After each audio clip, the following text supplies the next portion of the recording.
Chapter 126. 125. Virtual World. July 23, 2010. Fortunately, no one noticed my short absence, so I calmly returned to the RV, took my seat, and we continued on our way. Unfortunately, before the end of the day we did not have time to get to Los Angeles, and we had to stop at the campsite where we spent that night. I was very exhausted after yesterday's fight against lightning, so in the end, I slept until almost noon, and did not even notice that we were on the road again. "Why didn't you wake me up?" I asked, rubbing my sleepy eyes. "We tried, but you were sleeping so soundly that you didn't even react when I brought you breakfast." Grandpa replied that, as always, he was driving an RV. "Something happened?" Ashley asked worriedly. "Not.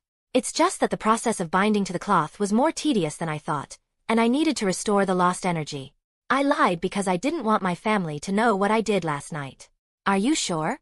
Gwen asked a little suspiciously, obviously not believing my excuse too much. "Yes, don't worry. Let me show you something interesting," I said, and to change the subject, I showed my laptop. "Is it Sumo Slammers?" Ashley asked, noticing that on the screen was the game she recently gave me. "Yeah," I said with a smile, anticipating their future reaction when I told everything. "And what's so interesting about this stupid game?" asked Gwen doubtfully, who never liked this media franchise. "In the game itself, there is nothing special and you are right, it is stupid," I began to say, but I was interrupted by the indignant cry of Ashley, who loves this game. "Hey! How can you say that? This is the masterpiece of all time." Completely ignoring Ashley's displeasure, I continued to explain, "But look what's happening on the screen." Having moved the laptop closer, I pointed to the monitor, on which one could see that the events of the game were unfolding in their own way, without my participation. The game played itself. Now, according to the plot, the final battle of the protagonist of the story, Sumo Slammer Ishiyama, against his archenemy the shapeshifter Kenko, has begun. The most interesting thing was that on the side of Ishiyama, a man fought who should not be in the game, and who looked suspiciously like me. "It's you? How so?" Recognizing me and not understanding how it happened, Gwen asked. "You hacked the game and created your own character in the game?" Ashley asked. "Not. This is not a character. This is my clone," I answered shortly. "Hello girls." My clone voice came from the laptop after he crushed Kenko in one move using only martial arts. "Were you able to send a clone to the game?" Ashley asked in shock. "Yes. I was able to obtain a sample of that lightning from Anar Trancel. As Violet said, it has very strange properties on our planet. With a little experimentation, thanks to lightning, I was able to improve one of my aliens, and now he has a very strong connection with the virtual world. Whereas before, the virus only had normal control over electronics and computer systems, now he is practically the god of the virtual world, and everything connected with it. And of course, now he can send things from the real world to the virtual one, and vice versa," I said with a little bragging. "Still, I feel proud that I managed to do it." "It's incredible," Ashley exclaimed, perfectly aware of the prospect of such an opportunity. "This is true," I said with a smile and then added, "Last night, I sent a clone to this game to check if everything is working correctly, and it seems that everything is even better than I originally thought. For us, this game seems like an ordinary, unremarkable action/RPG, with not very good graphics. But for those who live inside, it's a real world. Virtual of course, but the same Ishiyama considers himself an ordinary person, and for him everything that happens in the game is part of life." "That beats me," rubbing her head, said Gwen, for whom all this seems much more complicated than magic. "Hurry, I want to go there. Send me to the game. I want to meet Ishiyama and beat up Kenko," Ashley demanded impatiently, for whom the dream was coming true. Okie. In any case, told you about this to ask if you would like to plunge into the virtual world of this game?" I said, looking at Ashley and Gwen. "You are still asking. Of course I want. You have no idea how much I dream of getting into the world of Sumo Slammer," Ashley said happily, shaking with impatience. "Do I have to?" "I'm not particularly interested in this game," Gwen asked with a disgruntled face. "Of course, you can refuse, but this virtual world is a good training ground, where you can fight virtual opponents without worrying about their lives and damage. At the same time, since this is a game, it has game conventions, such as an HP bar, spare lives, and much more, which will make everything, on the one hand, more interesting, and on the other hand, safer. It will be much more effective than regular training, and you will earn valuable experience in dealing with many opponents," I said. "Come on, Gwen, don't be a jerk. I'm sure it will be fun. You'll like it. Besides, we haven't fought anyone for a long time." Ashley said with a smile, looking pleadingly at Gwen. Oh, okay. Why not? Send us. Gwen said with a sigh, yielding to her friend's persuasion. Fine. Several changes will be made to the virtual world to justify your appearance in this world, as well as your abilities. To make it more interesting and not too easy for you, at the very beginning, you will not have any strength and you will have to fight hand to hand. For winning a level, you will get back one of your abilities, and so on until the final level, where you will get all the powers back and you will have to fight Kenko. I said, restarting the game, thereby killing my clone. But since he's an Echo, he didn't care. Fine. I cannot wait. Ashley said enthusiastically.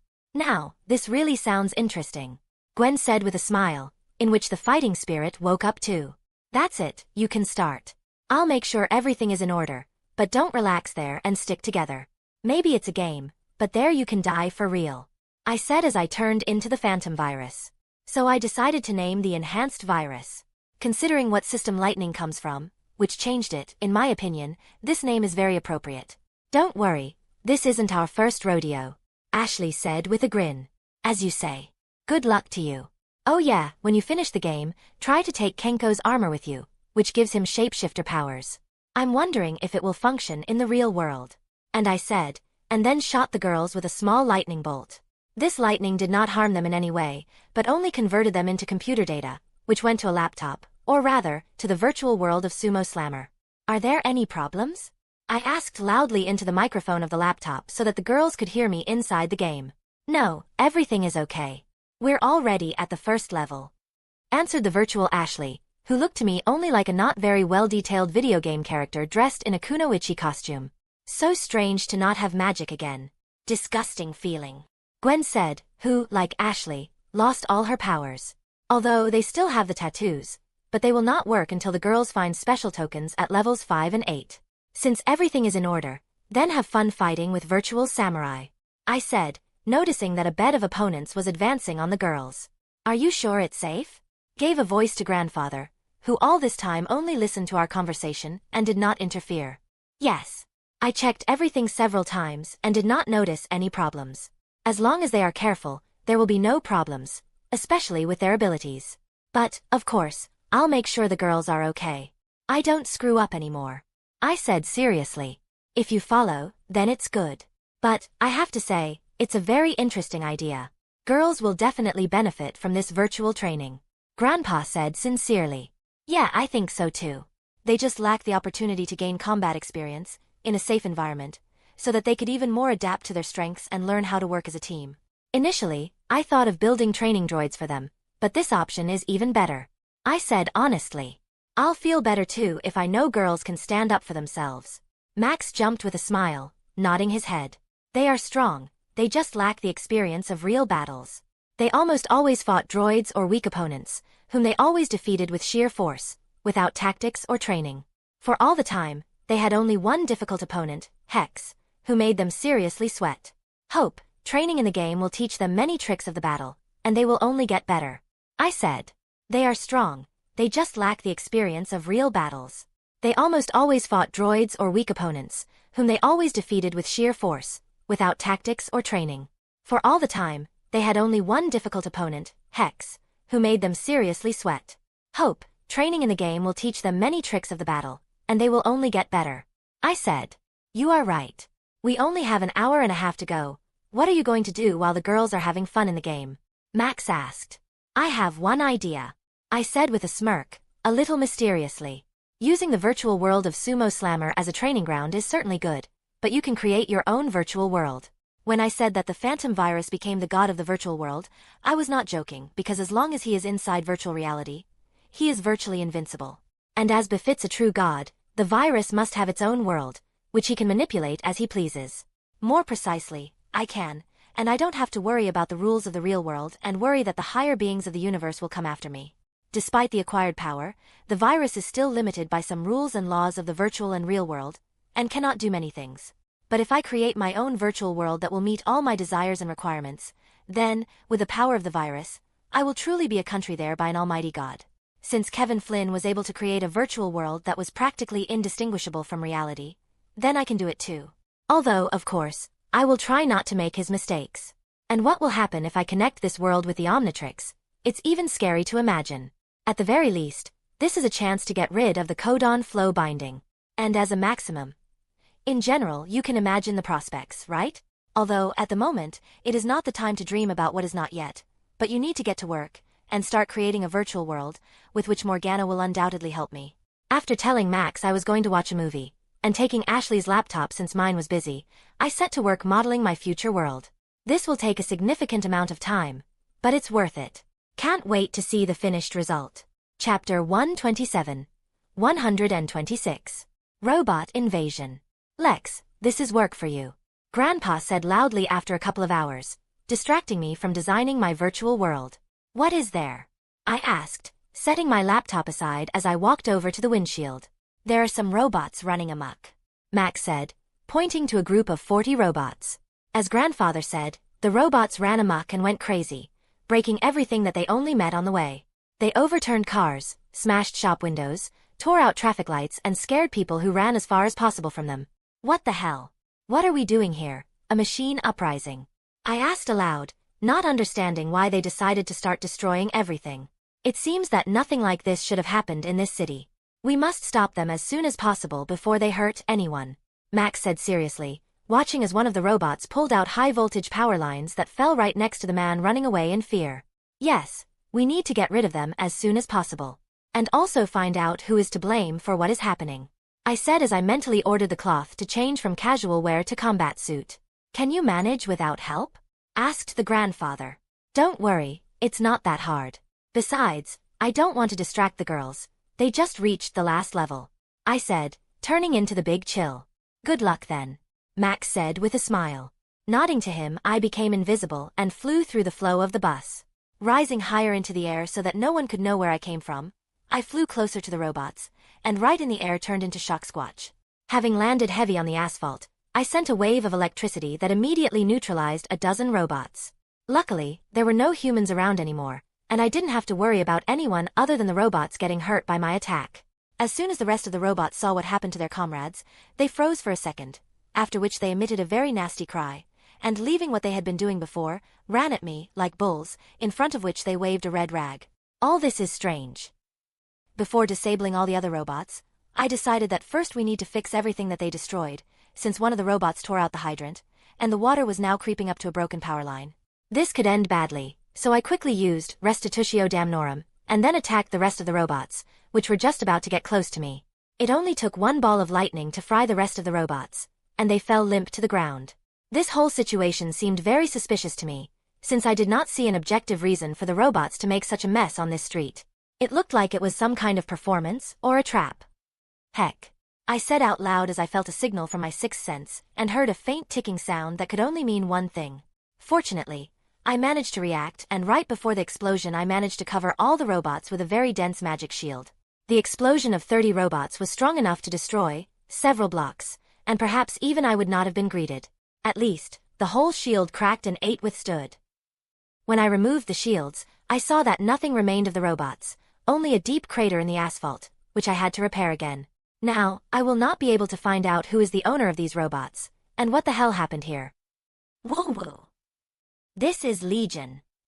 Knocked me out of my thoughts, a loud cry of a man. As if this was some kind of signal, a bunch of people ran out into the street, most of which had previously been hiding from the robots. They all looked at me with delight and were going to come up to me to ask for a photo or an autograph. In addition, a reporter with a cameraman managed to come from somewhere, who unceremoniously filmed me on camera. Foo **ing media. All I could say, and turning into Ultimos, I soared into the sky, where I was lost in the clouds. Ha ha ha ha ha ha. The first thing I heard when I got back to the RV was the laugh of my grandfather, who was amused by watching the people from whom I had just escaped. Well, what are you laughing at? I asked, becoming human. You ran away so fast. Don't like the attention of the fans? Max asked with a smirk, holding back his laughter. You laugh, but I suffer. I've already regretted 100 times that I let them know about me. With a heavy sigh, I said. Now I'll have to endure his jokes again. Ha ha ha ha. My words only angered grandfather, and he began to laugh even harder. Yayu. I waved my hand and went to my laptop. Lex, we're done. Virtual Ashley called out when I wanted to check their progress. Well, how? Liked? I asked with a smile, observing the deplorable state of the arena, which was the venue for the final battle. It seems that they did not deny themselves anything and crushed everything with all their hearts. It was so much fun. Need to do it again somehow, Ashley said with delight, beaming with happiness. I have to agree with Ashley here. I haven't had this much fun in a long time, Gwen said, who now definitely does not regret that she agreed to this adventure. Happy for you. I'm bringing you back. It will be a little ticklish, I said with a smile, turning into a phantom virus, and fired an electric charge at the laptop. Following my desire, the charge reached the virtual Gwen and Ashley and brought them back to the real world. It's still hard to believe that now I can do such a trick. We're back, Grandpa, Ashley said loudly to Max, who finally stopped laughing, and we were able to continue on our way to the hotel. I see you don't regret it that agreed to this virtual training, Max said with a smile, looking at the happy granddaughters. And how? It was so cool, Ashley said happily, and began to retell what had happened to them in the world of sumo slammers. Here is what you asked for, Gwen said quietly and took out from her bag Kenko's armor, which allowed him to change his appearance and turn into different animals, up to a dragon, while Kenko himself was an ordinary dwarf. Thanks, I said, and began to examine the armor, which, although it was created in the virtual reality of the game, was now the most real object. Honestly, Kenko was very strong in him, and when he realized that he could not win, he tried to deceive us by turning into Ishiyama. We almost lost because of it, Gwen said impressed. Hey, I haven't gotten to that part yet, Ashley shouted indignantly, who only told how they first met the protagonist of the game. Sorry, Gwen said not too sincerely.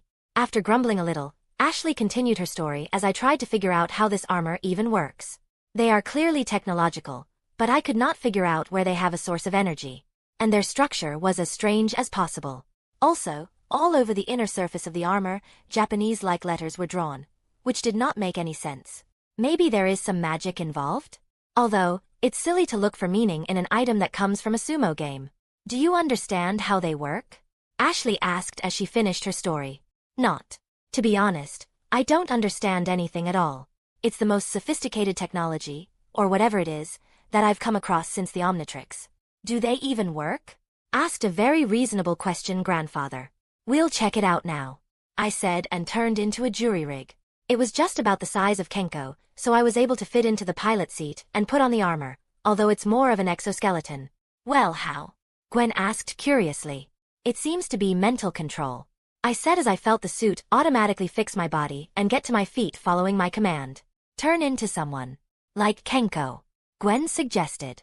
Let's go to the dragon, Ashley called out with sparkling eyes. Not. Just not the dragon. Too little space. Let's go to someone smaller, Grandpa said quickly, as always worrying about his RV. Okay, I said, and before I could understand anything, I was already on all fours, in the form of a tiger with blue hair. Meow. Nebule meowed happily. When she saw that I became like her. Everything seems to be correct, Gwen said thoughtfully, looking at me. Yes. It looks like it's working. Okay, I'll study it later. While you were busy, something strange happened to us, I said, getting out of the armor and becoming a man again.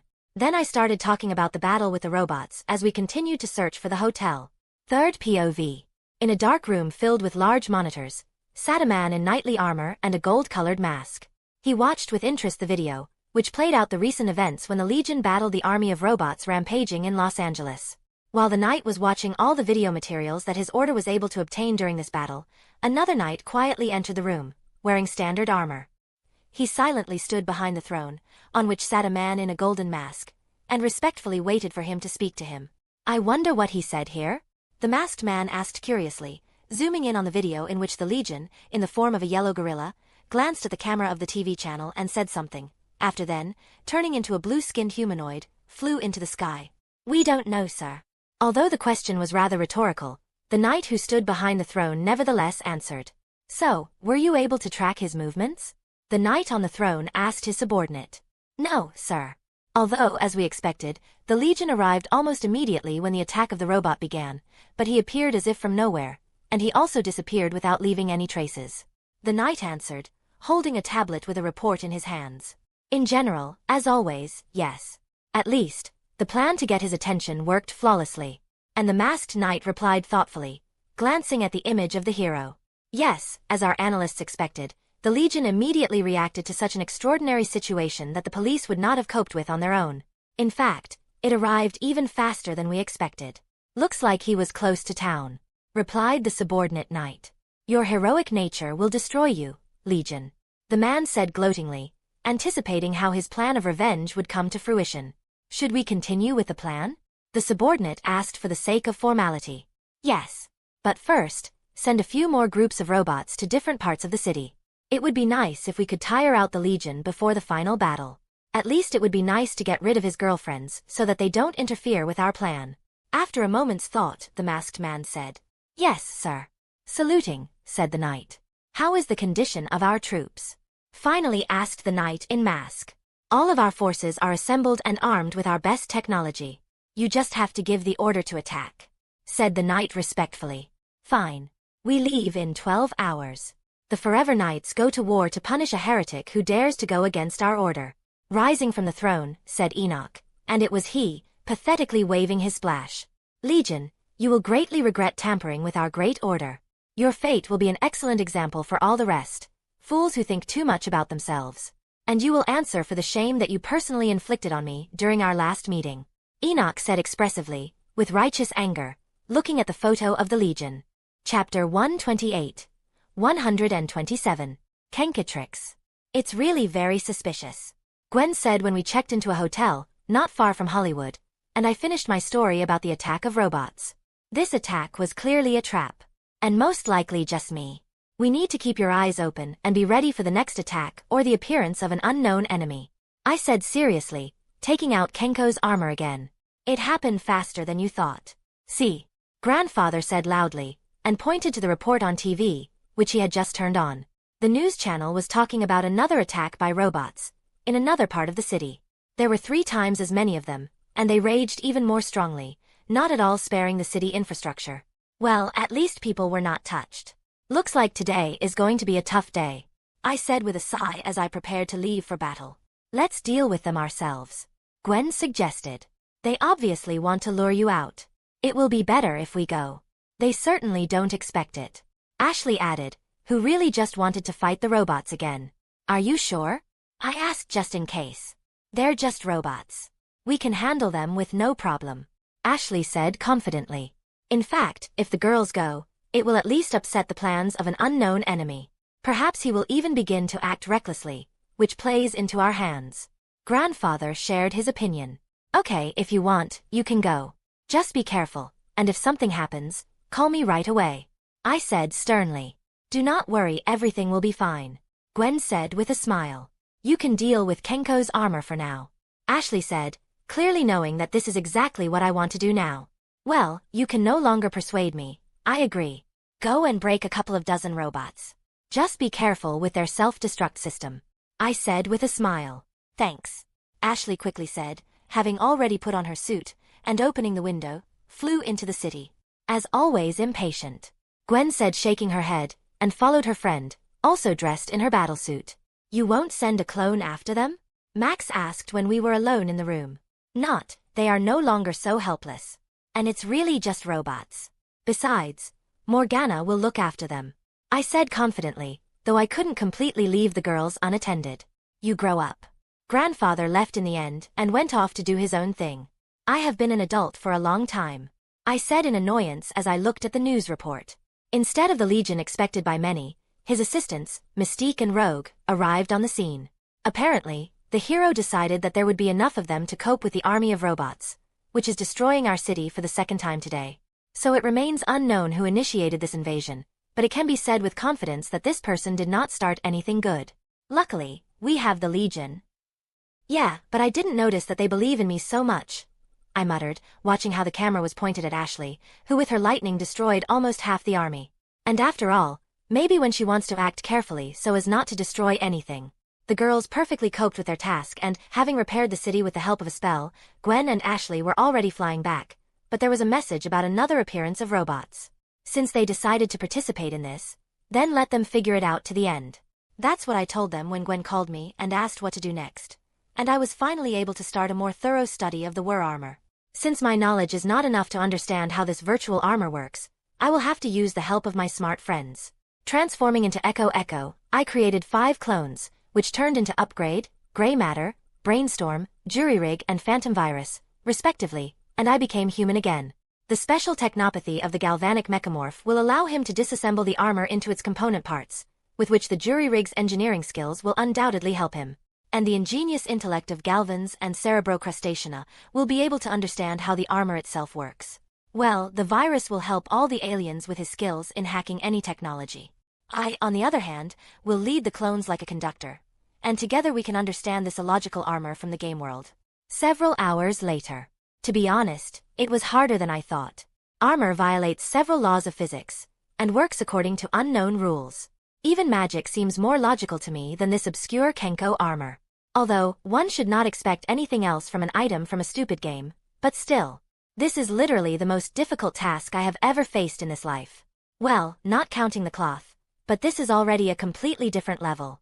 But, do not forget that I am a ing cheater, with the most imbalanced watch on my hand. Thanks to the aliens, I was still able to recycle the armor and turn it into a small bracelet that retained all of the original functions of the armor. All just by giving a mental command, the wearer of the bracelet can take on the appearance of any person or alien, and will be indistinguishable from the original. Unfortunately, the power of the bracelet does not allow copying racial skills, only the appearance and voice, but thanks to the bracelet, you can turn into any animal, and possibly into a cryptid. This will still have to be checked. This is literally Omnitrix at the minimum. Or is it an improved version of Unitrix? Or rather Dr. Psychobo's upgraded Nematrix, which allowed him to transform into alien predators, but only an unintelligent beast could use it safely. But the bracelet is even better, and therefore I decided to call it by analogy, Kenkatrix, in honor of the former owner of the armor. Although, I could not understand how the transformation itself takes place. I was able to understand that the metal itself, from which the armor was made, has some kind of metamorphic properties, which, under the influence of those Japanese letters and the source of energy, allow the wearer of the armor to receive the same properties. The power source itself was located in the center of the armor, where the strongest protection was, and it looks like a small pearl. I'm not sure, but it seems to me that some kind of werewolf spirit is sealed in the pearl, which complements the metamorphic properties of the armor, and allows the user to transform at will into any animal, or take the form of another person. Quite an interesting concept, although as I said earlier, I could not fully understand everything. Still, I still have a lot to learn. In any case, I was able to create a dark purple, almost black, bracelet from a piece of armor, on which I transferred all the letters. And only then I encrusted the pearl itself, which I hid behind a red emblem similar to the Omnitrix symbol, which was divided in half. The result is a stylized letter K. As I said, all the previous properties have been preserved, but since this is no longer an exoskeleton, as it was before, the bracelet does not increase the physical data of the owner. Although, this is not such a big loss, compared to the convenience and abilities that Kenkatrix provides. For now, I'll wear the new bracelet myself, and then I'll decide who to entrust it to. Grandpa already has a Jaeger, so he doesn't really need that werewolf bracelet.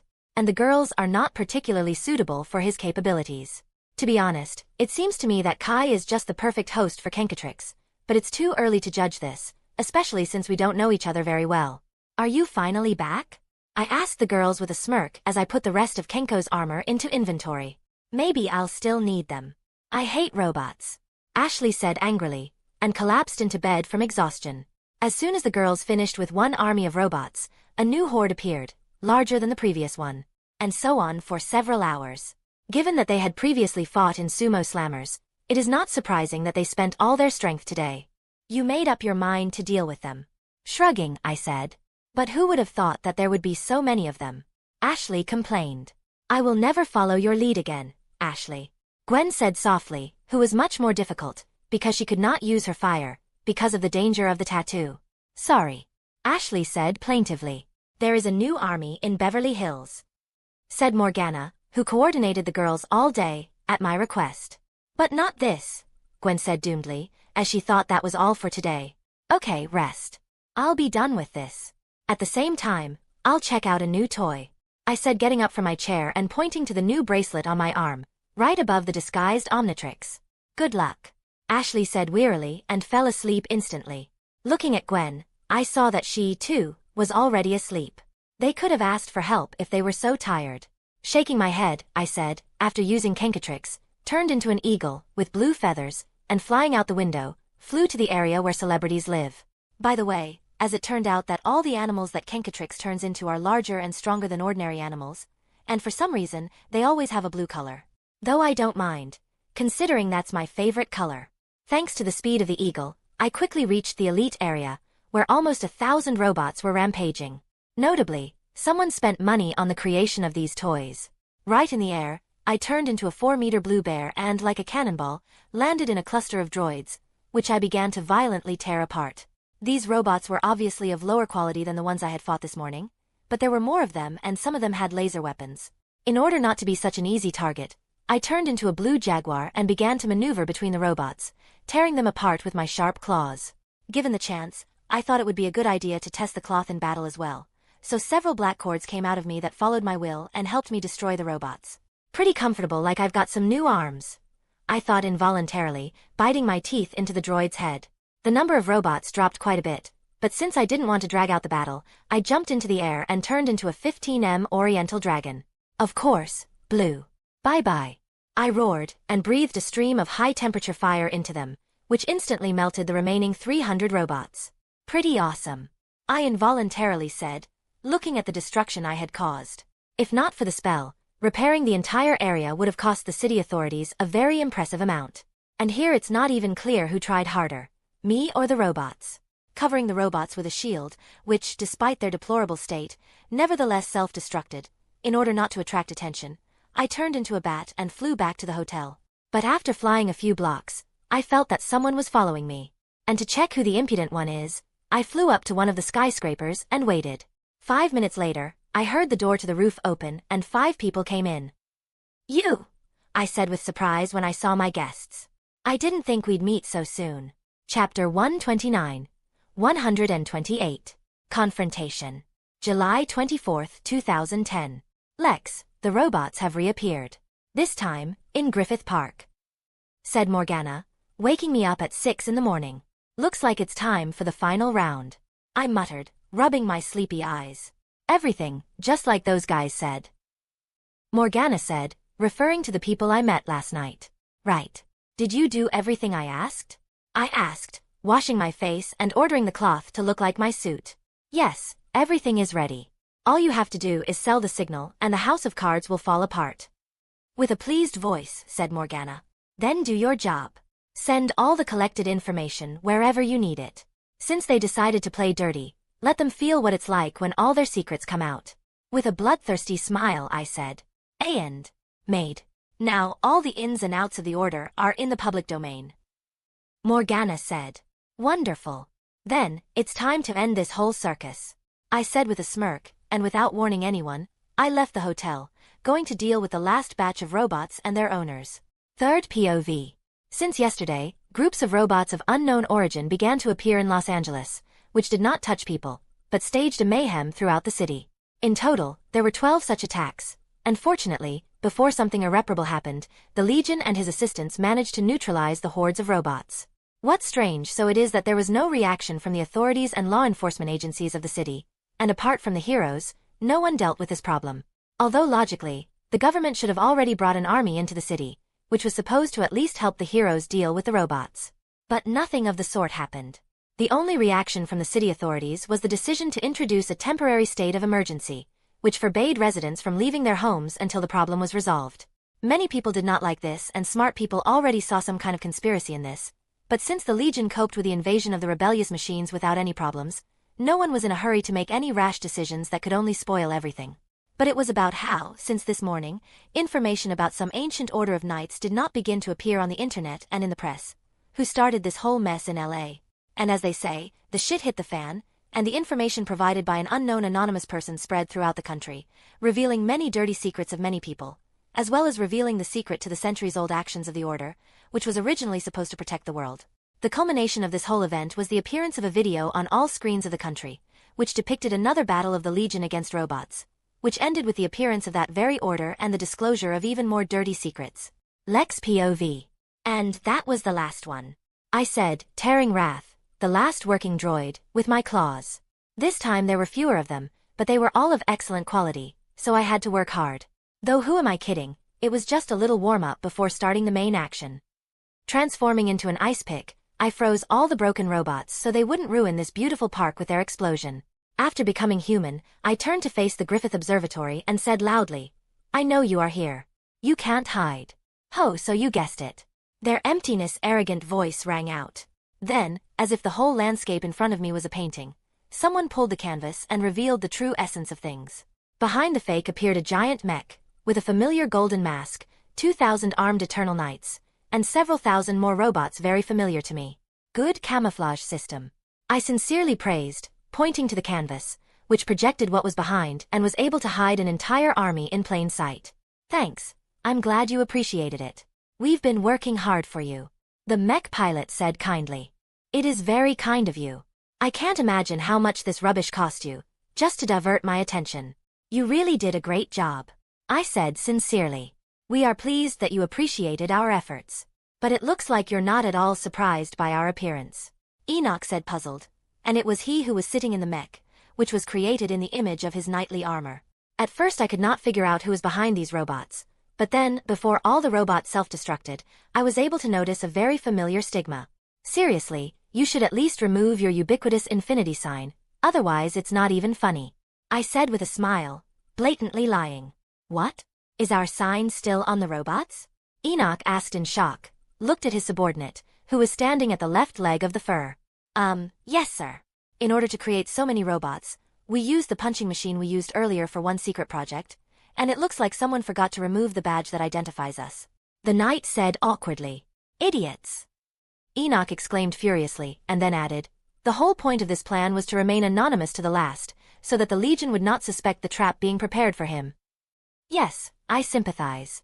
I sincerely felt sorry for Enoch, who had to work with such not very smart assistants, and thought to myself, "Ha, it turned out that the sign of the Forever Knights really was. Who would have thought? Ugh. Okay, it doesn't matter now.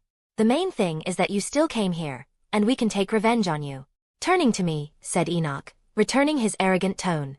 "Revenge? For what?" I asked with incredible surprise. "Are you still asking?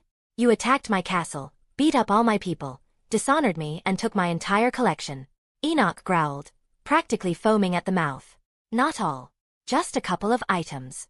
"Yes, and why reopen the old? It was a long time ago." I waved my hand and said casually, "I love annoying this guy too much. That was only a month and a half ago." Enoch shouted viciously, while all his subordinates stood silently on the sidelines. "I'm telling you, it's been a long time. Do you know what happened to me this summer? This is just one event in a series of many incidents. Nothing special," I said. "Bastard." Unable to stand it, shouted Enoch. "Why do you want to take revenge me?" I asked, ignoring the knight's angry exclamation. "You attacked and destroyed our London branch and then killed Chadwick." Enoch recalled. "Attacked? Maybe. But I didn't destroy anything and I didn't kill anyone. Tired of talking to everyone about it," I complained. "It does not matter in any case. You are an enemy of our order, and I will gladly punish you for everything you have done. But rejoice, we won't kill you. We will capture you and study your shape-shifting ability. You will serve our order well," Enoch said. "What a great honor," I said sarcastically, rolling my eyes, and then asked, "And all this circus with the attack of robots, you staged just to lure me out?" "Ha ha ha, yes. Otherwise, we couldn't find you. I have to admit, you're great at hiding. And although you realize that a trap awaits you, you still came here like the last fool. This is your greatest and last mistake in life." Bursting with laughter, said Enoch. "And it's your doing that the police ignored the robots?" I asked. "Yeah, we couldn't let our plan get thwarted, so we bribed the right people and used our agents in the government to make things go smoothly so we could drain you.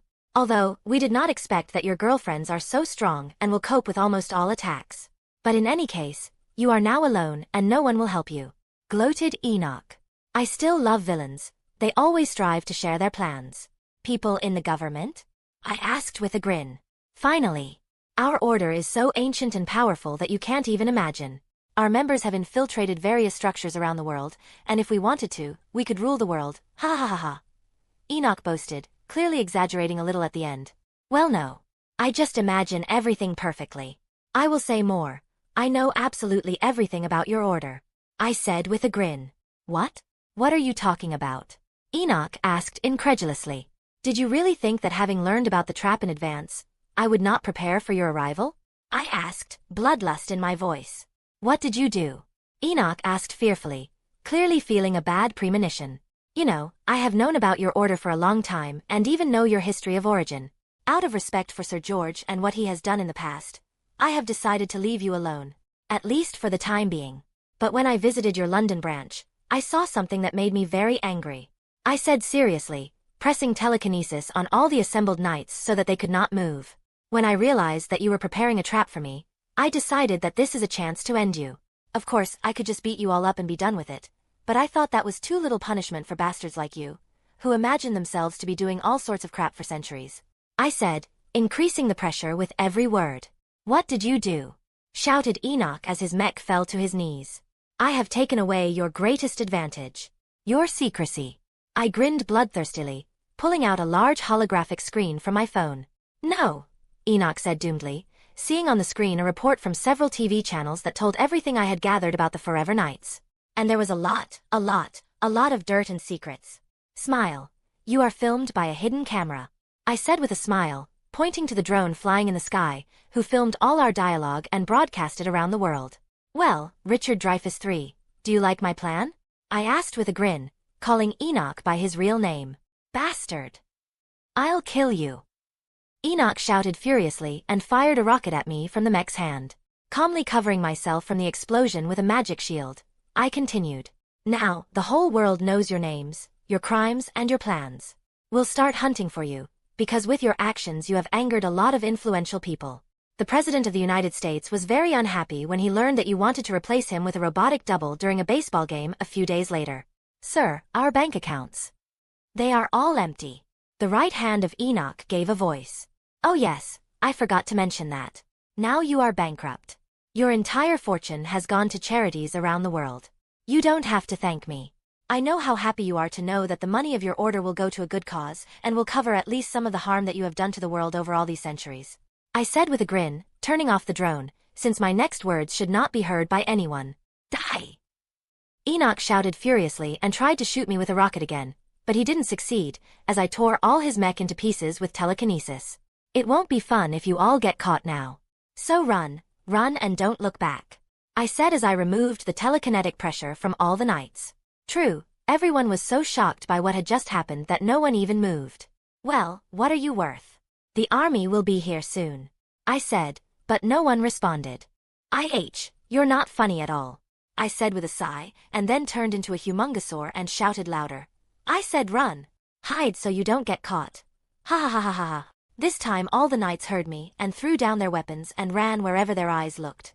Now a really hard time has come for them. Well, you will stay here. It will even be interesting what the secret services will do with you. I turned to Enoch, who was hanging by his telekinesis nearby.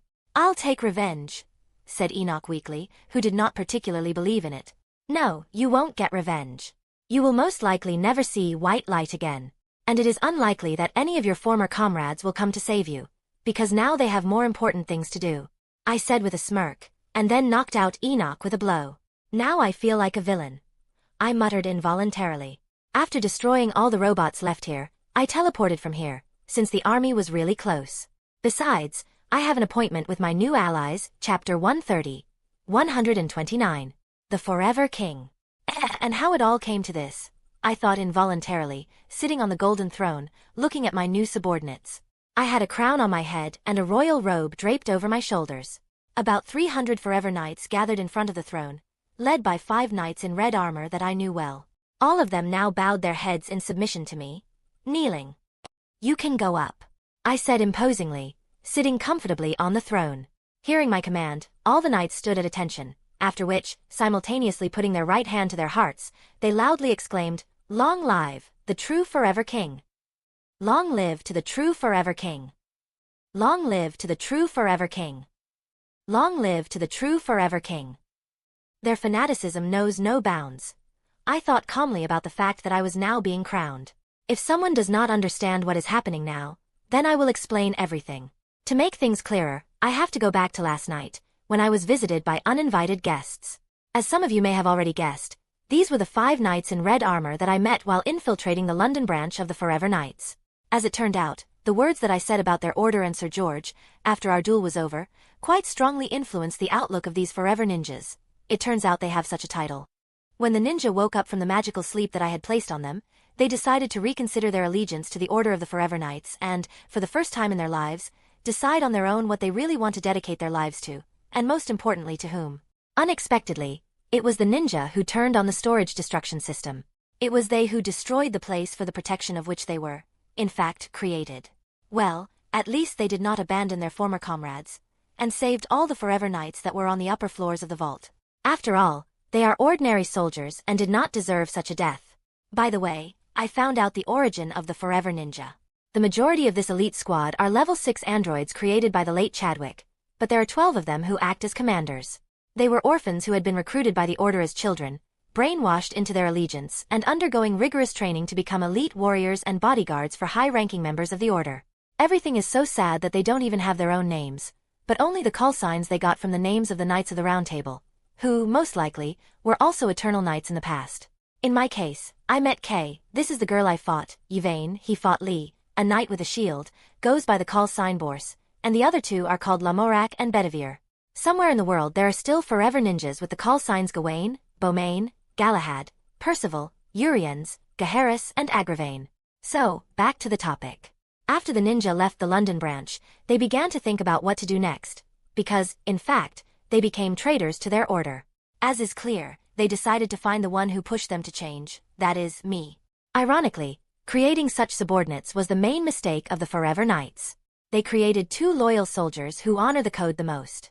The problem is that these high-ranking members of the Order themselves did not give a damn about the code for a long time, and everyone did what they wanted. In principle, this was the reason why I was able to shake their faith so easily, and they came to me so that I could direct them to the right path, which their former order had long lost. That's what Kay said when she and her comrades found me in Los Angeles, kneeling down and swearing eternal loyalty to me. For some reason, they were sure that it was me, or rather even the Legion, who should lead the Order of the Forever Knights and return it to its roots, and punish all heretics who violated their oaths for their own benefit. People like Enoch. Frankly, it was an unexpected turn of events. But after a little thought, I decided that this is the right way. Anyway, it was dangerous to leave the Forever Knights unattended. You never know what these fools would do. Remember only Sir Reginald, who in the animated series opened the Seal of Dagon, only because he thought that treasures were hidden there. This idiot almost let a dangerous demon into the world, and I don't want a story like that. In the end, after I was convinced of the sincerity of the intentions of the Forever Ninja, I accepted their offer. In fact, founded my own faction, consisting of 5 ninja and 300 Forever Knights, whom they found and pulled over to my side. These people were truly devoted to the original cause of the Order, the protection of the Earth, and were ready to swear allegiance to me, which was actually happening right now. As proof of her loyalty, Kay gave me all of the Forever Knights' data that she could access. This included the identities of the spies and members of the Order, all their ins and outs, secret properties, their other possessions, bank accounts, and so on. And also, the plan that Enoch was building against me. This, of course, was not necessary, since, nobly Morgana, I could already get access to this information, but it was still a nice gift that I gladly used to destroy the North American faction of the Forever Knights and the life of Enoch in particular. I did this, firstly, because they pissed me off with their attempt to set a trap for me, dragging the whole city into it. It's good that no innocent people were hurt. And secondly, because I needed to make room for my own the faction could flourish. Although, of course, I did not reveal the identities of some ordinary knights. As I said, they are only soldiers following orders for a salary. I also spared those who did nothing wrong and those whom I decided to give a second chance. These are mainly those who have families who did not know about the real work of their relatives. And everyone else is now really wanted all over the world, and they are on the run. I think it is especially difficult now for spies who were exposed when they were in the camp of the enemy. Well, they are to blame. They deserve it. Although, I still let Driscoll go, since I still need him in my plans. True, I did not expect that he would still save Enoch at the last moment, before the military captured him. Probably to personally punish him for what happened to the Order through the fault of Monk. Well, that's probably better. The government will not receive dangerous information. Okay, that's enough. I said loudly, stopping my new subordinates from screaming in my honor. What are your further orders, Your Majesty? Kay, who is now my second in command, asked respectfully, bowing her head. For now, lay low here and try not to shine. Right now, the Order is far from being held in high esteem, and until things calm down, we'd better be as discreet as possible. I said calmly, pointing to the floor of the castle in which we were now. What about heretics? Kay asked. They are no longer our problem. I think by the end of the week, most will be caught by the government. And those who are lucky will climb into the deepest hole to avoid a similar fate. I said coolly. Should we make sure that the infidels can't get support and hide in one of the shelters? Kay asked. Yes, mothball all shelters and property, so that no one but us can access the resources of the order. I'll deal with this on my own later. In the meantime, rest, restore your strength, because when I return next time, I will begin the reformation of the order. I will return the Forever Knights to their glory and destroy the legacy of these foolish heretics. I said pompously, getting up from the throne and waving my mantle. It's not bad for me, it turns out, to play an overbearing king, right? Long live to the true forever king. Long live to the true forever king. Long live to the true forever king. Bowing again, a horde of Forever Knights began to shout, each of which I had already checked and made sure of their loyalty to me personally. There are real fans here who really believe in the true purpose of the order and for whom I have now become a real ruler, for whom they will do anything. I must say, the recruiters of the order know how to do their job. They obviously had to work hard to find such fanatics. Usually, such devotion does not bode well, but in my case it is even useful. At least I can be sure of their loyalty and obedience. I think they will find work within their strength, especially when I upgrade their arsenal and train them so that they truly become an elite order, not the clowns they were before I came.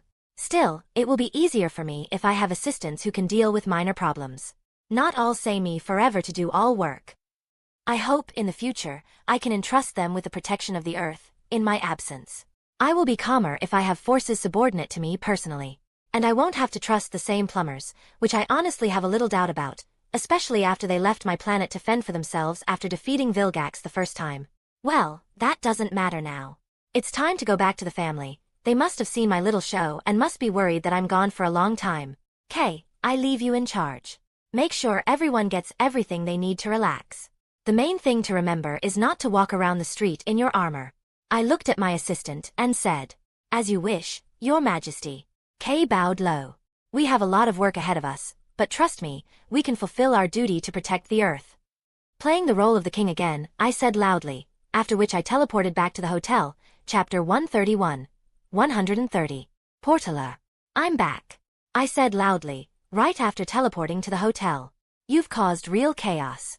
Immediately said the grandfather, who was sitting on the couch and watching on TV a report on the arrest of the mayor of Los Angeles. He was one of the Forever Knight spies, and it was he who made sure that law enforcement did not react to robot attacks. But you have to admit, I did it very nicely. I sat down next to Max. I would say pathetic, perhaps even too much. It was that real show.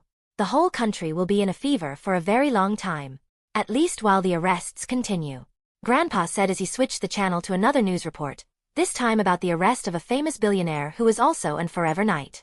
Well, the Knights have been up for a long time. Sooner or later they were punished. Given that I got rid of almost 80% of the members of the entire order in one fell swoop, while depriving them of all their money and property, the storm that will be in the world for the next couple of months is a small price to pay. Shrugging, I said. On the one hand, I agree with you, especially since you did everything bloodlessly and none of the innocent were hurt. But on the other hand, I'm angry that you did everything alone again and didn't even tell the girls and me about this plan. Max looked at me with displeasure. Hey, I didn't know it would turn out like this. It was spontaneous. Improvisation. I had a good opportunity, and I decided to take advantage of it. I said honestly, Does it have something to do with your new clothes? Said the old man, pointing to my crown and robe, which was still on me, over my suit. Completely forgot. I said, looking at my royal attributes, which the cloth, at my order, absorbed and changed its appearance to everyday clothes. So what happened in the end? Max asked. A long story, but in short, I decided to give some worthy Forever Knights a second chance. I said with a smile, also noticing that sleepy Gwen and Ashley, who seemed to have just woken up, walked past the room on their way to the bathroom. Understandably. So, you yourself decided to direct the order in the right direction. Nodding his head, said Max. Already guessing everything. You can say that. It would be foolish to refuse the resources that the Knights have collected over the centuries of their existence. Plus, extra hands never hurt. This was also a spontaneous decision, but I hope that something worthwhile will come out of this. I said sincerely. I think it's a good decision. It is also an opportunity for you to learn to trust your work to others. Maybe you'll stop doing everything on your own. Again throwing a displeased look at me, said grandfather. I'm trying my best. I entrusted the girls to deal with the robots, and when Violet appeared, we went together to his squeaks, although I could find him myself in a couple of seconds. I muttered. Yes, and I understand it very well. You are really well done. But then again, I just can't help but worry about you. I'm sorry I pester you all the time, Max said, stroking my head with a faint smile. Nothing. I'm even glad that you're so worried about me. It means that you don't care about me, I said softly, feeling awkward. That's right, you're my grandson. And the only one, Max said, hugging me, after which he added, Okay, I see that you have begun to accept other people's help more, so for my part promise you that I will grumble less about your reckless actions and I will trust you more. Still, you're old enough. Thanks, I said weakly. Still, it's nice to have such sincere support. In a past life, I didn't have this, and that's why I appreciate Max so much now. Rarely do you meet such people in life. It's my pleasure. It's my job, like your grandfather's. Although, I think that's enough of these tendernesses for today, Max said, releasing me from his arms. Yeah, I said, and then asked, So, what's the plan for today? I don't think it makes sense for us to stay in Los Angeles. Now the city is full of bedlam, so it is unlikely that we will be able to enjoy the tourist attractions. We'd better move on. Max thought for a moment. I agree. Then what is our next goal? I asked, nodding my head, just as the girls, having completed their morning exercise, entered the room. Chicago. This is one of the few megapolises we haven't visited yet. In addition, in a few days there will be a rock music festival, which I really would not like to miss. My favorite rock band, Shag Carpeting, will host a concert together for the first time in many years, Max said happily. Chicago? But, Grandpa, this is Illinois, on the other side of the country. We have always had a strange route, but this is already too much, Gwen complained. You don't understand, Gwen. It makes traveling so much more fun. We spend more time on the road and see a lot more than other travelers, since we travel through the same states, but by different roads. Our summer trip is absolutely unique, Grandpa said confidently. But, Gwen tried to argue, but apparently she couldn't find the words. Calm down, Gwen. If Grandpa wants it that way, so be it, Ashley said calmly. Ashley is right. Anyway, while we are on the road, we are lounging on the bus, and Grandfather is driving. There is nothing to complain about here. The driver chooses the route, I said as I got up from the couch. I don't even have anything to say, Gwen said with her head down, defeat in her voice. Well, that's good. Pack your bags. We're on our way. The blockade from the city center has already been lifted, as the army has already arrested most of the Forever Knights, Max said with a smile. What? What blockade? Asked Gwen in surprise, having slept through my entire show. I'll tell you later. Let's hurry. We still need to have breakfast, I said, hurrying the girls. As you say. By the way, weren't you supposed to meet Hope today? Ashley asked. She texted me and said that research on that gold sphere is a bit delayed. It seems to have fascinated her quite a lot. She'll let know when she's got it all figured out, I said. Hopefully nothing as crazy as what happened to your cloth will happen this time, Gwen said unhappily. I hope so too. Okay, I'll wait for you downstairs, I said, leaving the room and heading to the hotel restaurant. It's time to continue working on my virtual world. Several hours later. Chin. It's been a while since I heard that sound, I muttered as I heard the signal from the Omnitrix. Is this a new alien? Ashley asked, sitting next to me at the RV table. Looks like it, I said, pushing aside the laptop I've been working on for the past few hours. And who is it? Gwen asked, coming up from the back of the bus where she was reading her books on magic. Let's see, I said, opening the dial and scrolling it over 60 times to get to the new alien. It is small. And it looks like a turtle, Ashley said, looking at the silhouette of the alien visible on the clock. The alien had a humanoid, slightly chubby build, and his arms and legs were thick and short. His head was a strange square shape, and apparently, small antennas were visible on it, and behind his back was a round shell with spikes. Then, I think I can turn into him here, I said and slapped the dial. After that familiar flash of light, I examined myself and saw that I was only 50 centimeters tall. I really looked like a humanoid alien turtle, especially in the face and shell, although you could see the features of a beetle. I was wearing my usual overalls, but there was a two-tone circle on my stomach. I think I know this alien. What a nice little one. Ashley said and tried to lift me, and she did succeed, but with great difficulty. You are very heavy, Ashley said as she laid me back on the ground, deciding not to hurt her back. And what can this strange alien do, besides the fact that he is obviously weak and small, but at the same time heavy? Gwen asked, eyeing me critically. If I'm not mistaken, this is, I said in a nasally alien voice, after which I raised my hand forward and opened a round-dimensional gate leading to the desert. Portal? Gwen asked in surprise. Yes. This alien can open portals to any place I've ever been, I said, nodding my head. If I'm not mistaken, this alien is called the Portaler and has only appeared in the Ben 10 web game. He appears to have been created by some fan. Luckily, I've played the game and know this alien's powers. This is incredibly helpful, Ashley said, impressed. Yes. And although I have the two tails, and I can use the infinity tattoo to move, but sometimes there are situations when the portal is better.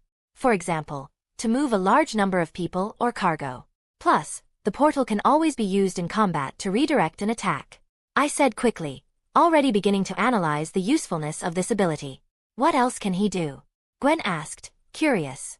Just this, I said and curled up into a ball, just like the cannon bolt.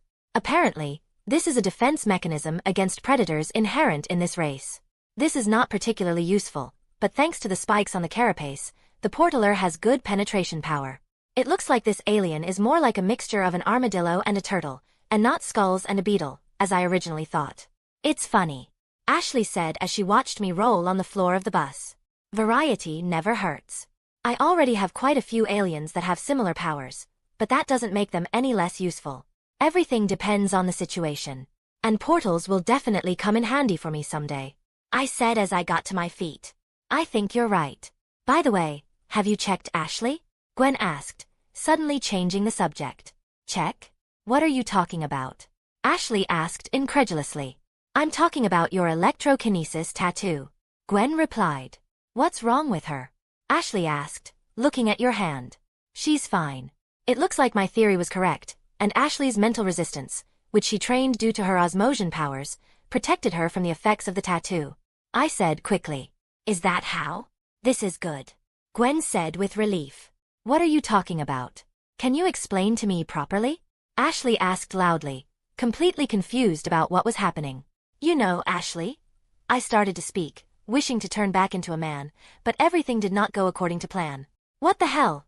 I muttered, noticing that my Omnitrix failed for the first time, and I turned into Swampfire, contrary to what I wanted. Why did you turn into this alien? Gwen asked, looking at me as a Methanosian.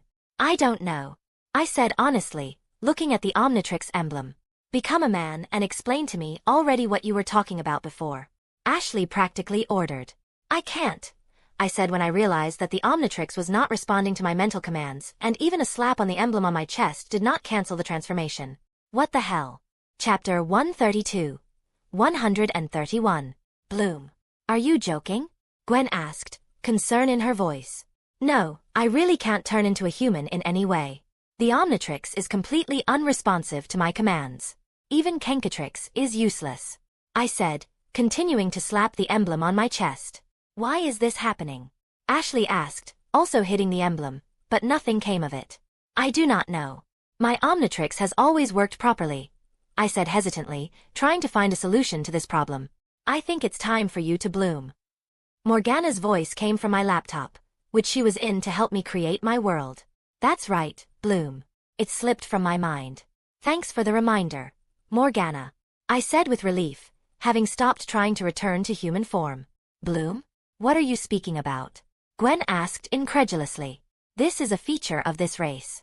As a plant-based life form, the Methanosians have multiple periods of maturation. I'm now 16 years old, and this is just the time when the Methanosians reach their sexual maturity and they begin the flowering stage, that is, the maturation of the body, I said, at the same time noticing that my body had already become a little larger than before. So you're flourishing right now? How is the flower? Gwen asked. Yes, by analogy with plants, we can say that this alien used to be a growing stem, and now it's time for the bud to open. I nodded my head as I sat down at the table. And what does it change for you? Ashley asked. For my human body, nothing will change, but Swampfire will get an upgrade. I will become much stronger physically, my regeneration will reach a new level, and the fire blasts that I can shoot from my hands will become much more powerful. And of course, my connection with plants and chlorokinesis will only get better. I said briefly. To be honest, I completely forgot that there is a possibility that this could happen. I just got used to the fact that I have been in complete control of my aliens for a long time, and the same aggressive disposition of wrath is not a problem for me, but apparently I can't trample against nature. There is nothing wrong with this, of course, and I'm even glad that the Swampfire will become stronger, especially since it is somewhat similar to the manifestation of the alpha forms that I am currently working on.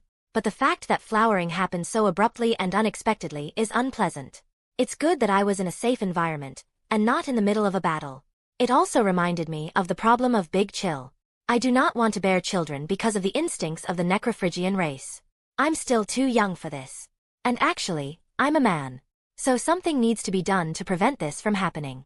As you can see from the Swampfire, I can't resist the aliens' natural biological processes in any way.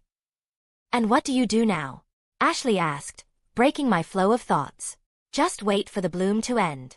I shrugged my shoulders and said in a nasally alien voice. But doesn't that mean you're stuck in that alien's form indefinitely? Gwen asked, noticing a clear problem. Yes. Apparently, the Omnitrix was automatically blocked so that nothing interfered with the growth process and everything went safely. I said with a sigh as I looked down at my hands, which had gotten a little bigger. It's bad, right? Ashley asked, worried for me that I had lost my main weapon. Well, not really. This alien is quite strong, so I'm not completely defenseless. But if problems overtake us, then this time everything will be more difficult than usual. Moreover, for some reason, my magic is not available to me. I said, noticing that I couldn't withdraw the magical energy from my body. Apparently, this is again done so that magic does not interfere with the flowering process. I didn't know that the Omnitrix could block this ability as well. Let's hope that today it won't produce anything dangerous, Ashley said softly, clearly calling trouble on us. Lex, satellites detected purple lightning. Morgana said right away. It doesn't get any easier from hour to hour, I said, shaking my head. As if it could happen at another time. Couldn't you just keep quiet? Gwen said, looking at Ashley angrily. Sorry, Ashley said guiltily. Okay, it's not so important now. What happened, happened. Morgana, where will the lightning appear? I asked, moving my laptop closer. In Colorado, near the city of Derryville, on the territory of the Maplewood family's farm. Morgana quickly said, bringing up a map on the screen. We're not that far away, but we won't make it in time for the arrival of the intruder. I muttered. We have been on the road for more than 10 hours and have already practically traveled all over Arizona, so we will have time to get to the farm in a couple of hours. Unfortunately, I can't use magic, so I can't move the bus there with the infinity tattoo, and other means of teleportation aren't available to me right now. Also, I can't even use Merlin as Slicks's samurai robots are currently dismantling him. It seems to me that I have already received all the necessary resources to build a new spaceship, especially with what I can now get from the Forever Knights, so I decided not to put it off any longer, and a couple of days ago I ordered the dismantling of Merlin to begin. There was no need for me to hurry, so I entrusted this to the robots. Anyway, they just stand and gather dust, but at least there was something for them to do. As a result, Merlin is no longer able to fly. How unfortunate everything turned out. Well, at least I know who came to Earth and his plan, so nothing terrible, in general, did not happen. It's just that we won't be able to meet the mummy immediately after his arrival. That's it, lightning struck and an alien from Anertransel arrived on Earth. Morgana said. Now it really would be nice to have our own network of satellites, I complained, and then I realized something. Morgana, the Forever Knights must have their own satellites in orbit, right? I quickly asked. Right. And I already have access to them. It turned out to be easy, thanks to the security codes Kay gave us, said Morgana, displaying images from a satellite that was just flying over Colorado. You clever. I can't imagine what I would do without you, I said with a smile. Without me, you wouldn't be capable of anything at all, Morgana said confidently, winking at me from the monitor screen. Maybe, I began, but was interrupted. Maybe stop flirting and let's get back to business, shall we? Gwen said displeasedly, throwing an evil look at me. We didn't flirt, but you're right. Morgana, can you get a picture of our guest? I said quickly, knowing that angering Gwen could be dangerous right now. That was 2 minutes ago. Morgana said, displaying a blurry photo of a crater from which a humanoid consisting of bandages emerged. A mummy this time? Ashley asked with a wry smile when she saw another monster from fairy tales. This is Thep Kuffen, from the planet Thep Kufos. Now, we are sure that this alien is from Anertransel and most likely a subordinate of Victor, who came to Earth on his behalf. Apparently, the second phase of their plan has come into effect. I said, even knowing why this alien had come. Could it be that he is the same victim as Violet? Ashley asked. It is unlikely, after all. Violet was used, because he is not sorry. And now that the transporter was working properly thanks to the beacon, Victor had to send a trusted person to get everything set up properly. Although, of course, there is a chance that this mummy also works against its will. But, in any case, we first need to meet with him and find out his purpose. I said after a little thought. Still, despite the fact that I kind of know everything, the case of Violet showed that there are many secrets left behind the scenes of the series, so do not rely too much on my meta-knowledge. Better if I check everything personally. Then I'll go and tell grandfather to change the route. We need to get to the mummy as soon as possible before he does anything. Gwen said seriously. Okay, tell him everything. I said, nodding at Gwen's words. When Gwen, in the company of Ashley, went to Max, I turned to my beautiful AI. And you, Morgana, try to follow Tep Kuffin as best as you can. No problem. But, Lex, the sensors built into the satellites have detected strange radiation emitted from the alien. Morgana said. Let me guess, it's codium? I asked, knowing full well the answer. Codium is a high-potential energy mineral, similar to coal or uranium on a larger scale, and for a time it was mined throughout the galaxy as an efficient source of energy. However, codium has serious side effects and mutagenic properties that can negatively impact biological life. It is very unstable, so its use has been discontinued, except for the inhabitants of the Aner system, mainly due to the fact that Thep Kuffin are the only ones in the universe who can handle codium without special protection. In general, codium is the reason for the unique properties of purple lightning. Victor's plan is to use codium's mutagenic properties on Earth's inhabitants to turn everyone into mutants who will not resist the blackout and the subsequent takeover of Earth. And of course, I can't let that happen. Although, I myself am interested in this mineral. Yes. It looks like the alien is using a piece of this mineral to find deposits on Earth. Apparently, in ancient times, a meteorite fell to Earth, which contained codium. And it seems that this is the reason why the mutation appeared in the Circus Freak trio. Said Morgana. Really? But you said you couldn't figure out what influenced the trio, although your database should have samples of the radiation emitted by codium. I said. It is, so I was able to understand what the satellite scanners recorded. But, as I said, the Circus Freak trio's mutations occurred while still in the womb, and it seems to have been caused by minimal exposure to codium. Apparently, too much time has passed, and my scanners have recorded only remnants that have changed too much over time, and I could not correlate what they found with codium. Morgana replied. Understandably. But it looks like we've finally found something that can cure them. I said with a smile. Right. Enough for them to chill in cryocapsules. Said Morgana, who does not like it when someone else is in the cave. How are the tests going there, by the way? I asked, ignoring the AI's tone. There are only 15 aliens left to explore. Fortunately, in each I was able to detect a hidden alpha gene. The study of the Mr. Hyde formula will be completed tomorrow. But there was something strange in Erasai's eyelash. Morgana said. Oh? And what? I asked curiously. This eyelash belongs to you. Morgan shocked me. What? How is this possible? I asked eyes wide.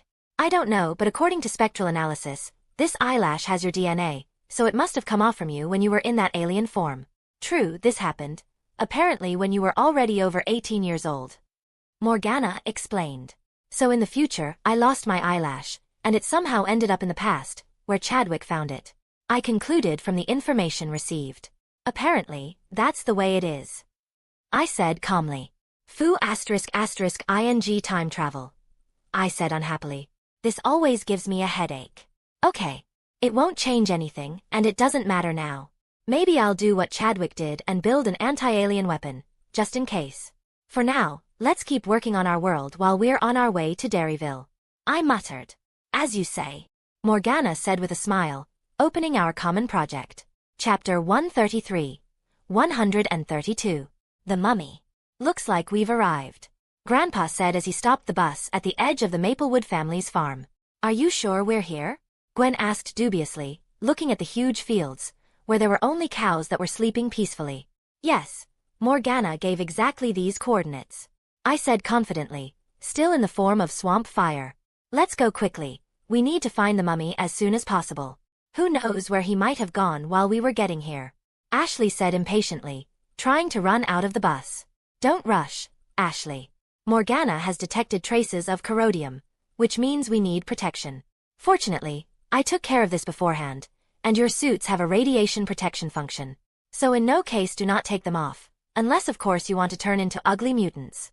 I said quickly. No, I don't want that. Ashley chimed in as she quickly changed into her suit. What about you? And Grandpa? Gwen asked, also putting on her costume. The cloth will protect me, and the Grandpa has a protective belt, which also has a radiation protection function. I said, immediately using the cloth.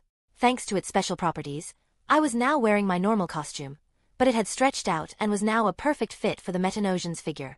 It's a little unusual to be in alien form and wear a suit at the same time, but I was going to create a similar function for the Omnitrix in the future. Now, thanks to the cloth, this is much easier to do. Although, there are a few more useful features to be added, for some aliens. It's better if I put on my hazmat suit, it will be more comfortable, Max said, taking a round disc out of the glove compartment. Putting the disc to his chest, and pressing the button, Grandpa summoned the suit, which immediately enveloped his body. This suit is not very strong, but it can go into outer space for a short time, and it also protects a person from harmful substances, such as toxic fumes, or, in this case, radiation. Okay, then let's go. We need to find the place where the mummy appeared and track its movement. I said as I got off the bus. If codium is involved in this, I have just the thing to help us. Grandfather said, showing a small device that can detect the radiation emitted by a space mineral. What are we going to do when we find an alien? Ashley asked as we all climbed over the fence to enter the farm. Fortunately, my telepathy is still working, and I can read Tep Kuffin's mind to find out which side he belongs to. If he's another victim, then we'll help him, but if not, we'll stop him. I said, looking at the map on my phone to find my way to the mummy's arrival point. But in any case, we need to make sure the codium doesn't fall into Victor's hands. Recalled Max, who knew perfectly well the danger of this mineral. Grandpa is right. Codium is too dangerous, especially if used on Earth, especially in the hands of someone like Victor and ZS Scare. Us here. I said, and pointing my finger to the north, I went in that direction. But if Victor doesn't get codium, it will ruin his plans. Shouldn't we make sure this doesn't happen? So that he does not suspect anything and that, in the end, he falls into our trap? Gwen asked doubtfully. It is, but in this case, it's better not to risk it. A small amount of codium is enough to mutate all the inhabitants of the planet. And if this happens, then everything will already be meaningless. Instead of me, Grandfather answered. Then it turns out that we started this whole story in vain? Can't we help veil it? Ashley asked sadly. Don't worry, it's not that critical. I'm sure a genius like Victor always has a backup plan. If we interfere with just one part of his plan, he'll just go down a different path. Still, he can't quit, because he must follow the order of his lord. I said with a smile. Lex is right. In fact, this failure may play into our hands. Grandfather said, thinking the same as me. What do you mean, Grandfather? Gwen asked curiously. If the mummy is not successful, Victor will most likely become impatient and decide to act on his own so that there will be no more mishaps. As they say, if you want to do something well, do it yourself. I said, continuing Max's thought. And that means... Grandfather began to speak, but Gwen, who had already guessed everything, interrupted him. It means that he will arrive on Earth earlier than planned. And we'll be waiting for him, with a trap prepared. Ashley exclaimed belligerently. Listen. And it is fun to anticipate the actions of our enemies and manipulate them to our own advantage. Gwen said with a smile. Yes, I understand you perfectly. I myself have recently become involved in this. Nodding my head, I said in a pleased tone. It's a good feeling, you won't say anything. Otherwise, they usually conspire against us and we remain fools. Ashley expressed his opinion. That's what tactics and strategy are for. Learn before it's too late. Max said, raising his finger in an intelligent tone. Okay, stop talking. We came. I said, pointing my finger at the deep crater where the mummy had landed. Looks like a codium crystal was buried here. It is for this reason that the mummy was moved here.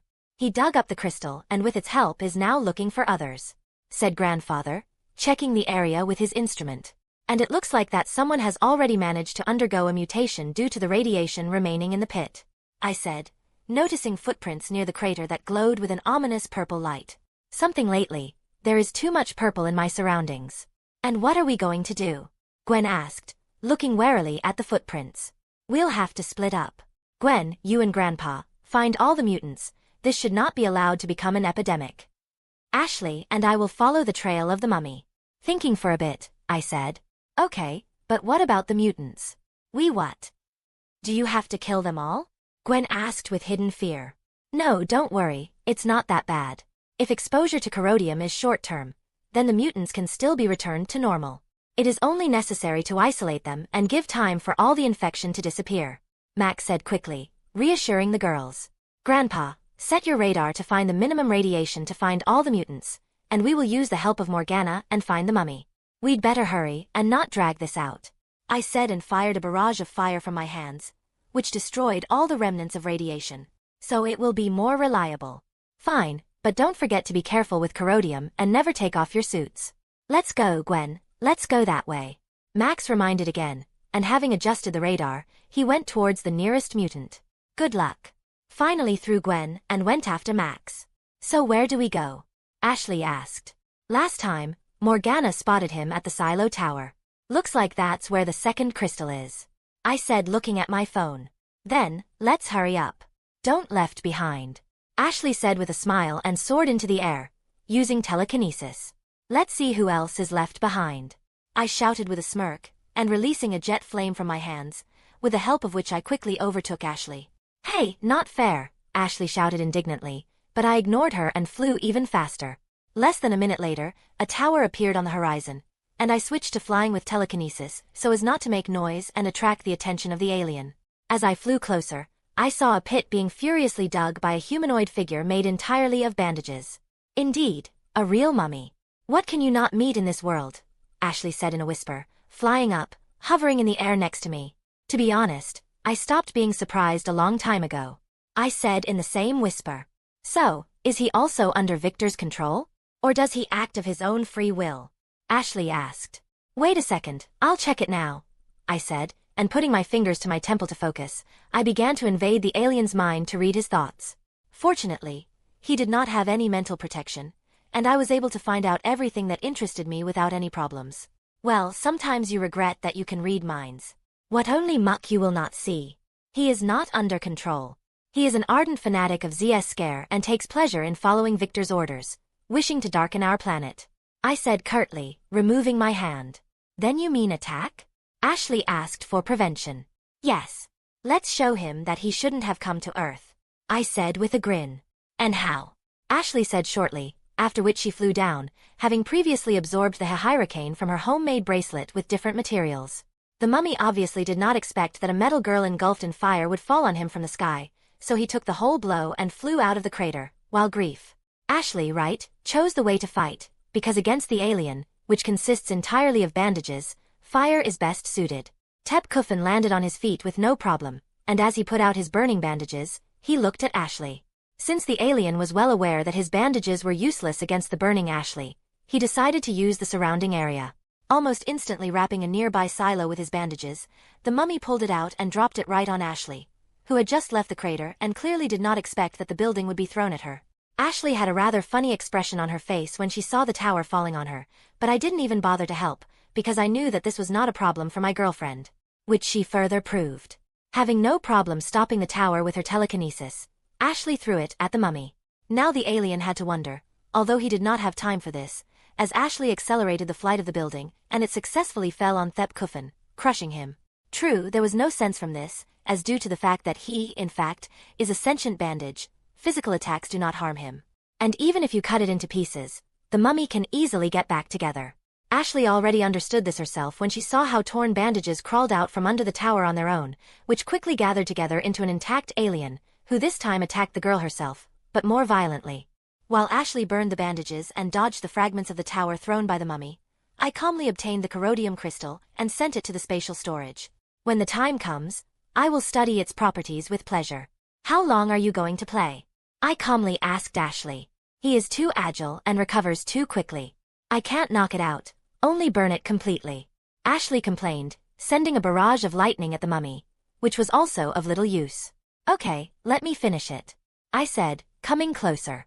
The alien obviously understood us, and now he looked at me warily, planning how to escape, as he knew that he could not defeat the two.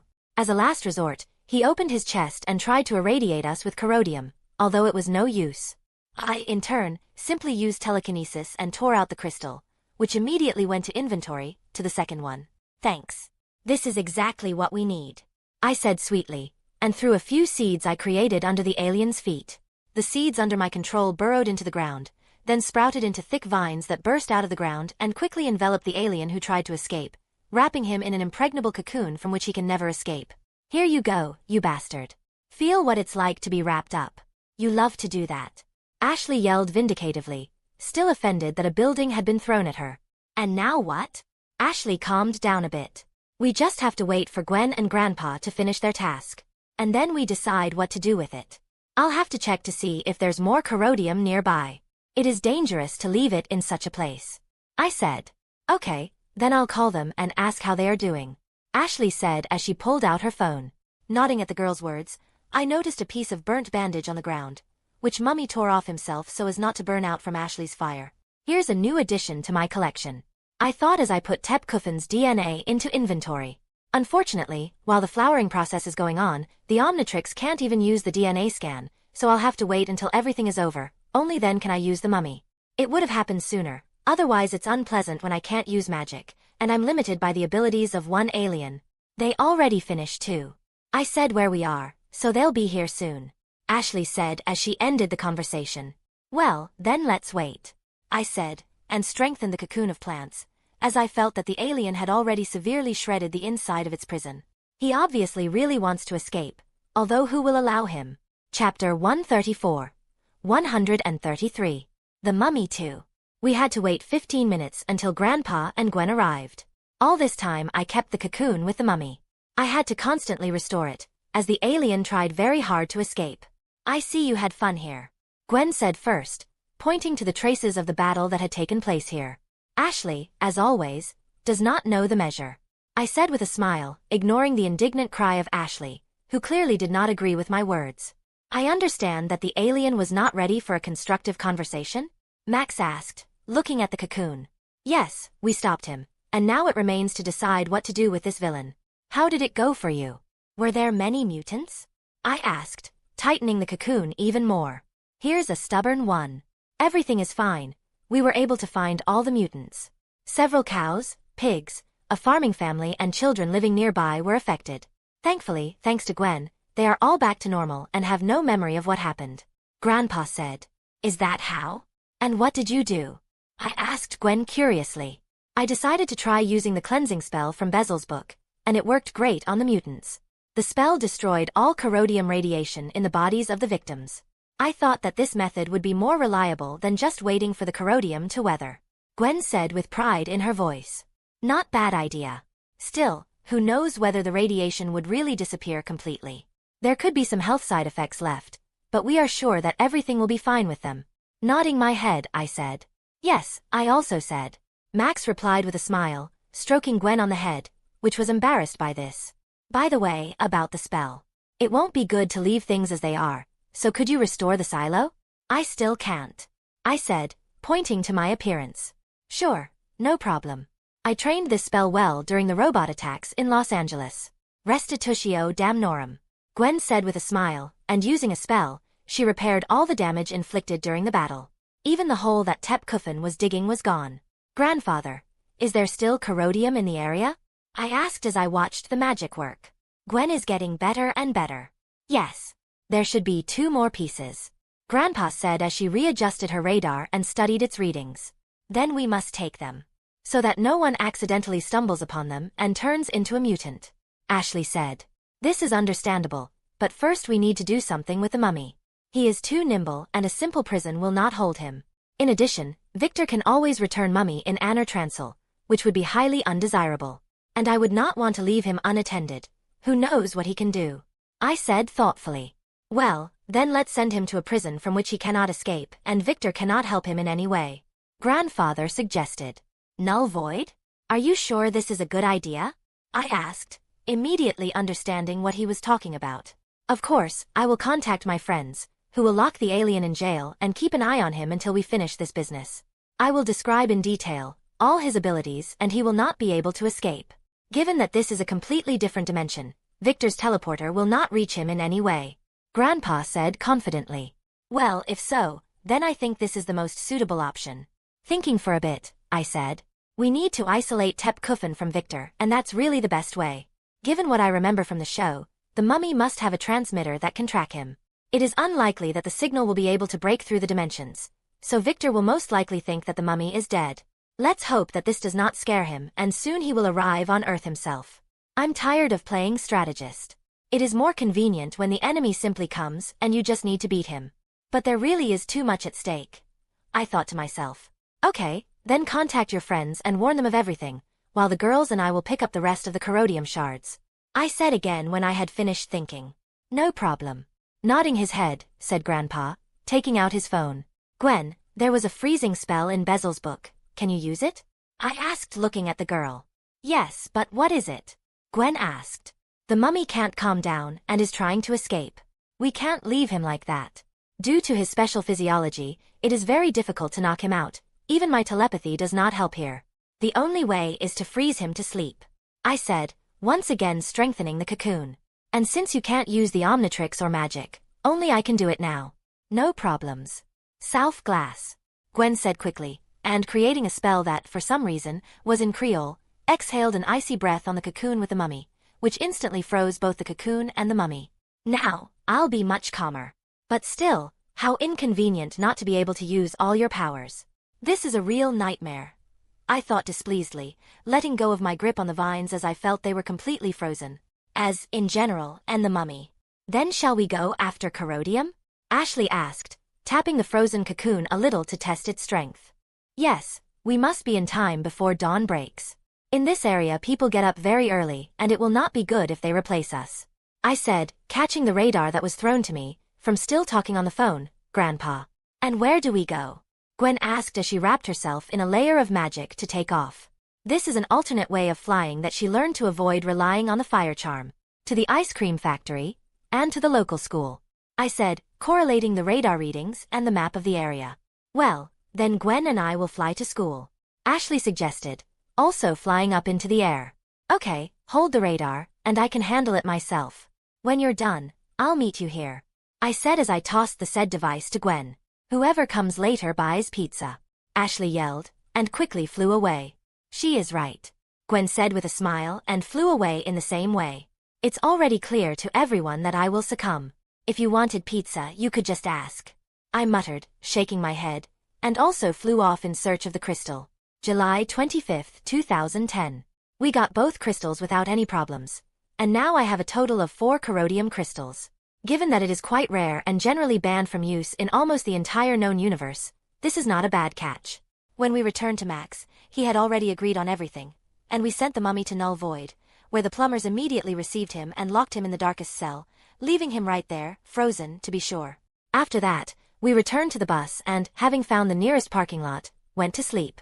I woke up before everyone else again and continued to work on my virtual world, at the same time playing with Nebula, who had grown even more. She even learned to use telekinesis a little, with the help of which she now flies and gets her own food from the refrigerator. Now we have to lock it up so that this little glutton does not eat all our provisions. It seems that the effect of our connection turned out to be much better than I thought.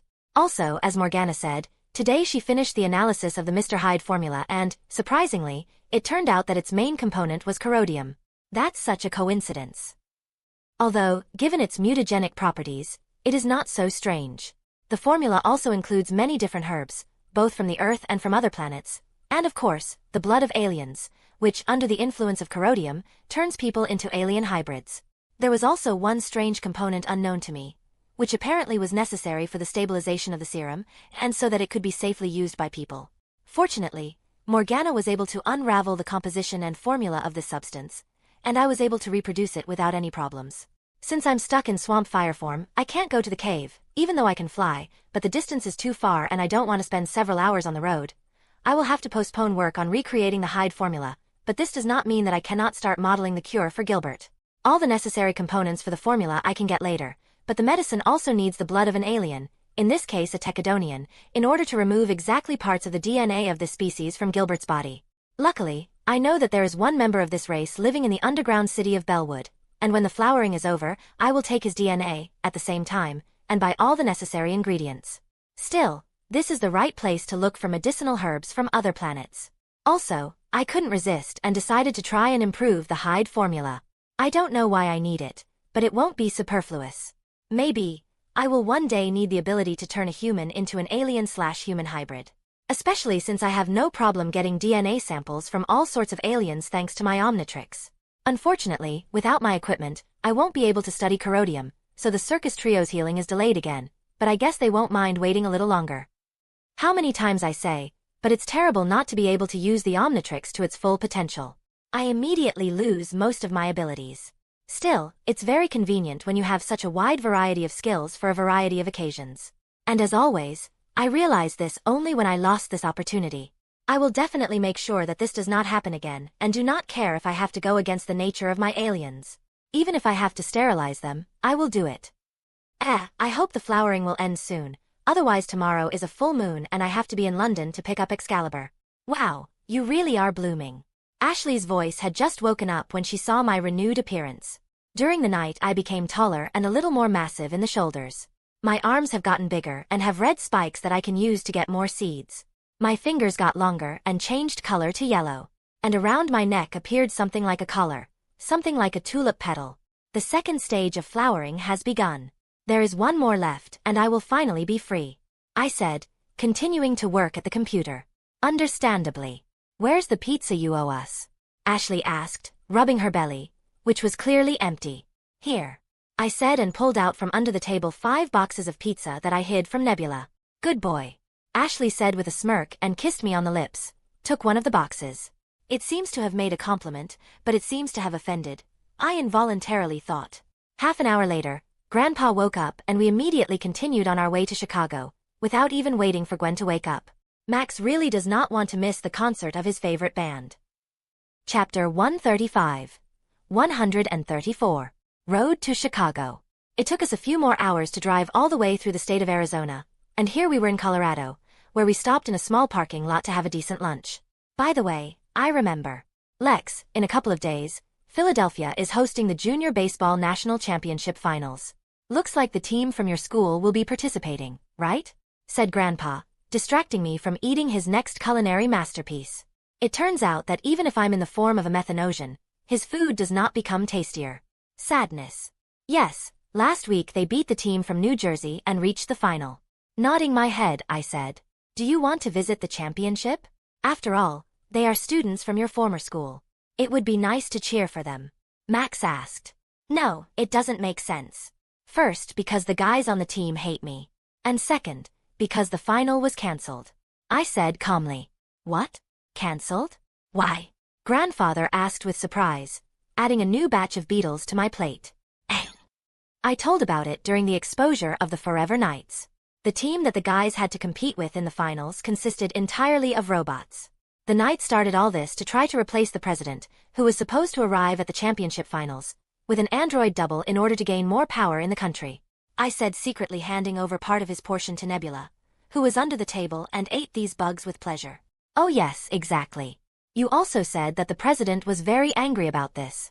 He also released a statement declaring the Forever Knights a terrorist organization and an enemy of the country, which is why the Army and the FBI are so furiously catching all the members of the Order throughout the country, said Grandfather, throwing a menacing look at me when he noticed what I was doing under the table. Why do the members of the baseball team hate you? Ashley asked, joining the conversation.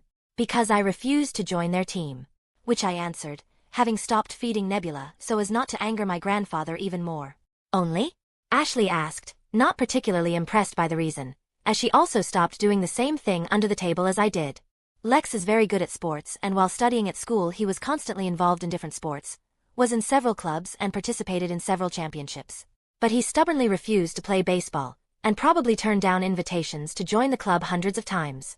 One day, the team suffered a crushing defeat. The baseball players were sure that if Lex had been on the team, they wouldn't have lost. So, since then, they hate him fiercely.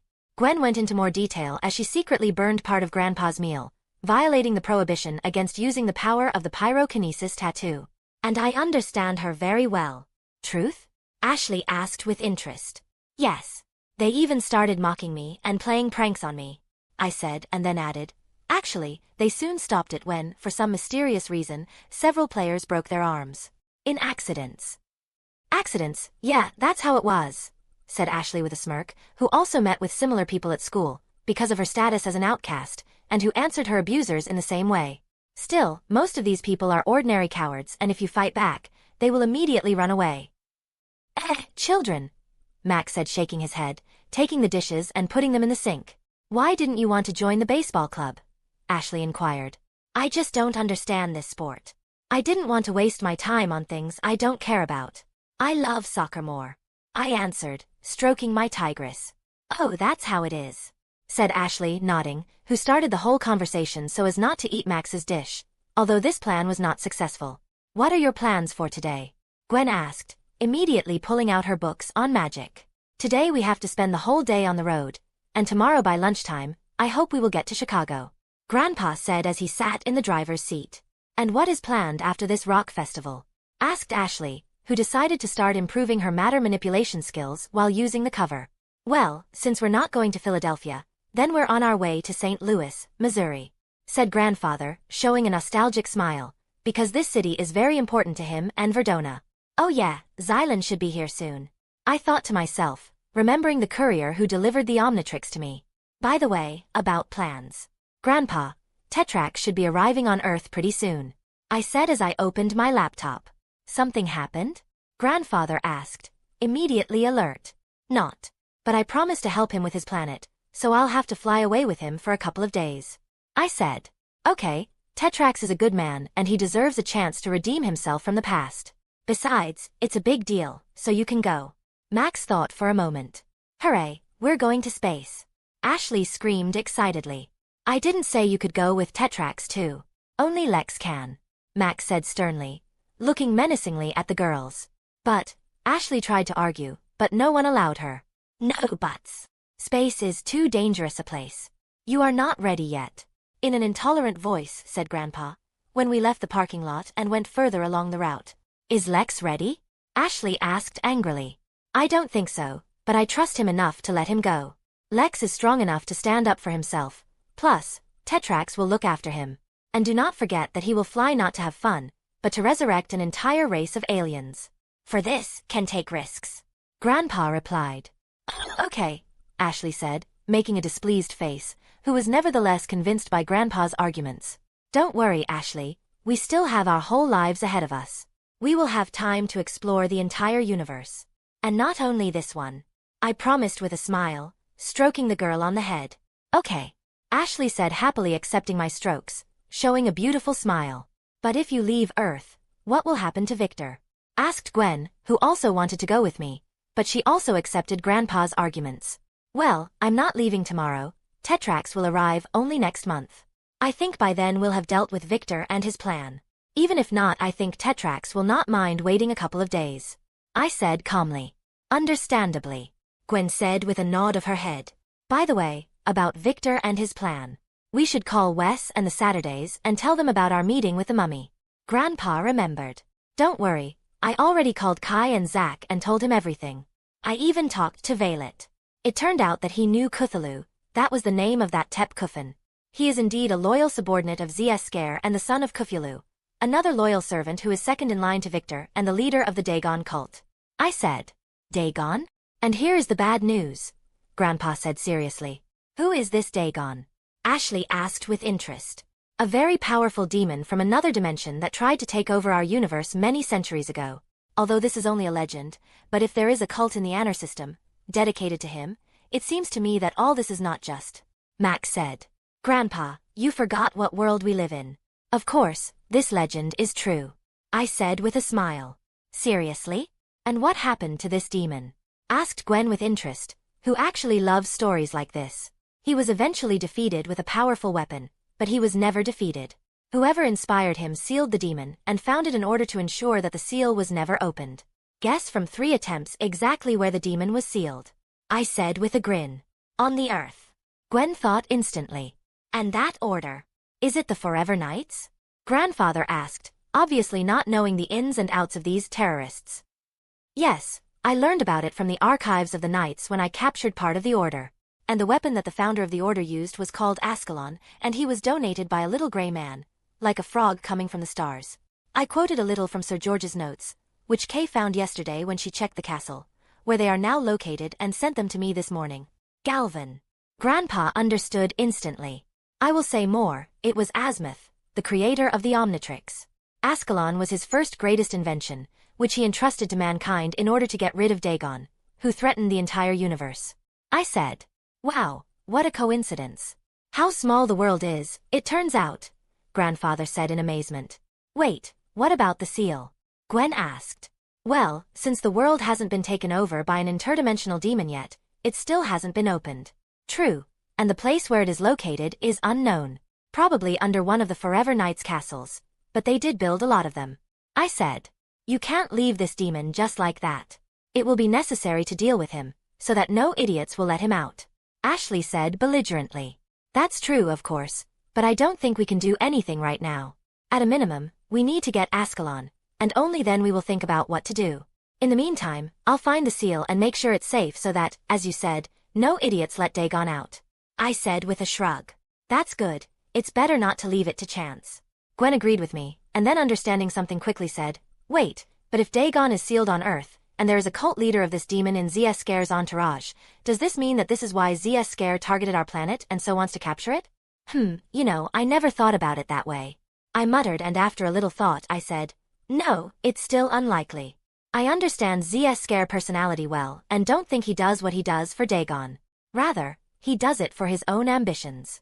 I think he planned to take over the Earth precisely for the sake of obtaining the Omnitrix and continuing his expansion to other solar systems. But the fact that there really is a high-ranking cultist of Dagon in his entourage is also hardly a coincidence. Do you think this Kufyulu serves Zscare because he wants to use his plans for himself and ultimately free Dagon?" Max asked, understanding my train of thought. "I don't know, but this is the most logical option. Although Tep Kuffen, whom we recently met, was indeed personally devoted to Zscare and did not even know about any Dagon. So, this is just speculation. But one thing is clear," I said, raising my index finger. "We need to prevent Zscare's plan from succeeding and Dagon's seal from being opened. The fate of not only our planet, but the entire universe depends on this." Ashley finished pompously. "Right. Still, it is unlikely that other than us, someone else can do it. Moreover, we are kind of like heroes and this is our job," I said with a smile. "By the way, about the heroes. Looks like a job has arrived for your part," Max said loudly, pointing to the highway where the police chase took place, apparently for a stolen cash-in-transit car. "It's my turn to have some fun," I said, stopping Gwen and Ashley, who were about to go after the hijackers. I didn't listen to any objections. I put on a suit and jumped out of the hatch onto the roof of the bus. Deciding not to use any of Swampfire's abilities, but only the capabilities of the cloth, I fired the black cords forward and, clinging to the overpass, I jumped down and flew forward like Spider-Man. A few similar pirouettes later, I caught up with the cash-in-transit car and jumped right onto its roof. Having created 4 more harnesses, I wrapped them around the wheels, which immediately blocked, and now, the car flew forward by inertia. Quickly tying the car with a few more ribbons, I stopped it and hung it over another overpass. For all of the above, it took me only a couple of seconds, and now the robbers are stopped. Oh, what people! It's hard being a wanted criminal, isn't it? What, have you already stooped to robbery to get at least some money? Seeing that the 4 rank-and-file Forever Knights were the ones who stole the car, I asked. "You!" The one behind the wheel exclaimed aggressively, but I quickly knocked him out with a punch, as well as 3 of his friends. Having removed all the harnesses, I carefully released the cash-in-transit vehicle to the ground, where the police were already waiting, and quickly flew back to the bus so that no one could see where I had gone. After I returned, the girls had already begun to go about their business, and Grandfather was focused on the road. I left them alone, and taking my laptop, I continued to work on my virtual world and bleach, as I called Gilbert's Cure, as we continued on to Illinois, Chapter 136, 135. Rockfest. July 26, 2010. Yesterday turned out to be very busy with all sorts of criminals that we met along the way. After I stopped those Forever Knights, we ran into bank robbers who were running from the police, then there were pyromaniacs, who we had time to stop before they set fire to the whole forest, after we met real terrorists. Too many criminals for one day, but we neutralized them all, handed them over to the police, and went on to Chicago. And despite the fact that the girls and I were constantly distracted, last night we managed to drive through Nebraska and Iowa, and reached Illinois. After spending the night at the next campsite, we had breakfast and hit the road. Overnight, my appearance changed and reached the last stage of methanosian flowering. I got even bigger. For some reason my skin color took on a brighter green tint, and the red spikes on my arms that appeared yesterday grew even bigger and turned yellow at the base. Most of all, my head has changed, which has acquired a more floral and at the same time masculine look. The final touch was the collar, which increased in size and encircled my head. Looks pretty stylish. And although this is the last stage, the Omnitrix has not been unlocked, so I have to continue to live in this guise and wait for this punishment to end. At least for the fact that I cannot go according to my plans, I have been diligently engaged in designing my world, and I must say, I have made good progress in this. Although, this will take a lot of time. I also had enough time to think about the future and decide what should be done next. Ah, I remembered. Ashley exclaimed loudly, distracting me from work, Gwen from practicing magic, and Grandpa from driving. What? I immediately asked. Kenko's armor is also made of metal. What happens if I absorb it? Ashley asked patiently, watching me in anticipation. Now I'm curious too. Here you are, I said curiously as I took out a piece of armor and handed it over to Ashley. Luckily, even though I don't use magic, I can still use my dimensional ring. Although, it is not as easy as before.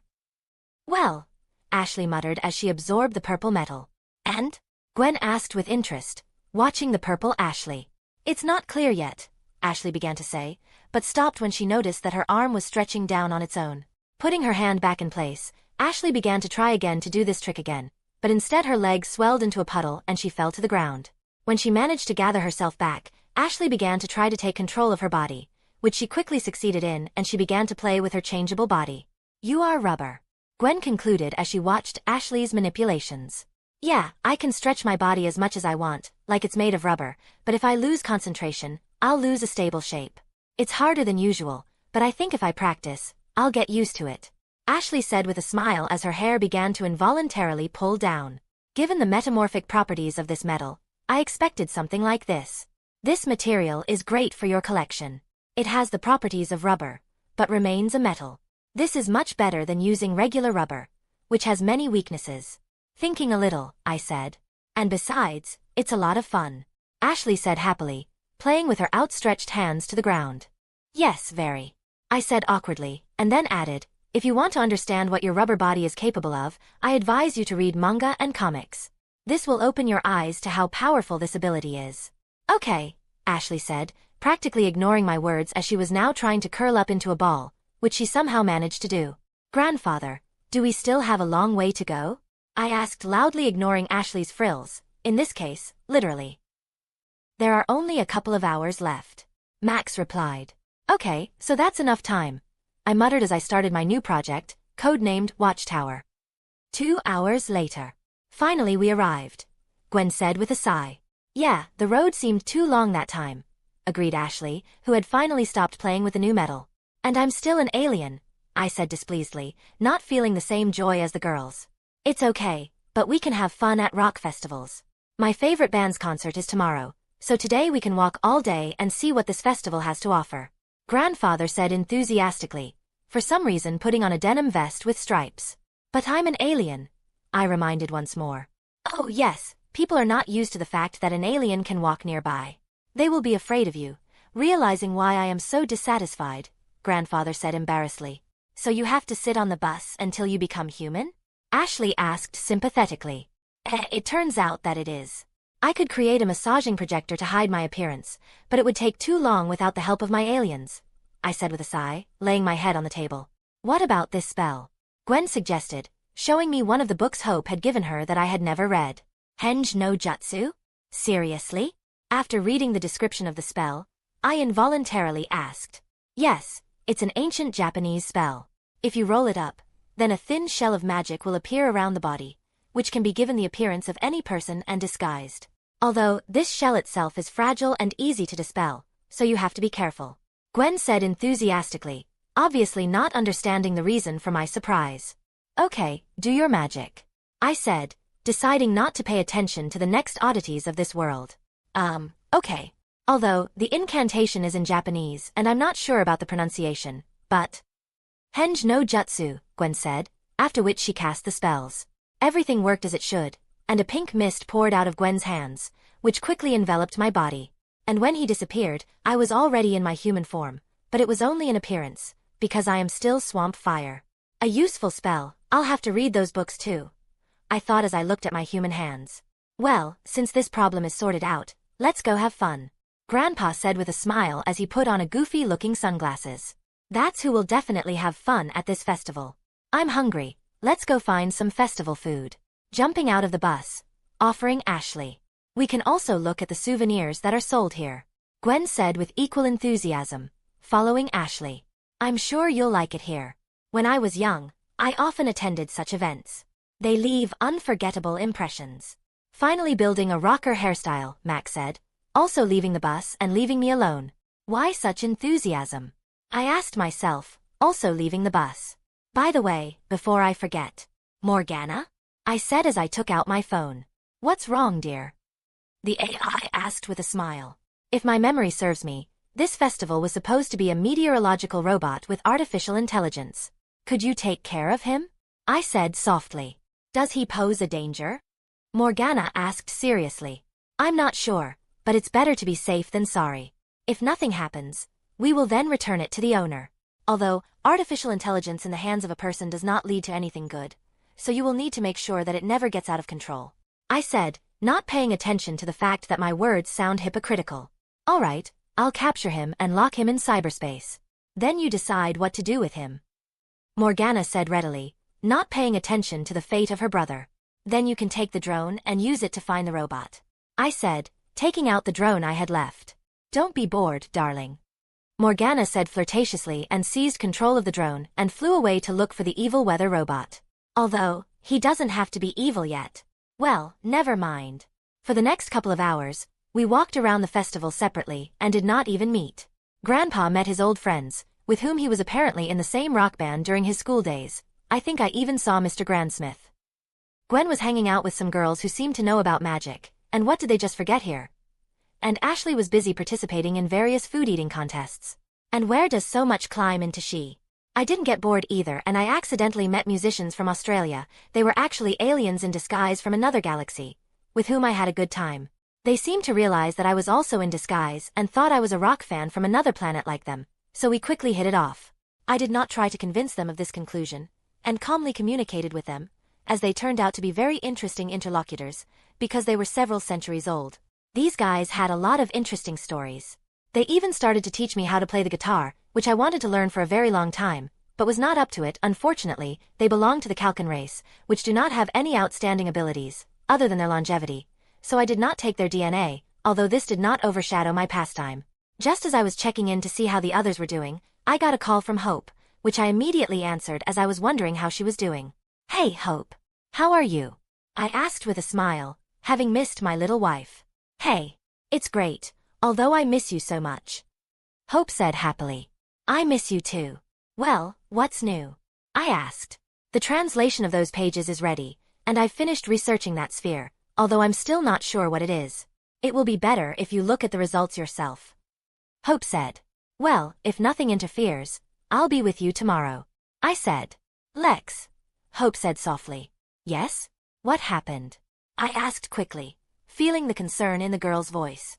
Uncle Hex has returned, the Charmcaster replied. Did he do something? I asked seriously, preparing for the worst. That's just the point, no? The girl answered uncertainly.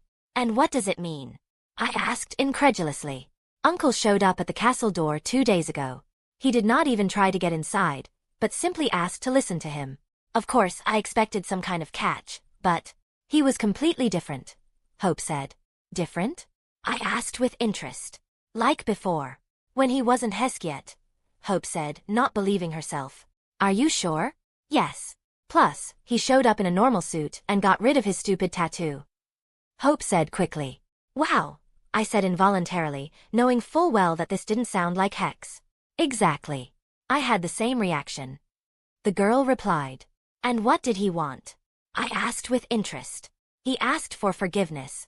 He said that being on the verge of death in Null Void helped him rethink his life and realize that his behavior was terrible. He especially regrets the way he treated me, Hope said uncertainly. Well, he's obviously exaggerating. He wasn't on the verge of death. At most half alive, I thought at first, and then asked, so what in the end? He apologized for everything, what happened in the past. Uncle decided to change his life and discard all stupid thoughts about omnipotence and revenge, and decided that he should do what my mother would like. That is, take care of me.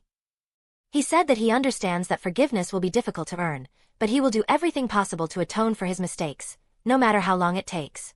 And first of all, he gave me a castle, Hope said. And where is he now? I asked. Gone.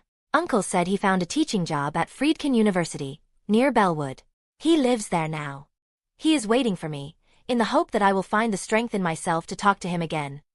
Hope said, with audible sadness in her voice. And? What do you think? Was he pretending? I asked seriously. I don't know. It didn't look like a lie. But it's Hex who knows what he's thinking, Hope said sadly. But you hope that everything he said is true. I guessed. Certainly. He's still my uncle. I would like him to be the same even despite all that he has done, said the Charmcaster honestly. Let's visit him tomorrow then, and make sure that he really has changed, I said after a little thought. Are you sure? Hope asked hopefully. Yes. Better if we find out all at once than to guess in vain. Besides, it's important to you, I said with a smile. Thank you. I love you. My girlfriend said with joy in her voice. I love you too. We'll make sure tomorrow, I said sincerely.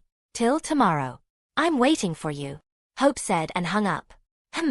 I drawled, not knowing what to think about the new information. It was unexpected. Okay, better than worrying now, I'll find out everything myself tomorrow, I thought, and went back to the alien rockers. Chapter 137. 136. Excalibur. Finally. I thought with relief as I heard the Omnitrix's signal that it was ready to go again. Sorry guys, but I have some urgent business. Thank you for teaching me how to play the guitar, I said to my new alien friends as I stepped out of their tent. Contact me, buddy. We are always happy to show new friends the greatness of rock. With a cheeky smile said a guy named Dave, who was dressed as David Bowie. Don't forget to come to our concert tomorrow, recalled his friend, named John, who looked like a young Michael Jackson. They are clearly very bad with conspiracy. They could have chosen more original names. Necessarily. Till tomorrow, I finally said and went towards our bus. When I was sure that no one could see me, I took great pleasure in ripping off the cloaking shell of magic. Reappearing in the image of the Swampfire, who at last matured, I became a man in the first few days.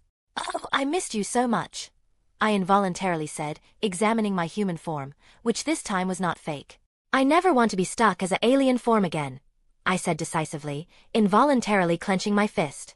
After a quick check of the Omnitrix, I was convinced that it was working properly, and there were no more failures. Actually, as with the magic that returned to me in full force. Just in time, I thought, noticing that it was now 14:57. Considering that the difference with the UK is 6 hours, it should be nearly 9 o'clock in London by now. And today is July 26th, full moon day. The perfect moment I've been waiting for to pick up Excalibur.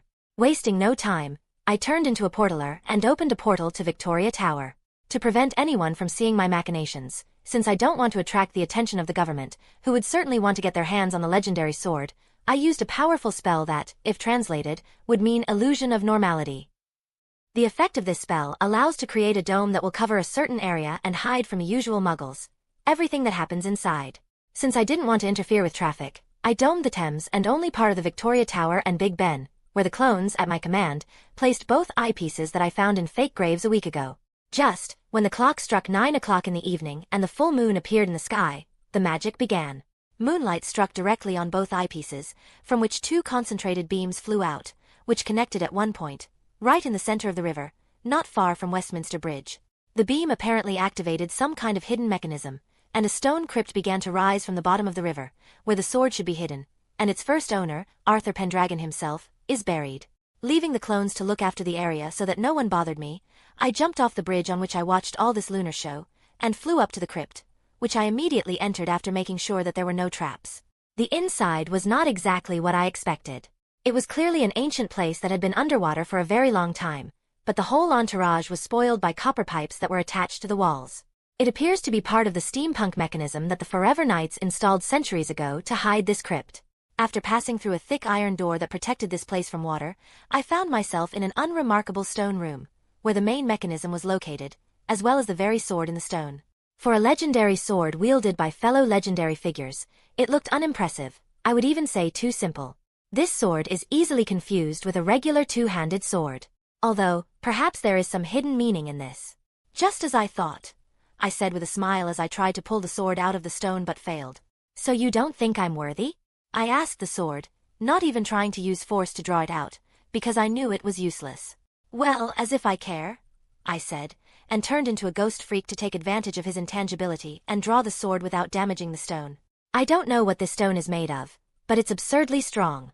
I may be able to break it, but who knows what damage I will cause to the environment, so it's better not to risk it again. Intangibility is the safest option. Heck! I said in displeasure when I felt the pain from touching the hilt of the sword.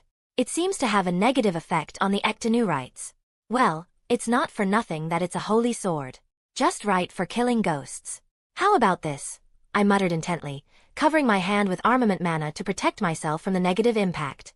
This time, I was able to touch the sword without any problems, and I even began to manage to make it intangible, but with great difficulty. This thing obviously didn't want me to pull it out. As I saw progress, I started to try harder and even covered all my power with armament mana, which seemed to be the decisive fact, and it finally became completely intangible, and I was able to pull sword out from stone. Worthy, not worthy. What the hell difference does it make?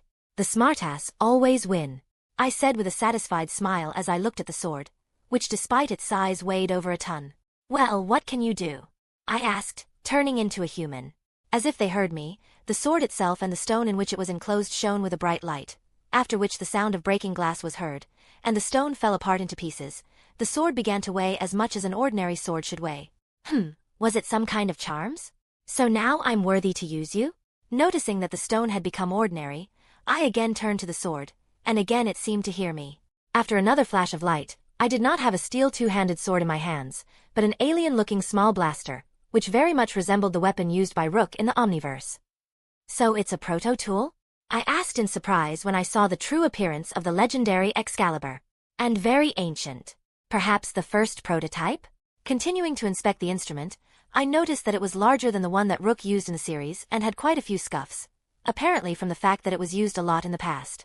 But I also feel magic, I muttered, clearly feeling the mana emanating from the weapon. Maybe he's been enchanted?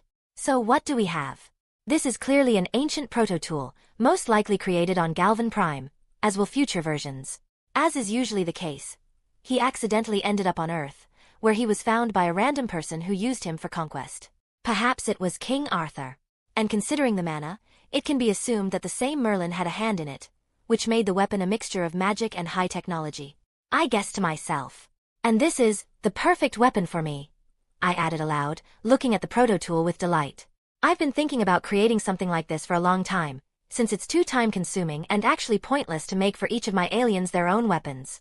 I don't really need a weapon, but it's always nice to have one just in case. And although I have the Tetraman sword, which I made myself, and the Exuage dagger, in general, are also powerful and useful weapons, which I honestly completely forgot about, they are clearly inferior to weapons that can change at the will of the owner and take on any form, from cold weapons to firearms, and even to a banal vacuum cleaner and fishing rod. And do not forget that my proto-tool was enhanced by magic, and who knows what secrets it still hides. Although, do you work at all? I involuntarily asked, realizing that I was not even convinced of this. As if offended, the proto-tool began to randomly change against my will, starting to turn into various kinds of weapons. A sword, an axe, a spear, a bow, a shield, a pistol, a kind of machine gun and a sniper rifle, even a yo-yo and a boomerang. That's enough, I understand. You're doing a great job, I said to stop this crazy Excalibur. Again reacting to my words, the proto-instrument stopped going crazy, which made me draw a logical conclusion. So you are alive? The proto-instrument that returned the appearance of an ordinary steel sword vibrated slightly, which clearly indicated that he had a mind. And what else did Merlin add to that sword? I involuntarily complained, although I have no evidence that the wizard was to blame. So you're my new partner? I asked, at the living proto-instrument. Having received another vibration in response, I was convinced that the sword had a mind of its own, although not at the level of an adult. Rather, it looks like a devoted dog. Well, as I understand it, you recognized me, and now you are my weapon? I raised my sword for the last time. Having received another vibration, since there is no other way for this proto-instrument to communicate, I nodded my head and said, "Well, well. You will be useful to me in my future battles. I'll call you Cal, otherwise Excalibur is too long." Having beamed a little, showing his joy, Cal turned into a small medallion with a chain, which I immediately put on my neck. Convenient, but will have to be tested in battle. I thought as I looked at the dragon head medallion, most likely in honor of the Pendragon family. So, I seem to have finished here. I completely forgot. I said aloud, remembering that I completely forgot to do something very important with this proto-tool. Taking a piece of the mummy's bandage out of the ring, I let the Omnitrix scan it to gain access to Tep Kuffin's transformation. Whenever the analysis was over, I destroyed the bandage, just in case. After that, I turned into my 60s some kind of alien. I'm already confused myself, to be honest, the real thoughts of the author. After the flash of light, I turned into a typical member of the mummy race, and I looked almost the same as the one we recently met. The only difference was, as always, the Omnitrix symbol appeared and the blue glow between the bandages. Plus, my new medallion, which still remained on the neck. This is a rather useful and strong alien, although it has a fatal weakness to fire. But its agility and survivability certainly outweigh its weaknesses. Although, frankly, this alien on its own is not particularly impressive, just a version of the wild made up of bandages, but if you add freshly obtained cloth to this mixture, get a terrible combination. By my will, the cloth escaped from my body and completely enveloped the Shero body, perfectly repeating his figure. Now, I was completely black, which made this character not only more intimidating, but also more deadly. Shooting out of my hand with my fingers at the wall, I easily broke through it. Having frolicked a little in this way, I almost completely destroyed the inside of the mound, because of which it slowly began to sink. Quickly getting out, I returned to the bridge, where I began to watch the end of the Excalibur vault. I didn't come here for nothing. I think now this is my most resistant alien, which, moreover, can use the full potential of the cloth, I muttered, looking at my black bandages. So, where should I go next according to the plan? Becoming a man and dispelling my clones, along with the dome that covered the area, I muttered, remembering what I need to do first after 2 days of not being able to use the Omnitrix. I think we should first look into the cave, I said in the end, after which I moved to the former secret base of the plumbers in Bellwood. Chapter 138. 137. Research Results. Well, Morgana, let's start working? I said with a smile as I sat down at my work computer in the cave. Of course, dear. Morgana's projection said with a smile as she opened the files I've been working on for the past couple of days. These couple of days were enough for me to fully study the results of the Explorer of the Mr. Hyde formula, and I think that Morgana and I successfully managed to create its enhanced equivalent, which makes the transformation into a human-alien hybrid permanent, while maintaining a human appearance and providing the racial skills of the selected race. Frankly, I was tempted to create such a serum based on Alan X's DNA in order to gain almost omnipotence, but I decided not to risk it. Especially since I'm unlikely to succeed. Still, the celestial sapiens are the highest race of this world, literally gods, and I don't think that some kind of serum created by a mad scientist from Earth will be enough to recreate and maintain such power. However, I think I have an idea of what Jekyll's serum, temporary title, might be useful for. Since I now have a whole faction of Forever Knights under my control, I thought that they would need an additional boost in the form of turning into a hybrid. As practice has shown, ordinary people, even those with advanced technologies, can do little against a truly powerful alien.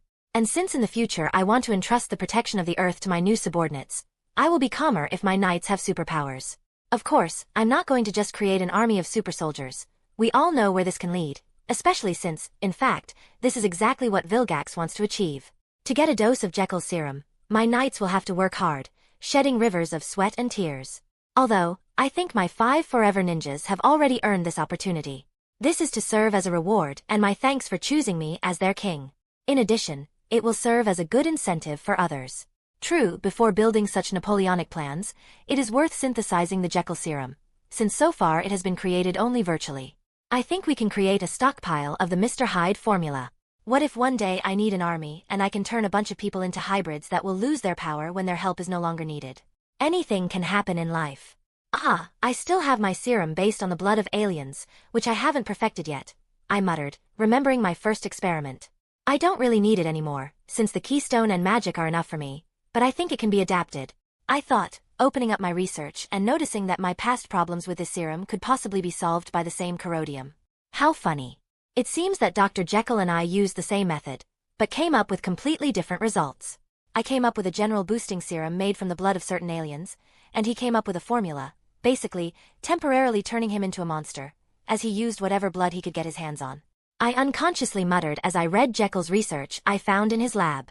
Although, everything worked out for him only thanks to codium, but me everything worked anyway. Not perfect, but it worked.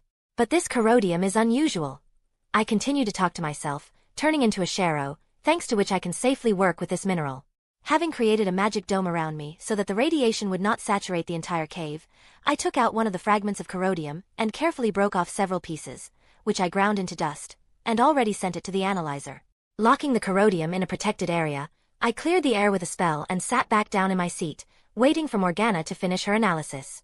Since we already had a lot of data and assumptions about codium, the analysis only took 20 minutes. Comparing the results just obtained and the results of research hide formula, I saw exactly what I expected, which is why I unconsciously muttered, "Yeah, as I thought." As you know, codium has a very negative effect on the DNA of living beings, literally causing explosive mutations, which are completely unpredictable. But it looks like Dr. Jekyll has figured out a way to make this mutation more controllable and steer it in the direction he wants. And the answer, oddly enough, is even more radiation. Apparently, Jekyll went so far as to irradiate codium with X-rays in his experiments, and this helped him to, shall we say, stabilize the mineral and combine it with the rest of the serum. This updated codium not only made the previously failed formula work, but also improved it several times. Although, it is strange that all the excess radiation from the serum has long disappeared. Morgana accidentally found residual traces, and then only when I asked her to check it a second time. But the formula works as before and no side effects appeared, despite the fact that the formula I found lay in that laboratory for more than a century. I wanted to verify everything for myself and see how it would affect my serum, so I decided to repeat the Jekyll method, albeit in a slightly different way. I have one alien that can use radiation, so after taking everything I needed for the experiment, I went to the safe room. Yes, there is one here, it's just that before I was too lazy to go there. Having completely isolated the room, I turned into NRG and left the bulky armor that protected the world from the radiation emitted by this alien. Picking up another codium crystal, I began to intensely saturate it with my radiation. After a couple of minutes, the first reaction appeared, and the color of the crystal began to slowly change from purple to pure white. It looks like the cleansing is going well. After another 20 minutes, I ran out of energy and the crystal completely changed. After processing it into a powder to make it easier to use, I put it in another safe container, after which I cleared the room and returned to the main laboratory. Too much actions. Morgana, is the serum ready? I asked as I walked over to the computer. Yes, I synthesized it from the DNA samples I have of the same aliens, said Morgana, bringing a new batch of Omni-enhanced serum out of the fabricator. Come on, let's try. I muttered as I added some altered codium powder to the vial of serum, after I had secured everything, of course. As soon as the powder got into the serum, it boiled and began to intensely shimmer with all the colors of the rainbow, until the vessel itself exploded. But fortunately I expected something like that and managed to surround the entire liquid with a small sphere, in which I enclosed the serum. When any external reaction was over, I poured the serum into a new vessel and sent it to the analyzer to see the changes. All the radiation is gone. And the serum has completely stabilized and now it can be safely used by anyone. In addition, the effect increased 4 times. I muttered when I saw the result. I used to not be able to give this serum to Gwen and Ashley, firstly, because it was dangerous for everyone except me, and secondly, because they are still growing and this could affect their development. But now, I think they can be given serum. It won't be redundant. Although, it depends on their choice. I thought, making a few Omni-enhanced serums plus just in case. And now, the most interesting. What happens when you combine Hyde formula, Jekyll serum, and my serum plus? Morgana, start the virtual calculation. I ordered, wanting to see the result. Wait a minute. Done, said Morgana, and having made all the necessary calculations, deriving a new formula. Wow, I said involuntarily, realizing that I had accidentally created something revolutionary. With this, the need for the Omnitrix will completely disappear, I said, not fully believing what I saw. Not too early for that. I have not yet fully realized my plans with this Omnitrix, Alpha Forms, Ultimatrix, and Biomnitrix.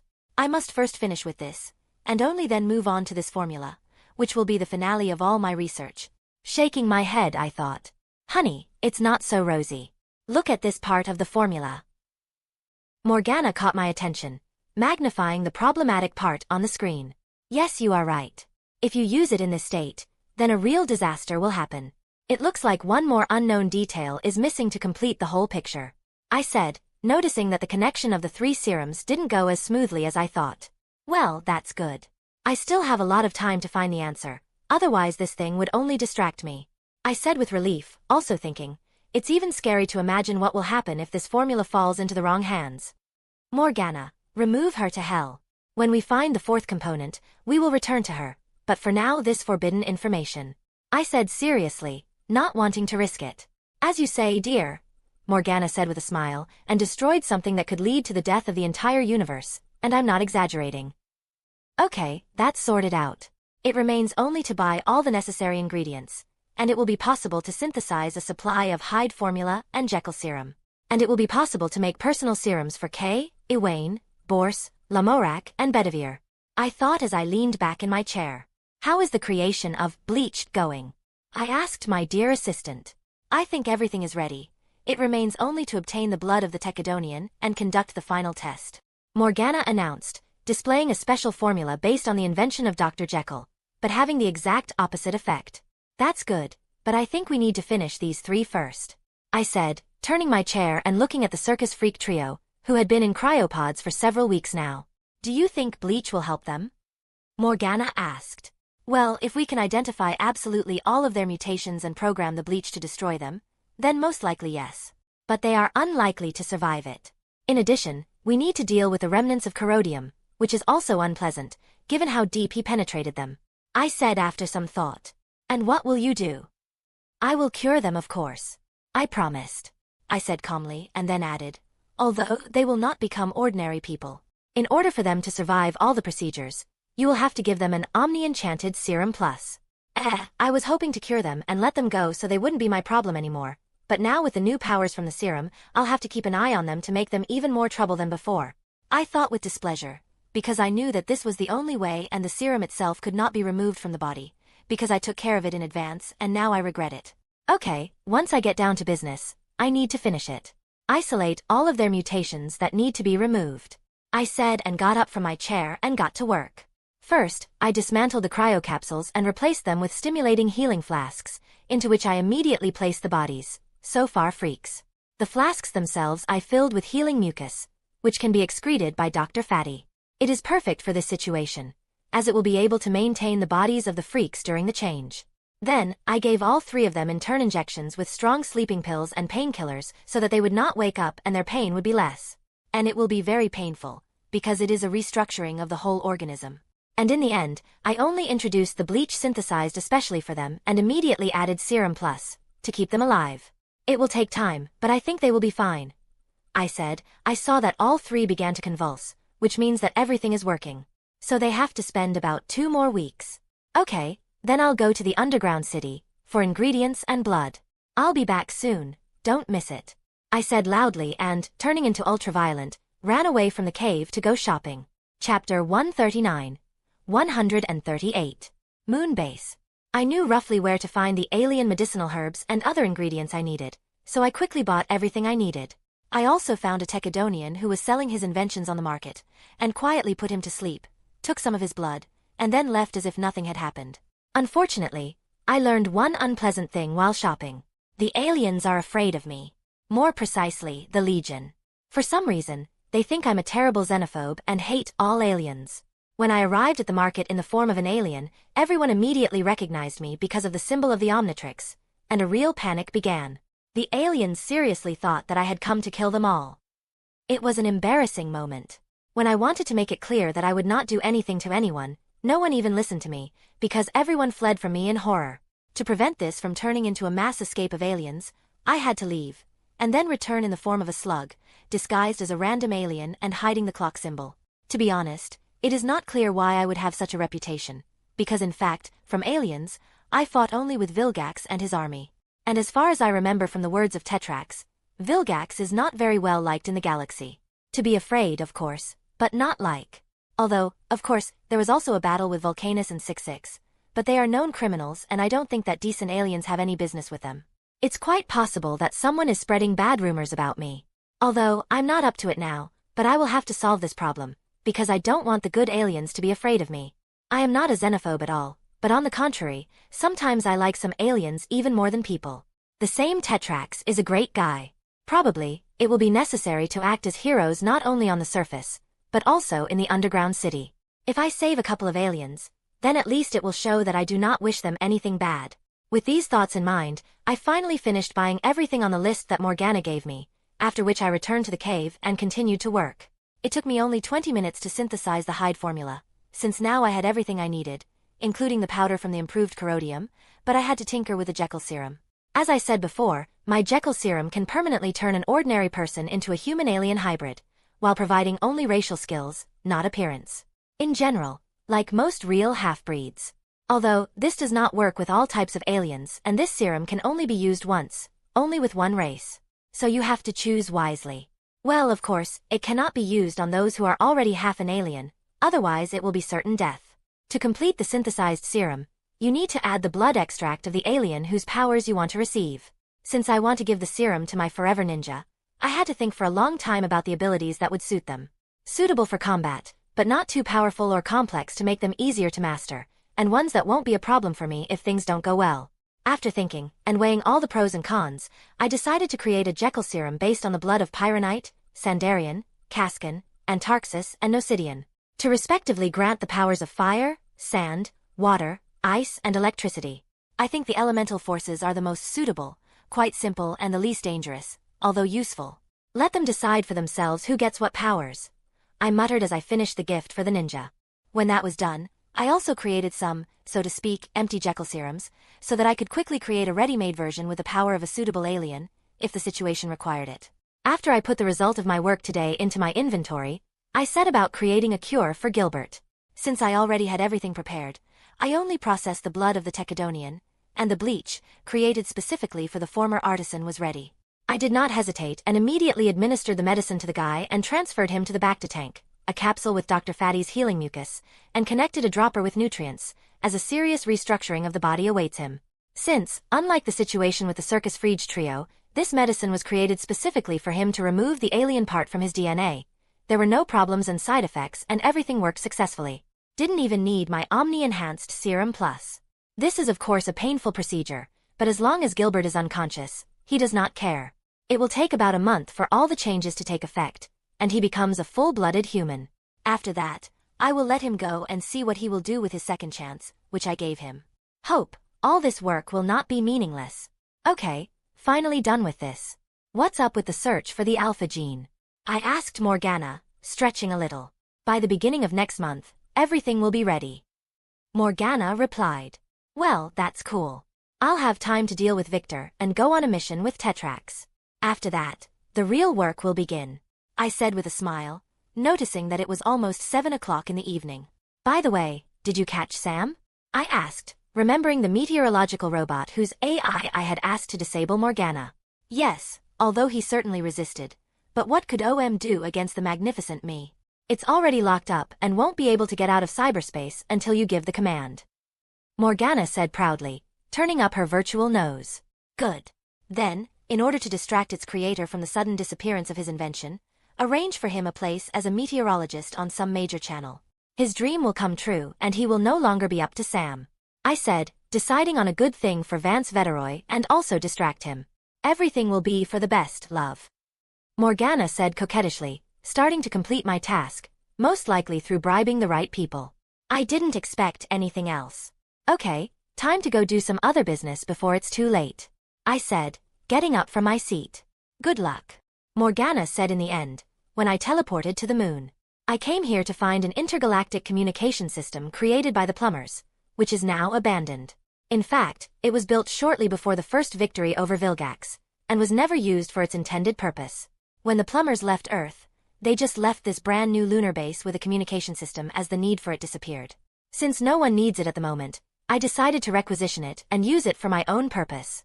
Namely, as a new base for my faction of the Forever Knights.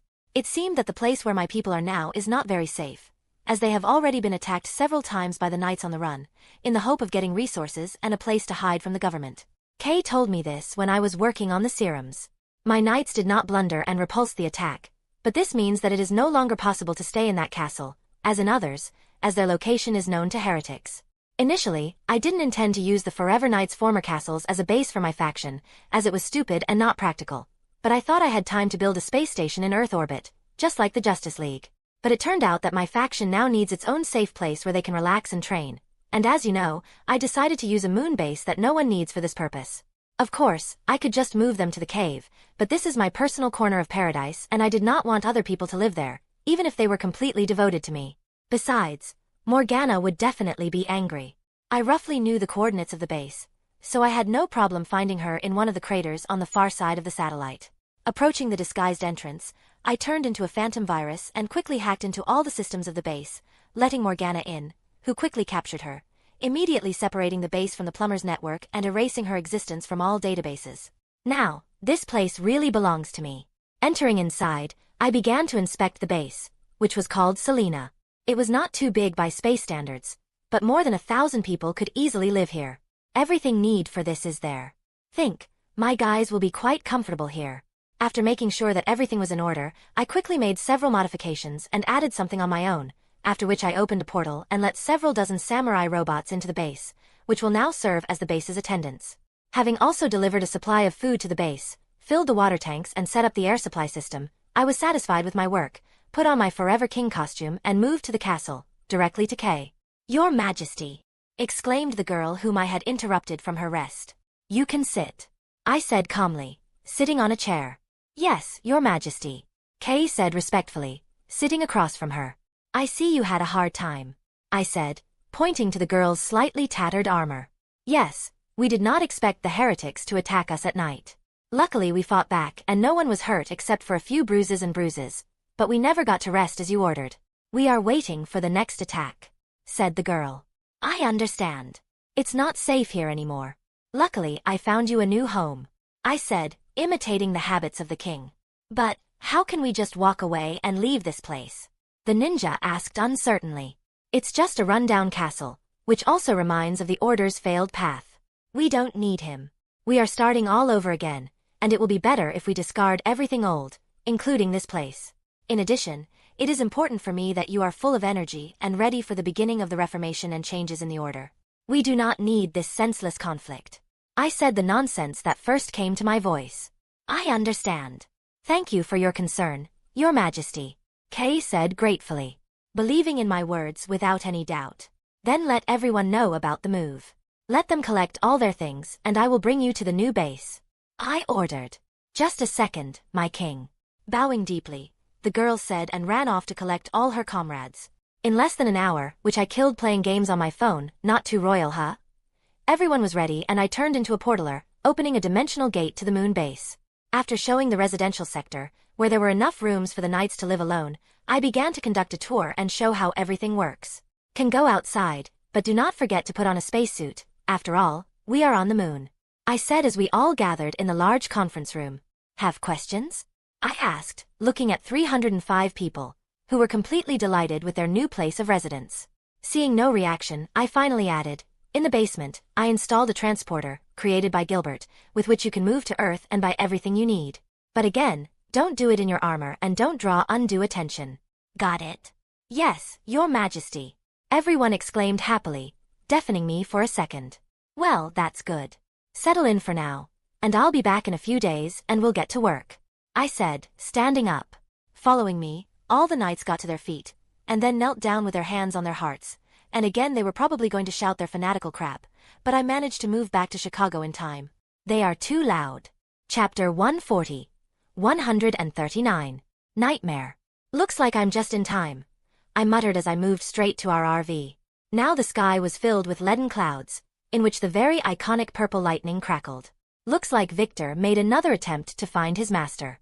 Apparently, having lost the mummy's signal, he decided that it was worth rethinking the original plan. Although, this will not give him anything.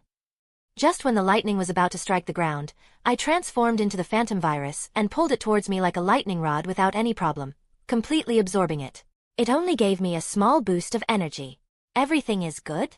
Did the lightning move anyone else?" Grandpa asked quickly as he approached, just as I turned back into a human. "It's okay. Don't worry. It's just Victor going crazy for not being able to get the codium," I suggested, reassuring my grandfather. "Is that how? This is good. Luckily, he hasn't arrived yet. Grandpa said with relief. He's probably really angry right now. If I understand his character correctly, in a few days he will arrive on Earth and independently begin to prepare his plan. Thinking for a bit, I said. Fortunately, he's in for a nasty surprise in the form of us. Grandpa said with a grin. Exactly. But I think we need to declare a general readiness and tell the Saturdays and the Greens to get ready. I said, opening the RV door and catching Nebula who missed me. Okay, I will call them tomorrow morning. Well, how did you spend your time at the festival? I see you are no longer worried about your problem. Max asked, pointing out that the Omnitrix was working correctly. Yes, flowering is over and everything is back to normal. And the festival turned out to be much more interesting than I thought. I even met some interesting people. The girls don't seem to get bored either. I said with a smile, pointing to Gwen and Ashley, who were now on stage and participated in some kind of competition. Ha ha ha, I'm glad. No wonder I brought you. Grandpa said sincerely, once again getting a few scratches from Nebula when he tried to pet the wayward tigress. Yes, this place turned out to be much better than I thought. I said honestly, and then asked, how did you spend your time? Met old friends? Yes, many people with whom I studied at school and university came here, so we can say that we have a memorial evening here. And even Donovan came, in the company of Vera? Grandfather said happily, nevertheless managing once to stroke the tigress on the stomach. Is Aunt Vera here? I didn't even see her. And how did they get along with Mr. Grandsmith? I asked with genuine interest. They just started a serious relationship, so they behave like teenagers in love and do not stick to each other at all, stuck in their own romantic world, not at all reacting to the environment. Grandfather said a little displeasedly. Well, it's his brotherly instincts that react like that. I said involuntarily, imagining this, and then, shrugging my shoulders and regretting that I had such a rich imagination, I said, well, I'm happy for them. They deserve happiness. Oh, it's hard to argue with that, Grandfather said with a sigh. What else interesting happened while I was gone? I asked, noticing that the competition was over and Gwen had won a very good bass guitar worth at least a few $1,000s. How serious are they? Gordon came for a couple of hours. And brought good news. Grandfather said, referring to his older brother, who was also in plumber, even when he got into the main branch. Yes? And what exactly? I asked, basically guessing. Joel did propose to Camille, and she accepted. Wedding in a month. We are all invited, said Grandfather, not knowing how to feel about this. Joel is Gordon's eldest son, Max's nephew, and Gwen and I are either an uncle or a cousin. I don't even know what it's called. He, unlike the children of Max, our fathers with Gwen, followed in his father's footsteps and became a plumber. And very good. A few years ago, the plumbers went to war with the Lenopans, mud monster-like aliens, because they broke several intergalactic laws and prevented the plumbers from restoring their order in the Lenopan home solar system. To be honest, I still think that the aliens were within their rights to do what they want in their homeworld, but nobody cares about my opinion. So, the war ended, as in some kind of romantic story. Joel met Camilla, a warrior of the opposite camp, and as they say, there was love at first sight. Two representatives of different races fell in love with each other, just like Romeo and Juliet. But, fortunately, my relative's story ended on a good note. Through great efforts, Joel and Camilla together managed to end the war and sign a peace treaty, albeit a very shaky one. Not everyone liked it, and on both sides, but everyone was tired of this war, and therefore agreed to a truce. Since then, Camille has been living on Earth with Joel. Gwen and I met this girl and her cousin Lucy 2 years ago. Although Gwen, unlike me, still does not know that they are Lenopans. Initially, it seemed to me that Camille was just using Joel to end the war and save her race, but after checking her mind, I saw that she really had a crush on the guy. Sweet. I must say, it's amazing how Camilla turned out to be so good and sweet, especially if you remember her parents, who were almost the most important radicals of their race, who wanted to bring the war to a victorious end. Although, it is clear to everyone that in this case, their race would simply die out, but such people do not understand this. In any case, I am happy for them and wish them true happiness. What cannot be said about the parents on both sides? A fun wedding will come out, I muttered involuntarily. I understand the situation very well, and I am sure that everything will be much more fun than it was shown in the series. Yes. I hope Gordon doesn't do anything stupid, Grandpa said, knowing full well what he would most likely do. Well, the main thing is that Joel and Camille are happy, I said, also realizing that it would be me who would have to clean up this mess. Okay, let's put this worry aside, there's nothing we can do right now anyway. said Grandpa, a sensible thought, and then changed the subject. So, what were you doing when you left? Made medicine for Gilbert and the circus trio. I answered shortly. Oh? And how? Max asked with interest. The process has begun. It remains only to wait, I said, noticing that very happy girls go in our direction. Well, that's good. Good job. Patting me on the shoulder, said Grandfather after adding, let's go, let's eat something harmful and tasty. Today it is possible. Let's go. I said as I cast the disguise spell on Nebula that Gwen had used on me this morning to make the tigress look like a normal cat so she could be taken with her and not hidden from people. Approaching the girls and telling them our plans, we all went together to the nearest food court. Although, since Ashley did nothing but eat today, she limited herself to soda. After the meal, we decided to return to exploring the festival, but already together. July 27, 2010. It was late at night and everyone was already asleep, but suddenly I was awakened by a noise in the RV. When I opened my eyes, I saw that it was Grandfather, who climbed through the boxes and collected everything that might seem valuable in a bag. Grandpa, what are you doing? I asked softly, trying not to wake the girls. Having received no answer, I got up from my bed and walked over to Max, who continued to loot without paying any attention to me. Grandpa? I asked worriedly, touching his shoulder. Again getting no reaction, I looked at him carefully and noticed that he was still asleep. When I tried to wake him up, I again did nothing. Grandfather just continued to fill the bag, and when there was nothing of value left, he went out into the street. What the hell? I asked in shock when I noticed that a crowd of sleeping adults had gathered on the street, who, like sleepwalkers, were going somewhere, while everyone had a bag or a bag with valuables with them. Grandfather does not suffer from sleepwalking, and even if he did, it would not explain why are there so many people in the same situation. What is it? I thought, and heard some faint whistle, which even with my improved hearing, I could hardly notice. Hypnosis? Maybe something like a rat catcher's flute? I suggested aloud, immediately thinking that this whistle could not be noticed by children or teenagers, but only by adults.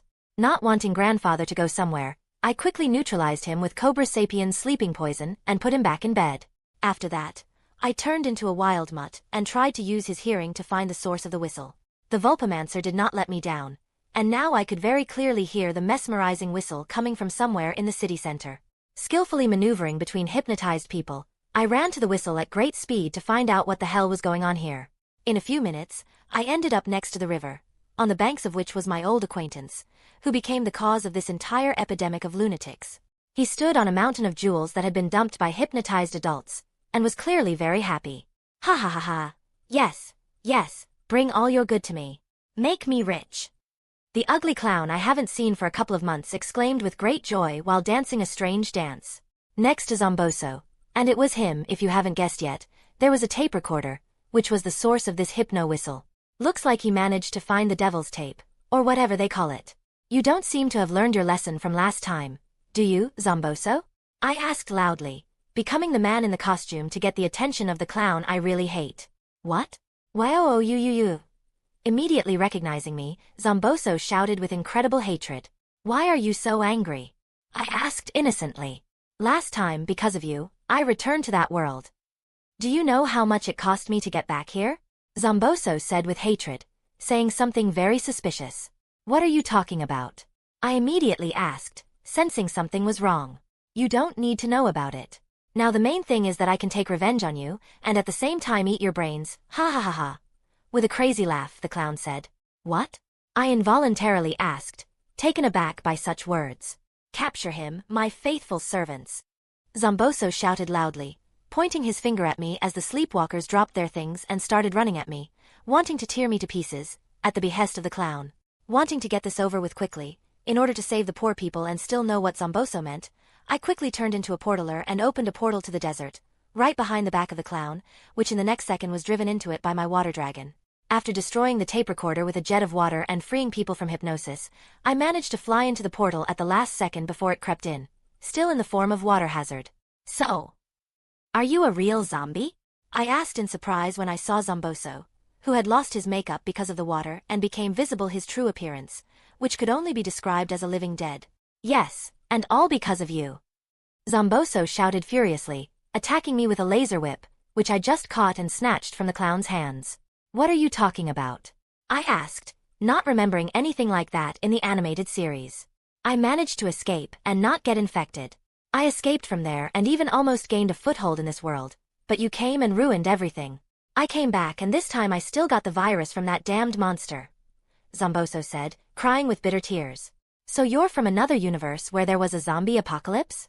Somehow, understanding what he meant, I asked. Yes. And now I'm a zombie too. Because of you. Zoso yelled as a piece of flesh fell off his hand. Phew. Nothing, now you won't stop me and I'll infect the whole world, at the same time getting all the riches. Ha ha ha ha. Zoso seemed to have gone completely crazy. But before I could do anything, a purple portal suddenly appeared under Zoso's feet, from which terrible zombie hands protruded, which began to pull Zoso inside, and I clearly saw a watch resembling the Omnitrix on one of the hands. No. No. I don't want. No. The clown screamed in horror, resisting with all his might, but he did not succeed and he was nevertheless sucked into the portal. As a result, only his hat remained from the clown. What the hell? I involuntarily said, not fully understanding what had just happened. I hope it was just a nightmare. Chapter 141. 140. Golden Orb. I decided that I should forget about everything that happened and generally no longer mention Zoso. So my sanity will stay in order. In any case, he's done with and he won't have to come back, so it's best not to worry about trifles once again. And it's not because I was actually scared by that clown disappearance scene, okay? When I got back to Chicago, I had to take care of all the people who unwittingly brought their possessions to the zombie clown. When I destroyed the tape recorder, none of the lunatics woke up, and they all continued to sleep standing on the street. As a result, I had to carry almost 30,000 people home. Luckily, I had my clones, super-speed aliens, and magic that I could use to find each sleepwalker's place of residence, and was able to correctly distribute the stolen property so that everything returned to its place.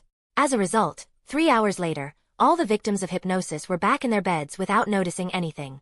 I, too, was finally able to get back on the bus and immediately fell asleep, as I really had to work hard to make it look like nothing happened tonight.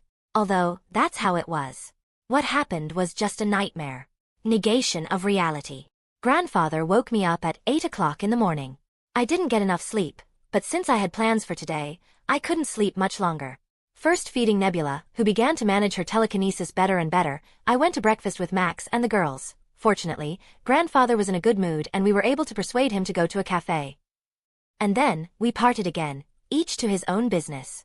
Max went to see his old friends, Gwen went to see some new friends she met yesterday, and Ashley went back to look for a new food contest, in which she is very easy to, it turns out, win with a little cheating. I, having asked Max off, went to meet with Hope, as promised.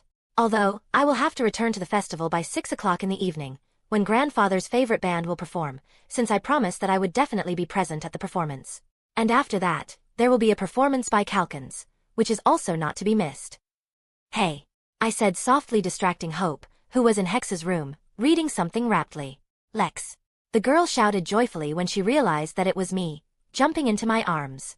I missed you too, I said with a smile, tightly squeezing the body of my girlfriend in my hands. I missed your hugs, Hope said happily. We haven't seen each other for only a few days, I reminded the Charmcaster, although I myself felt a very strong longing for her.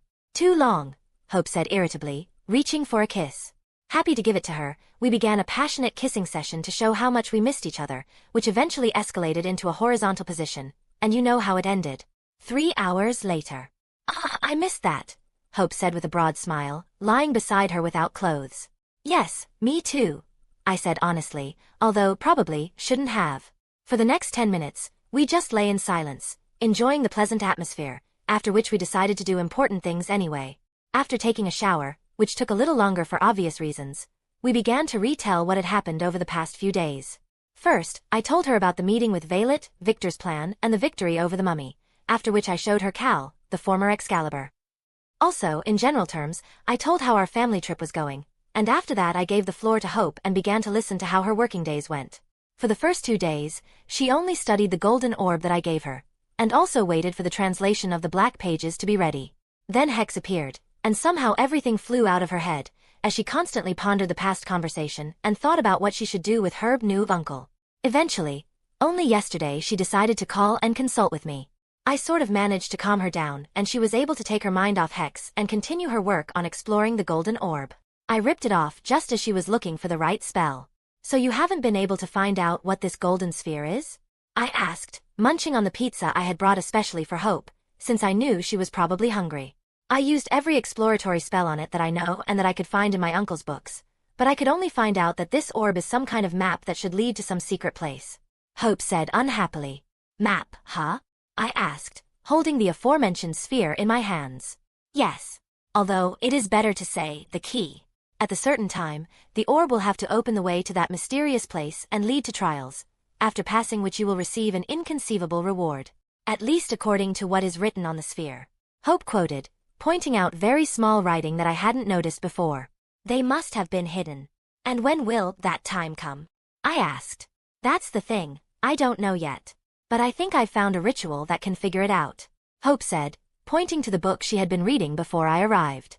Well, then let's not hesitate and go and check? I even wondered what the mystery place was and what kind of reward it was. I said as I got to my feet, helping Hope up from the floor where we were sitting and eating pizza. Me too. We go to the basement. There is the most suitable place for the ritual. At the same time we will check those pages. Hope said, hugging my hand with a smile. As we headed downstairs, I realized that Hope had never once mentioned another subject that I had asked her to investigate. Wait, what about cloth? I immediately asked, sensing something was wrong. Cloth? Hope asked incredulously. Well, that rag I gave you along with the orb. I quickly recalled. I completely forgot. I didn't have time, so I didn't even start researching it. It should still be in the basement. Hope said. Stopping abruptly, realizing that some kind of devilry had happened, I quickly clarified. So it wasn't you who sent me the restored cloth a few days ago with a note that it should be eaten? What? Eat? No, of course not. What kind of nonsense? The girl asked, looking at me strangely. What the hell? I thought, visibly frightened. I was already starting to panic and urgently wanted to get rid of the cloth, which, as it turned out, got to me from hell knows where, but abruptly stopped when a very familiar laugh was heard in the air. Paradox? I asked out loud, recognizing the owner of the laugh. What are you talking about? Hope asked incredulously. Can't you hear laughter? I asked, looking at the girl as the Time Lord's laughter grew louder. What laugh? Hope tilted her head sweetly. Before I could say anything, the laughter stopped and a small green portal opened above my head, from which flew out a small piece of paper with a note that read, when I realized that the last piece from the Contumelia prototype fell into your hands, I just could not resist and decided to help you understand what treasure fell into your hands. You cannot thank.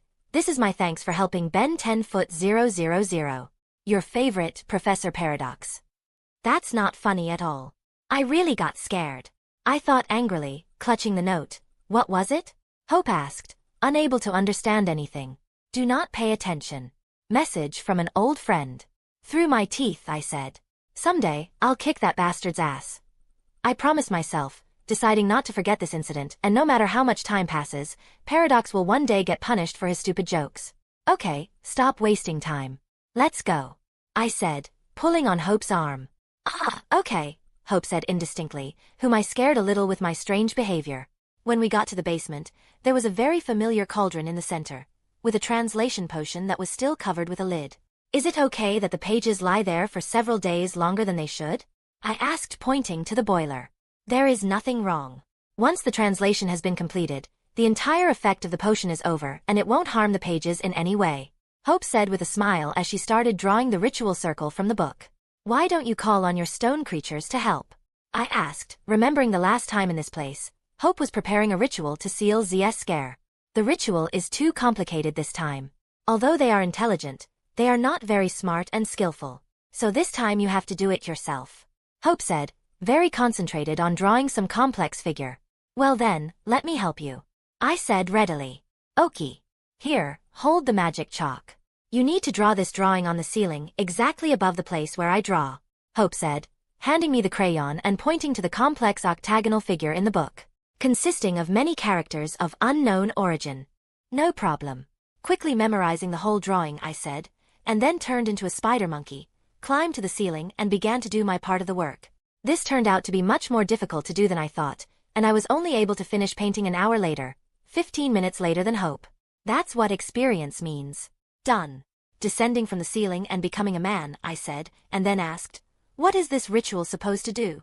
If all goes well, he should show the true purpose of the golden orb.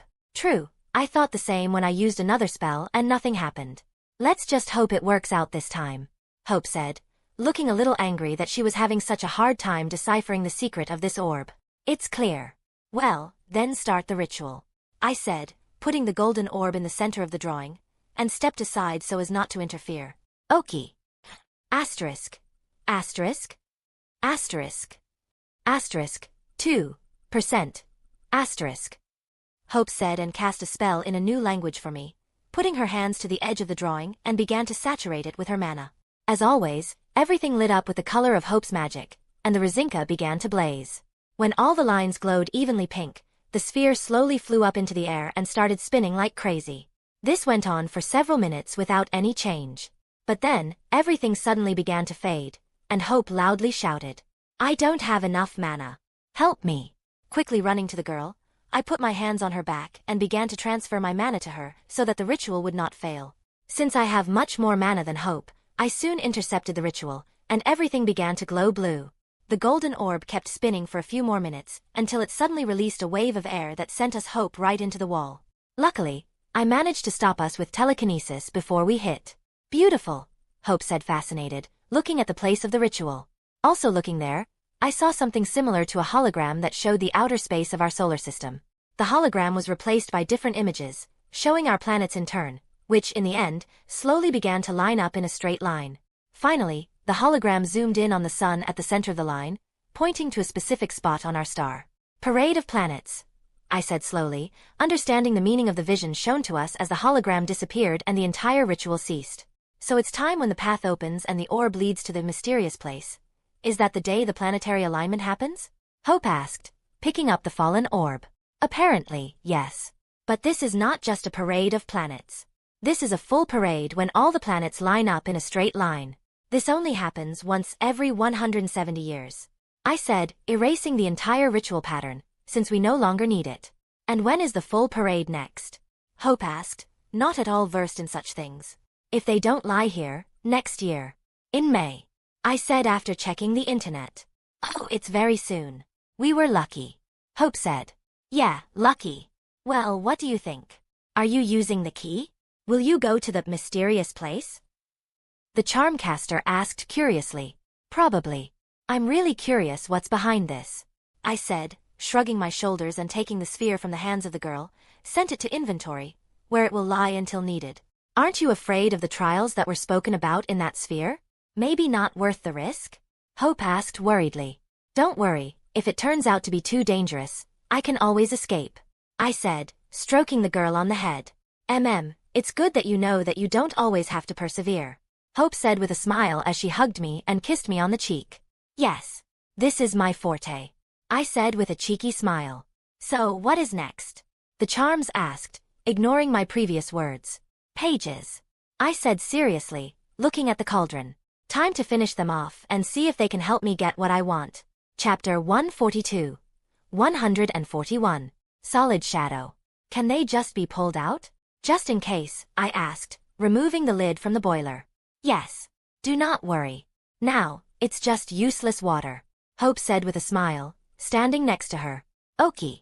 I replied and cautiously stuck my hand into the cauldron, reaching for the black pages. Finding all 3 sheets at the bottom of the cauldron, I grabbed them and pulled out my hand, immediately noticing that the pages were completely dry and now the text written on them in bloody ink had changed to English. Really magic. Well, what is written there? Hope asked impatiently as I began to read the text. It seems that this is really what we need. Your intuition did not fail you. I said with a smile. A way to create a strong mental defense? Hope asked, looking at me anxiously. Not really. Although, in the end, everything will lead to this. I said slowly, rereading the contents of the pages one more time. I don't understand anything. Stop talking in riddles and tell me what it says. The girl said impatiently, trying to look at the pages in my hands, but since I was taller, she could not do anything. Okay, stop jumping. I'll explain everything now. I said first, stopping Hope, and then I began to tell. From what I understand, this is a ritual. Ritual? Hope asked with a cute tilt of her head, after clarifying. Magical? Not exactly. I would say racial. Some of the information is missing here, but it can be concluded that this ritual must be performed by all Ubermans when they reach adulthood. Well, at least that's how it used to be. I said. Then these pages are indeed connected to that shadow alien. Hope said thoughtfully. Like the diadem, I said, and then pointing to the pages I added. It says here that an ancient relic of great power was used for the ritual. It is not specified what kind of relic it is. But if you remember how the diadem and pages behaved when I turned into a cloak with them, then everything becomes obvious anyway. I think you're right, Hope said, nodding her head, and then looking at me, she asked the most important thing. And what does this ritual do? What is it for? Well, as you know, Umberman's main ability is to dive into the shadow dimension, another plane of existence that can be entered through any shadow. I began to speak. Yes, there are even a few spells associated with it. Hope nodded her head. So, the shadow dimension, in fact, this is an extremely dangerous place, inhabited by terrible monsters, worse than in all the stories of Lovecraft, capable of affecting the sanity of anyone who enters their world. And just to protect yourself from these monsters, this ritual is needed. I added. But, you've already used the cloak before, and you didn't meet any monsters there, did you? Hope asked, remembering how I told her about all my aliens. Yes, but I traveled through the shadows for short distances, within 1 block, so you can say that I didn't dive deep into the dimension at all. In a safe zone where no monsters live. I explained. I understand that the more distance you need to move between the shadows, the deeper you need to dive into the dimension, and the greater the chance that you will meet these shadow monsters there. Hope said, sorting everything out. Correctly. In fact, since there are shadows everywhere where there is at least some light, then, in fact, Umbermans can travel throughout the universe, although it will be difficult to navigate in such a huge space, but still. I explained with a smile. And it was precisely in order to use the shadow dimension without fear of those monsters that the Umbermans created this ritual, which, in the end, will protect their consciousness, exactly what you need so much. Hope said, basically repeating what I had said a little earlier. Yes. Luckily we have both the diadem and the cloak, so I can use this method. I said, once again carefully rereading the description of the ritual, so as not to make a mistake in anything. And what do you need to do? Hope asked curiously. The Umbermans have turned this whole ritual into a respected ceremony, through which the teenager will prove that he is enough, responsible, mature, and can properly use his abilities. I said. That sounds like a test, Hope pointed out. Because that's the way it is. To create mental protection, first need to independently extract from the very depths of the dimension a very rare substance, in fact, a solid shadow, which gave rise to that whole world. I explained. Because that's the way it is. To create mental protection, first need to independently extract from the very depths of the dimension a very rare substance, in fact, a solid shadow, which gave rise to that whole world. I explained. It's dangerous, isn't it? Hope asked worriedly. Actually, yes, and even very much so. Those monsters cannot harm physically, but they love to play with the intruders in their world, sending various illusions that will first make you get lost there, and then they just drive you crazy so that in the end, you become the same monster. I said gloomily. You shouldn't go there. Hope said emphatically. I should. I said stubbornly, looking into the girl's eyes. But, the girl tried to convince me, but I did not allow. I should. It's not just about me, it's about Gwen and Ashley. They need strong mental protection, which, firstly, will protect them from the negative influence of their powers now, and secondly, it will help them a lot in the future. This applies to you too. I said seriously. Let's find another way. Why take the risk now? Hope said, grabbing my hand. No, can't take it anymore. Gwen could succumb to the pyrokinesis tattoo again at any moment, and Ashley has been waiting too long already. I said decisively. I won't let you in. I don't want you to disappear, they're so stupid. Hope said aggressively as her eyes lit up with magic overflowing into her. It's not stupidity. It is very important. I said calmly, completely ignoring Hope's fighting spirit, after which I added, especially since I did not intend to go into the depths of the shadow dimension myself. What? Hope asked in shock, losing all her aggressiveness. Well, of course, I won't go there. It's really dangerous out there. And scary. I said confidently, as if it was the most obvious thing. But, didn't you say that you definitely need to get a solid shadow for the ritual to work? Hope asked incredulously. Well, yes, but I'm not going to risk my ass and go to these monsters. No thanks, I'll go. I'll just send clones there and they'll produce a solid shadow on their own. I said, actually mocking the girl a little, because her reaction was funny. You fool. I am really scared. Hope yelled, punching me in the ribs. Did you really believe that I myself was going to go to the depths of the dimension, where there is an 80% chance that I will be stuck there forever? Asked with a provocative smirk. Of course, I believe. hitting me again, Hope shouted, after which she added more calmly. You were so serious and determined. Forgive me for disappointing you, but I am not a fairy tale hero, ready to rush forward, ignoring the danger. I'm a rational person and value my own life. Besides, I'm important to many people. I'm not going to just risk myself when there's a much easier way. I said calmly. I know. Hope said with a sigh, then kissed me on the cheek and said with a smile. That's why I love you. I know. I said confidently, and then added, okay, it's time to send the clones in search. Most likely, this will take time. Okie. Do you need something for this? Once again kissing me, the charmcaster asked. Just a diadem. I said, and turning into an echo, I took out a headgear. After creating 200 clones, we all turned into the cloak, which caused the diadem to emit intense black smoke again. The diadem should open the safest path to the depths of the shadow dimension. I explained to Hope, then quietly added, though the chance of encountering monsters is still high. This time I was able to put the diadem on my head, and she didn't resist as I read aloud the special text from the pages to start the ritual. When I finished reading the first part, a beam of energy shot out from the diadem, which created a pitch-black portal through which all the clones immediately passed. I hope that at least one of them will succeed. Everything, now it remains only to wait. Sitting in a lotus position, still with a diadem on my head and an open portal in front of me, I said. And how long will it take them? Hope asked as she sat down beside her. Months, I think. Perhaps years. I said calmly. What? So long? Hope asked in shock. Yes. Still, it's not called a test for nothing. I said nodding my head and then added, although we are lucky that in the depths of the dimension, time works according to other laws and goes much more slowly. Thank God. Hope said with relief.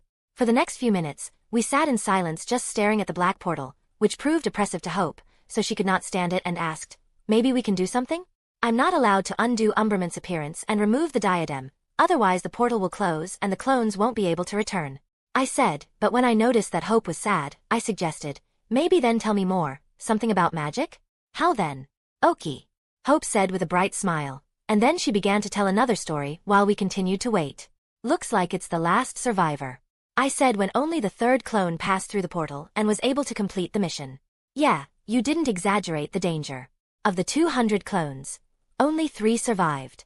It's only 1.5%. Hope said impressed, looking at the slightly battered clones.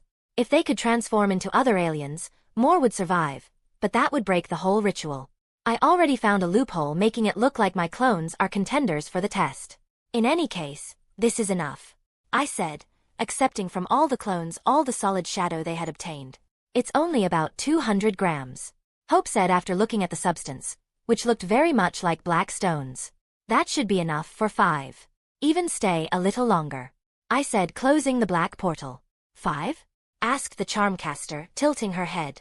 Well, yes, for me, for Grandpa, for Gwen, for Ashley, and for you. For all the people who are most important to me.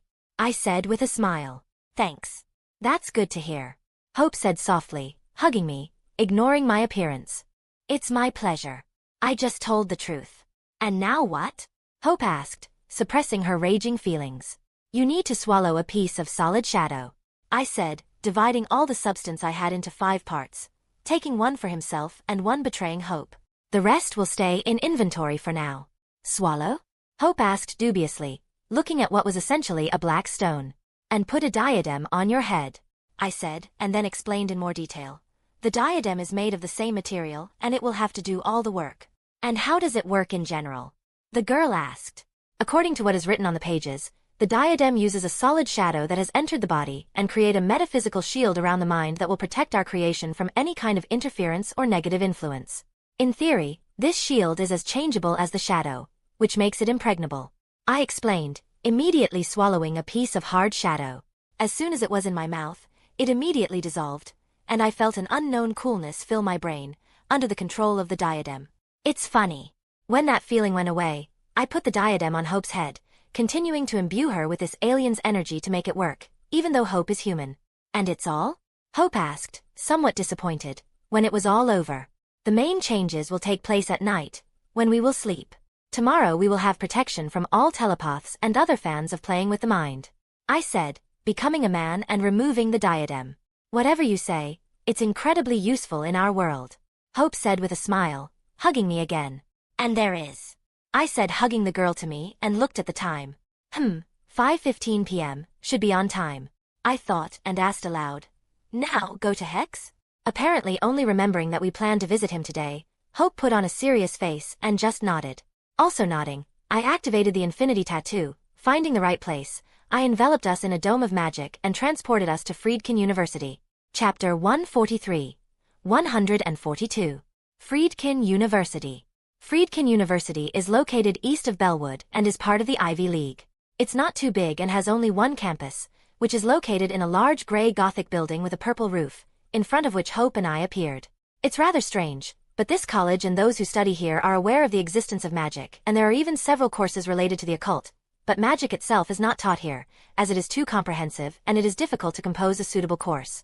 Here they only give a small base and talk about all the dangers of working with magic. All in all, this university is the perfect place for Hex, given his extensive experience and vast knowledge of magic. Now, Hope and I just have to figure out why Hex would decide to change his life and get a job here. So where do we look for him? I asked, holding Hope's hand as we entered the campus courtyard. I don't know. Uncle said only that he was lecturing here on magical artifacts and relics. Hope said with a shrug. Then we need to ask someone where his audience is. True, who? I said, looking around the area and not noticing a single person. Look, there's a janitor over there. I think he should know the way. Hope said, also looking around the college patio, and then pointed to a man who was clearing fallen leaves. I involuntarily uttered, recognizing that person who looked like an unremarkable, fragile old man. Sorry. Can you help us? Ignoring my reaction, Hope asked loudly as she quickly approached the man. Of course, young people. What can I do for you? The janitor asked with a sweet smile. Do you know where I can find Professor Gregor Evans? Hope asked, not sensing anything strange about the old man at all. Evans? The old man asked thoughtfully, and then he hit his palm with his fist, as if remembering something, exclaimed, Oh yes, this is a new professor. If I'm not mistaken, he should have a lecture now, in the 13th lecture hall. And where is 13th lecture hall? Hope asked immediately. Entrance from the back. You just need to go around the building and go through the first door. Further along the corridor to the right and you need the third door. The old man explained instantly, but then he looked at his watch and added, Only you should hurry, his lecture ends in a couple of minutes, and then he will go home. Thanks for the help. Hope said gratefully and was about to run to the campus when the old man stopped us. Would you like a trick? The janitor insistently asked, showing a pack of cards. Hope said awkwardly, and judging by her expression, she was thinking something along the lines of, Didn't you tell us to hurry? Draw one card, said the old man, clearly not intending to let us go until we did. Okie. Hope still gave up and pulled a random card. True, instead of the usual guessing which card the girl drew, which implies a similar trick. As soon as Hope pulled out the card, poof occurred and a colorful puff of smoke appeared, and the old man himself disappeared. True, not far. Key, too many sparkles. Complained an old man covered in sequins and standing 10 meters away from us, still coughing. Looks like his trick failed. He's kind of weird, let's get out of here. Hope whispered and pulled my arm as she ran into Hex's auditorium. Oh, you have no idea. I thought involuntarily, glancing one last time at Bezel, who was taking off his glitter. Fortunately, despite the delay, we made it to the lecture before it ended, and when we entered the auditorium, we saw a renewed Hex, who really got rid of his tattoo and was now enthusiastically talking about how, this is not ironic, about the father of magic, who now was on the street and worked as a janitor. And how do we know that Uncle has really changed and is not pretending? Hope asked softly as we sat in the back row, so Hex doesn't see us. I will carefully read his thoughts and find out everything. I answered in a whisper, deciding not to come up with anything new and just use the old and proven method. Okay, I think this is the best option to find out the whole truth. And Hope said without hesitation, allowing me to delve into her uncle's mind. Although, I had already done it once. Concentrating, I penetrated into Hex's mind, easily overcoming his meager mental defenses, but I did it so that he would not notice anything and continue to lecture. Having found the necessary information fairly quickly, I found out the answer to the question that Hope and I were so worried about. Oh, I involuntarily said, turning off my telepathy. What is there? What did you find? Hope asked impatiently. He didn't lie. He really revised his views on his life and decided to change. Trying not to look the girl in the eye, I said, Truth? You are sure? Hope asked hopefully, clasping his hand. 100%. Hex, no, Gregor really wants to redeem himself from the past and make things right with you. You cannot wait for betrayal, because he does not plan anything like that. I said confidently, still not showing the girl my guilty eyes. Then, what should I do? Hope asked uncertainly, just as her uncle finished his lecture. Go and talk to him, I said with a shrug. You think? Hope asked, obviously hesitating. Yes. Although I don't like him, he is your only close person, except for me. It will be a pity to miss the chance to renew relations with him, especially since he is ready for this. And I said honestly, thanks. Hope said, smiling brightly and kissing me on the cheek, then went to Gregor. It's embarrassing. I thought, watching how happy Gregor was to see Hope. In order not to interfere with their private conversation, I followed the exiting students and closed the door behind me to leave my uncle and niece alone. Who would have thought it was my fault? Well, more specifically my clone. I said out loud, involuntarily scratching the back of my head. How is understandable, all these changes in Hex's outlook on life were caused by my clone, after delving into his mind, on the day of the girl's battle against the evil sorcerer. Then, in order to remove the memories that we have Bezel's charms, the clone turned into Squid and worked on Hex's mind. True, due to the alien's too much power and weak control, which, as it turned out, was even less than mine, the clone accidentally destroyed all the memories of the sorcerer, and he had to collect them piece by piece and restore Hex's personality. As if, the clone managed to do everything right, but an unexpected incident occurred, which caused the change in Hex and the appearance of Gregor. The clone didn't do anything, it's just that when he regained his memories, they went through Hex and he saw his life again, only from the side, like a movie. No wonder they say that in order to see your mistakes, you need to look at them from the outside.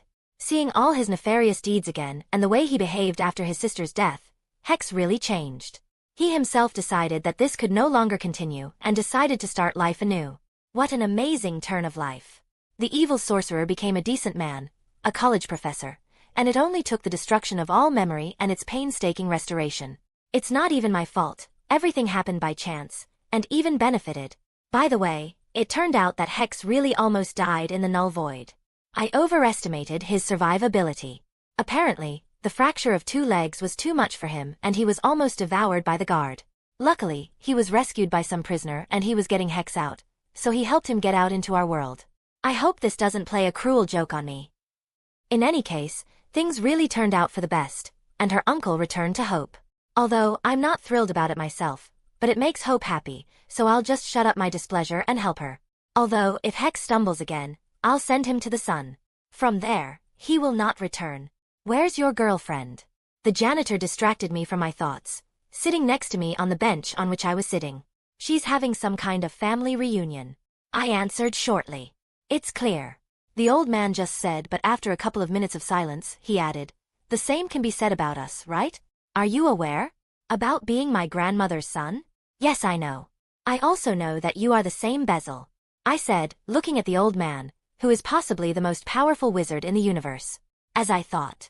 I immediately understood everything when I felt your magic. So familiar and Anodite-like.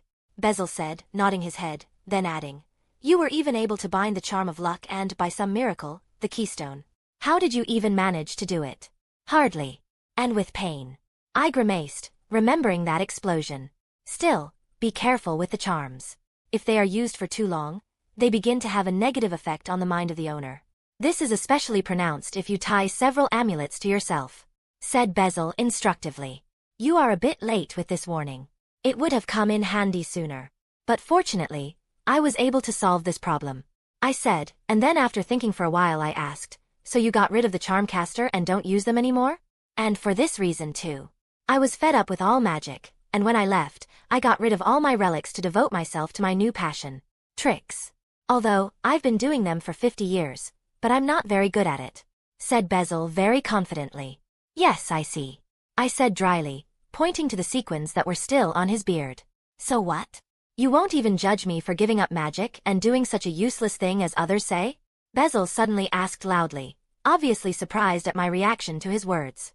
No, I understand you perfectly. When you achieve stunning success in one thing, it becomes much more difficult to move on, since you are alone in this and you have nowhere to look for help. The most logical choice is to start all over again, but with another case that fascinates you, and in which you are a complete zero. So life will be more interesting, I said with a smile, looking at Bezel, who was very surprised by my words. You really understand me. Thanks, that's good to hear. Now, you are my favorite relative. Of the living, of course. Ha ha ha ha, said Bezel, patting me on the shoulder. Although, you could have intervened when Legerdemain took Adwaita. After all, you are the one who created this place. I said sternly, making only an assumption. Haha, I got caught, said Basil, making a comical face, and scratched the back of his head. Actually, it's really not funny, I said unhappily. Yes, I know it's a tragedy. I really wanted to intervene, but I promised myself that I would completely give up everything magical and everything related to it. I created a lot of things, had a hand in a lot, and I decided that if, as you put it, I'm ready to start over, then I should let go of everything. That will be more honest. Seriously, said Bezel. Well, you can understand too. Still, you can't help but get tired of what you've been doing for centuries. I said with a sigh. Yes, magic used to be my passion, and I created a lot of ingenious things, including charms and your medallion, but over time, it turned into a real torment. Bezel said, shaking his head. Medallion? So you enchanted this proto-tool? Are you the same Merlin? I asked in surprise. Yes, although then everyone called me Emrys, but for some reason I went down in history exactly as Merlin, said the man, whose real name was clearly neither Basil nor Emrys, with a smile. And what did you add to it? What spell did you use? I asked curiously, looking at the dragon's head. I won't tell, Bezel said sharply, and then added, that won't be interesting. It is better if you yourself learn about all its functions. Another? I thought displeasedly, remembering Asmuth, whom I have yet to meet, but he will most likely say the same words about the Omnitrix. Okay, if you don't want to tell, don't. Why did you even decide to talk to me? I asked, looking at the smiling Bezel. Just wanted to get to know each other and find out what the owner of the Omnitrix is like. With a sly smile, Basil replied. Are you aware of this as well? I may have given up on magic, but that doesn't mean she has given up on me. Bezel said cryptically, who really now looked like an ancient sage. And what does it mean? Someday you will know, future Lord of the Void. Bezel said, repeating the words thrown by Paradox in the past. Wah? I asked in shock, turning my head sharply towards him, but there was no one else around. Lex. Hope called me loudly as she left the campus. Damn old monsters and their eternal riddles. I thought displeasedly, accidentally tearing off the iron handle of the bench out of anger. Something happened? Hope asked worriedly as she approached, noticing my spoiled mood. No, everything is okay. How was it? I immediately changed the subject and asked. And not bad. We talked frankly and decided not to rush. We will meet here once a week, Hope said with a smile. Is that how? I'm happy for you, I said sincerely, hugging the girl. Thanks, Hope said. And then quietly added, I also told my uncle about you and... Is he angry? I asked, imagining the former Hex's reaction. And how?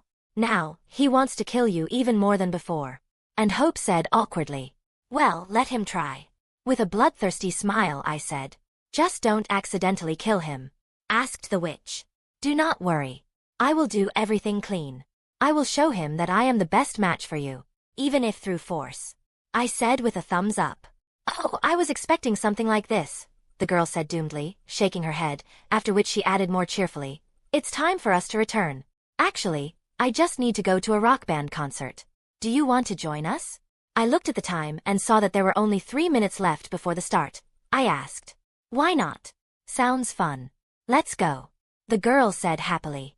Fine, I said with a smile and turned into a portaler, opened the way to Chicago for us. Chapter 144.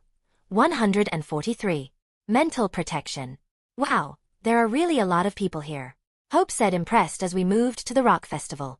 Yes, this festival is not as simple as it seems at first glance. Many aliens, former plumbers and even witches have gathered here. It seems, rightly said, music unites, regardless of origin, I said with a smile, holding the girl's hand. Witches? Who are they? Hope asked curiously as she continued to look around the festival enthusiastically. I'm not sure, but Gwen became friends with them. You can ask her later. It seems that these 3 girls are in the same group and they are performing at this festival. They call themselves Hex Girls, I said, mentioning the girls with whom Gwen spends almost all the time. Interesting. We should definitely watch their performance. And Hope said with a smile, snuggling up to me as always. Necessarily. They perform at 9 o'clock. And now we need to catch the shag carpeting performance, Otherwise Grandpa will be offended. I said, and led Hope to the main stage, where the performance of this legendary, at least according to Grandfather, group will take place. Squeezing our way through the crowd of older people that had gathered, Hope and I spotted Max and Gwen, with Ashley, standing practically on the stage. Grandfather now had such a face, as if he were a teenager who was waiting, could not wait for the appearance of his idols. Although the way it is, after all, men are eternal children, and Max is no exception. Hope, are you here? Ashley exclaimed happily when she noticed our appearance. Hey, Ashley. Lex invited me. I hope do you mind? Hope said softly, clearly still worried that my family wouldn't accept her. No, of course, I'm glad you came. It's a lot of fun here. You'll love it. The food here is especially good. Enthused Ashley, who over the past 2 days has earned a lot of money and a legendary reputation by winning all kinds of contests associated with eating a huge amount of food. Is that how? Hope asked to keep the conversation going, while nervously looking at Gwen, who was staring at the Charmcaster without blinking. Gwen, say hello to Hope, said Grandpa, determined to save Hope from Gwen's gaze. Hey, Hope. Somehow monotonously said Gwen, without stopping studying Hope. Yeah, hi, Hope said awkwardly, acting a little out of character as she was actually frightened by Gwen's strange behavior. In the end, we are all four. They just stood awkwardly silently and waited for what Gwen would come up with. But fortunately, this strange atmosphere was destroyed by the beginning of the rock band's performance. Max was no longer up to the girls, and he went headlong into the concert, behaving like a true fan. Ashley just decided to pretend that nothing was happening, as she was embarrassed and did not want to get into Gwen's showdown with Hope. And I continued to watch their confrontation with curiosity, waiting for what would happen next. It seems to me that there is a turning point in their relationship. Can we talk in private? Gwen finally said over the loud music. Okay, Hope said hesitantly, not knowing what would come of it. When Gwen wants to, she can really be intimidating. She inherited this from Max. Even Hope, who usually acts more arrogantly, can only worry now. Nodding her head, Gwen began to make her way out of the crowd, somewhere more secluded. Hope just looked at me in a plea for help, but I only gave her a thumbs up, as if letting her know that I was with her, but only mentally. They really could not hurt to talk again. Seeing that she would not wait for help from me, Hope only sighed doomedly and followed Gwen.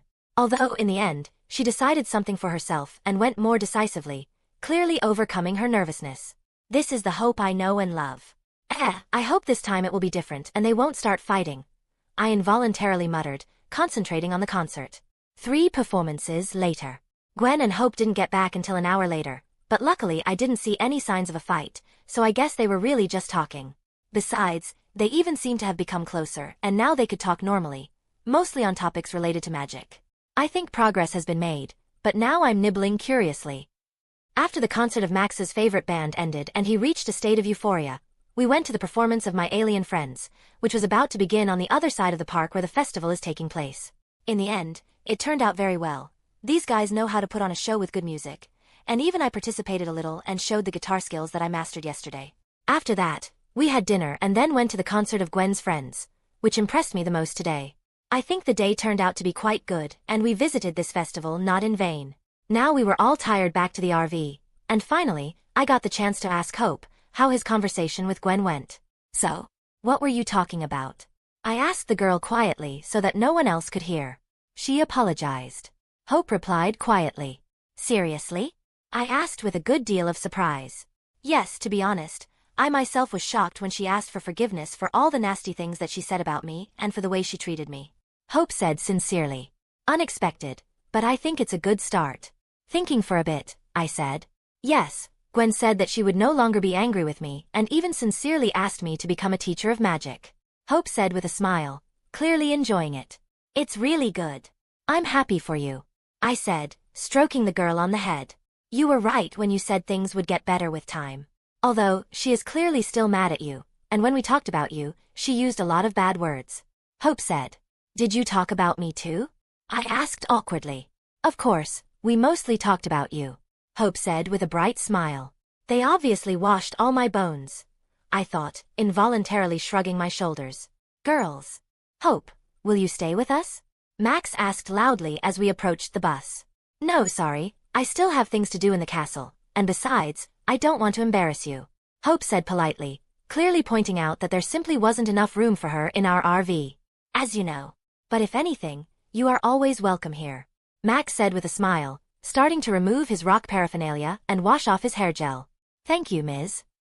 Grandpa, Hope said with reddened cheeks, having been corrected several times by her grandfather for saying, Mr. Tennyson.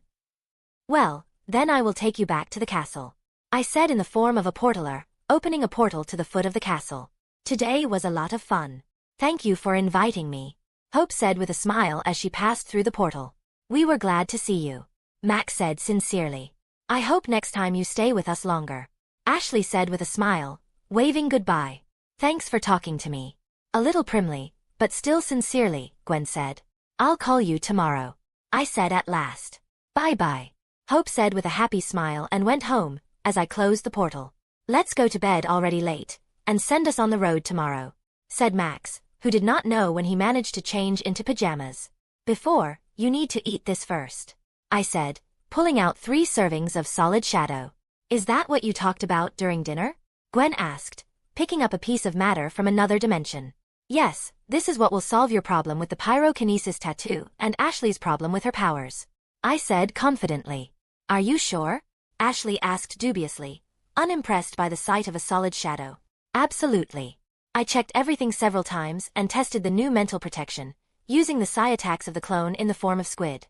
In the end, I didn't even feel anything. And the power of this alien allows you to read the thoughts of everyone on the planet, so the protection is really very good, I said, not going to make the same mistake as with Bezel's charms. Well, since you're so sure, should this thing be swallowed? Ashley asked, with a little disgust. Just put them in your mouth and I'll do the rest, I said with a sigh. Fortunately, my family trusts me completely, so they did as I said. I turned into a cloak and put a diadem on my head, repeated the same trick that I did with Hope. I don't feel anything, Ashley said, touching her body for some reason. The effect will appear only after sleeping, so let's sleep. Today was a long day, I said as I changed my clothes into my pajamas. Good night, we all said at the same time as we headed to our beds. Maybe I should take care of protecting Nebula's mind too? I finally thought before falling asleep. July 28, 2010. As always, waking up before anyone else, I returned to the cave and went to the training ground to test the effectiveness of my new mental defense. And although I was able to take a couple of minutes yesterday, in order to experiment with squid, I think a much better indicator of the effectiveness of the protection would be the use of my osmosion. After I absorbed all of Kevin's 11,000 powers, I didn't use the osmosion as I was afraid that such a power would affect me too much and I would just go crazy. Now, I think it's time to unlock this alien and see if I can safely use it.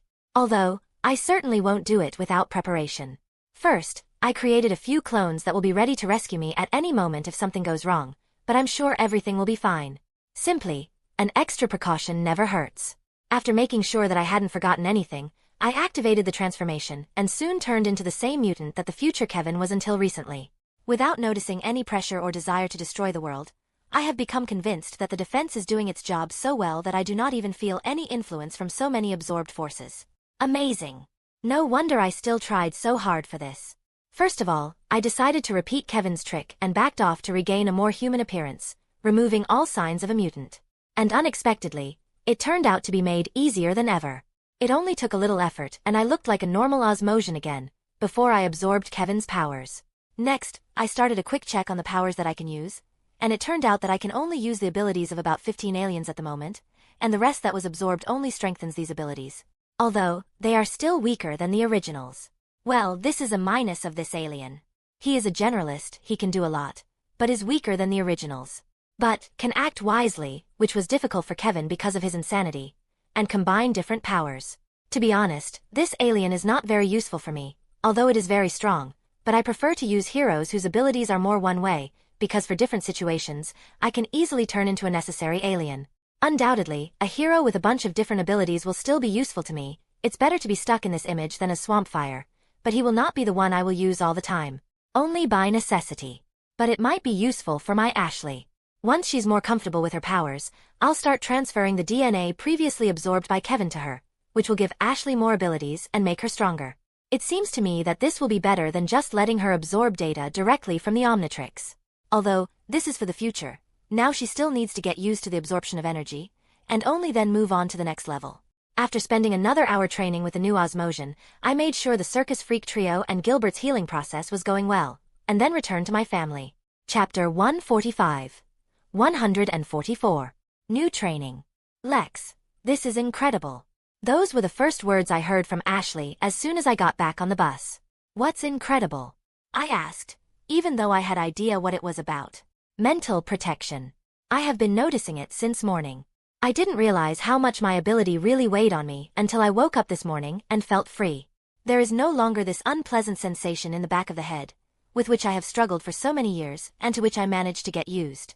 Ashley said excitedly. Congratulations. I told you a solid shadow would help.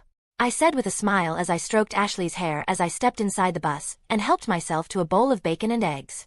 But I didn't expect the effect to be so amazing. It's like I was reborn. It's like I got enlightenment. It was like a mountain had been lifted off my shoulders. It's like, Ashley began to say with even more enthusiasm, and she seemed to be jammed, but grandfather saved the situation. We understand, Ashley. You really liked the protection effect that Lex made. Max said calmly, who did not feel anything like that, since he had no problems, but, as they say, there is no excess protection. And how? Ashley exclaimed, and finally, more or less calmed down, sat down at the table for breakfast. Well, how do you like the protection effect, Gwen? I asked the girl, who all this time just sat and silently ate. Yeah, I have the same thing. Ashley is right. It's like being enlightened after a long walk in the dark. Thoughts flow so easily, and nothing hinders them. And the anger that I constantly felt lately disappeared without a trace. In general, now I look at the world with completely open eyes, if I may say so, of course. Gwen said calmly. Then why are you sitting there with such a drooping look? I asked, pointing out Gwen's obvious bad mood. It's just that now I can review my behavior over the past few weeks, and now I understand how badly I've been behaving. Gwen said softly. Well, not so terrible. I began to speak, but I was not allowed to continue. Do not lie. Now I can clearly see that I behaved like a vile bitch. I was unbearable. I gave you permission to date others, and then when Hope showed up, I started to get mad and even hit you, and then ignored you. Gwen said almost on the verge of tears, but I stopped her abruptly. It's good that Grandpa went to say goodbye to his friends and did not find this scene, and Ashley left us alone. Yes, but we already found out that it was because of the pyrokinesis tattoo. I said, trying to calm the girl down before she raged. But it just heightened my true feelings. And now I'm ashamed as hell.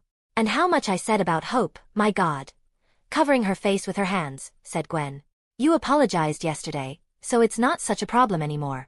In any case, your problem is solved and this story is over.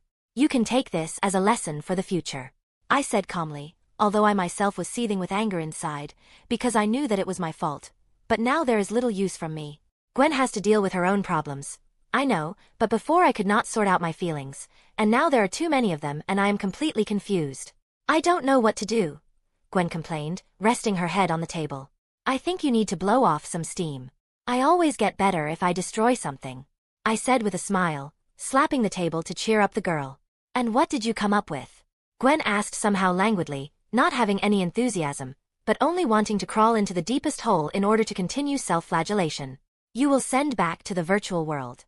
I said as I pulled out my laptop. Again, sumo slammers? Even more sluggishly, Gwen asked. No, this time will be different. As you know, I've been designing my own world lately, and although I haven't finished yet, I managed to create a small simulator program for us, because I knew that it could come in handy. I began to tell. Simulator program? Gwen asked with little interest, raising her head. In fact, this is a small piece of cyberspace that I prepared, and now I can program it any way I like at any time. Any location and conditions, any opponents and weapons, you can even prescribe the plot. I named this place the Danger Room. I said with enthusiasm. Is it like another game? Gwen asked, looking at me carefully. Almost, but only better. This is a piece of a real virtual world, so to speak, which I can customize as I want and pretty quickly. Although it's not as big an open space and uses optical illusion, it's going to be pretty much the same as when you got into Sumo Slammer. Just created by me. I said, just finished the last setting. And what do I need to do there? Stop the invasion of huge squid-like robots, once every 50,000 years, destroying all the races of the galaxy that went into space to make room for the less developed races, which in the end will also die, and this cycle has been going on for a billion years, but it is you who are destined to stop them. Pathetically, I retold the plot of the Mass Effect series. Are you serious? How did you even come up with such nonsense? Gwen asked, looking at me strangely. And nothing is nonsense, but the brilliant work of the scriptwriters, if the finale had not let us down. I complained quietly, but then added louder, "Don't worry, you'll like it." "Okay then. Maybe it will really help me relax." "Will I keep my powers?" Gwen asked, already gearing up for battle. "Only your anodite abilities, which will be significantly weakened. So you'll have to try. You will fight robots, aliens and other people, but you will also be able to use high-tech weapons. And let's see how this will affect your skills in the real world." I said. "All right, send me. You manage to interest me," Gwen said with a wave of her hand. "Okay. I'll get you back when you finish the first part," I said, and turning into a phantom virus sent my girlfriend to the danger room, in place of Jane Shepherd. What about me? Now that I have the protection of the mind, can I continue to train my abilities? "You promised," Ashley said with a pleading face. "If I promised, then let's get started. Just while on the road, we can spend time on this," I said, making sure that Gwen started the game and there are no problems. "And how are we going to train?" Ashley asked enthusiastically as we set off, as Grandpa had already said goodbye to all his friends and returned. "Well, I guess we'll start simple and improve your electricity absorption skills." Thinking for a bit, I said. "But I'm pretty good at it," Ashley said angrily, sitting down beside him. "Yes, but now that it is safe for you, you will be able to unleash the full potential of this energy and learn to fully control it. Besides, it will be useful considering that you can always access it," I said instructively, pointing to the electrokinesis tattoo. I understand," Ashley said with a breath, and then asked, "And when we finish with this, what will happen next?" "Let's move on to a tracking type of energy that is easy to access and safe," I said, keeping the intrigue. "And what is this energy?" Ashley asked impatiently. "Kinetic energy. If you learn how to absorb it, then you will actually become invincible in close combat," I said with a smile. "Sounds amazing." "Already clearly imagine herself how it will be," Ashley said. "When you gain experience, we will move on to the energy that is used in laser weapons, and then we can study something more dangerous like solar energy or radiation. And magic. After all, then I too can conjure," Ashley said excitedly. "Yes, and you will also learn how to absorb mana. But all this will be over time, but for now let's start with the basics," I said, turning into feedback. "Why did you turn into this alien?" the girl asked incredulously. "To help you. Get on the floor," I said, and sat down myself, and after I began to explain, "This alien can also absorb energy, like you, although this is a more intuitive ability. I thought that with his help I would help you gain experience and teach you more control over this ability." "What am I supposed to do?" Ashley asked eagerly, sitting in the lotus position. After absorbing some electricity from the refrigerator, I gathered it into a small ball, which I held out to Ashley and said briefly, "Absorb it." Ashley did as I said, and had no problems with all the energy, and I said, "Now give it back." "What?" Ashley asked incredulously, obviously not expecting this. "Collect all the energy you've just absorbed and return it to me. I think it will increase your control and help you. Only, don't use the power of your tattoos," I explained. "Okay, I'll try," Ashley said intently and tried to do as I said, but she did not succeed. "You see, before, you just attacked with electricity as if you didn't hit and used it to enhance your physical characteristics. And now, when I asked you to give the energy a more concrete form and collect it all at once, you did not succeed. Of course, with the power of the tattoo, you would be able to do it without any problems, but now we are training your osmosion abilities. That is the point of this training," I said with a smile. "Yes, now I understand. I used to just trust my instincts and let my abilities do all the work without even trying to learn how to do it myself," Ashley said displeasedly, realizing her mistake. Perhaps this is one of the reasons why osmosion abilities always drive them crazy and control them. Although, it doesn't matter now. In any case, we are training so that you learn to control your powers and not allow or do this to you. It will take time, but I'm sure you can handle it. Try again," I said, handing Ashley another ball of electricity. "Okay," Ashley said as seriously as possible and tried to gather energy into one point. This time it turned out clearly better, and even a spark ran through, but in the end, everything ended with a one-time emission, which I managed to absorb, before the bus was damaged or Nebula, who lay nearby and just watched us, since we were the only entertainment for her. "Again," I said calmly, giving Ashley no time to get upset and allowing her to absorb the electricity again. When Ashley failed again, I did the same and Ashley started a new attempt. All the way to St. Louis, we continued to use this method of training and, in the end, Ashley was able to collect the absorbed energy into a ball and transfer it to me, although losing 70% of the electricity in the process. Good progress for a first time. Chapter 146. 145. Xylene. I have to admit, your idea was brilliant. I was able to release all the tension and suddenly became interested in history. And the final battle versus Saren was hard, but exciting. Gwen said with a smile as she took a bite of her pizza. A few hours passed and we got to St. Louis. After I finished training Ashley, I brought back Gwen, who had been over a week in the world of the danger room and seemed to have sorted out her feelings. The method of venting one's frustrations on one's opponents by brutally destroying them has once again shown its effectiveness. Grandpa took us to the park they loved to visit with Grandma when they were young, and now we were all enjoying a great day eating delicious pizza from a nearby store along the way and listening to Gwen's adventure story. I'm glad I could help you, I said with a smile. Yes, thanks a lot, Gwen said sincerely, looking at me the way she looked at me when we first started dating. It seems that we still managed to survive the hard times, and soon everything will return to normal. It's all good, of course, but what happened to Grandpa? Ashley said, pointing to Max, who was sitting prostrate and looking at the sky. Oh, don't pay attention. Melancholy overwhelmed him. He just misses grandmother. This happens to him every time he visits places that are memorable for them.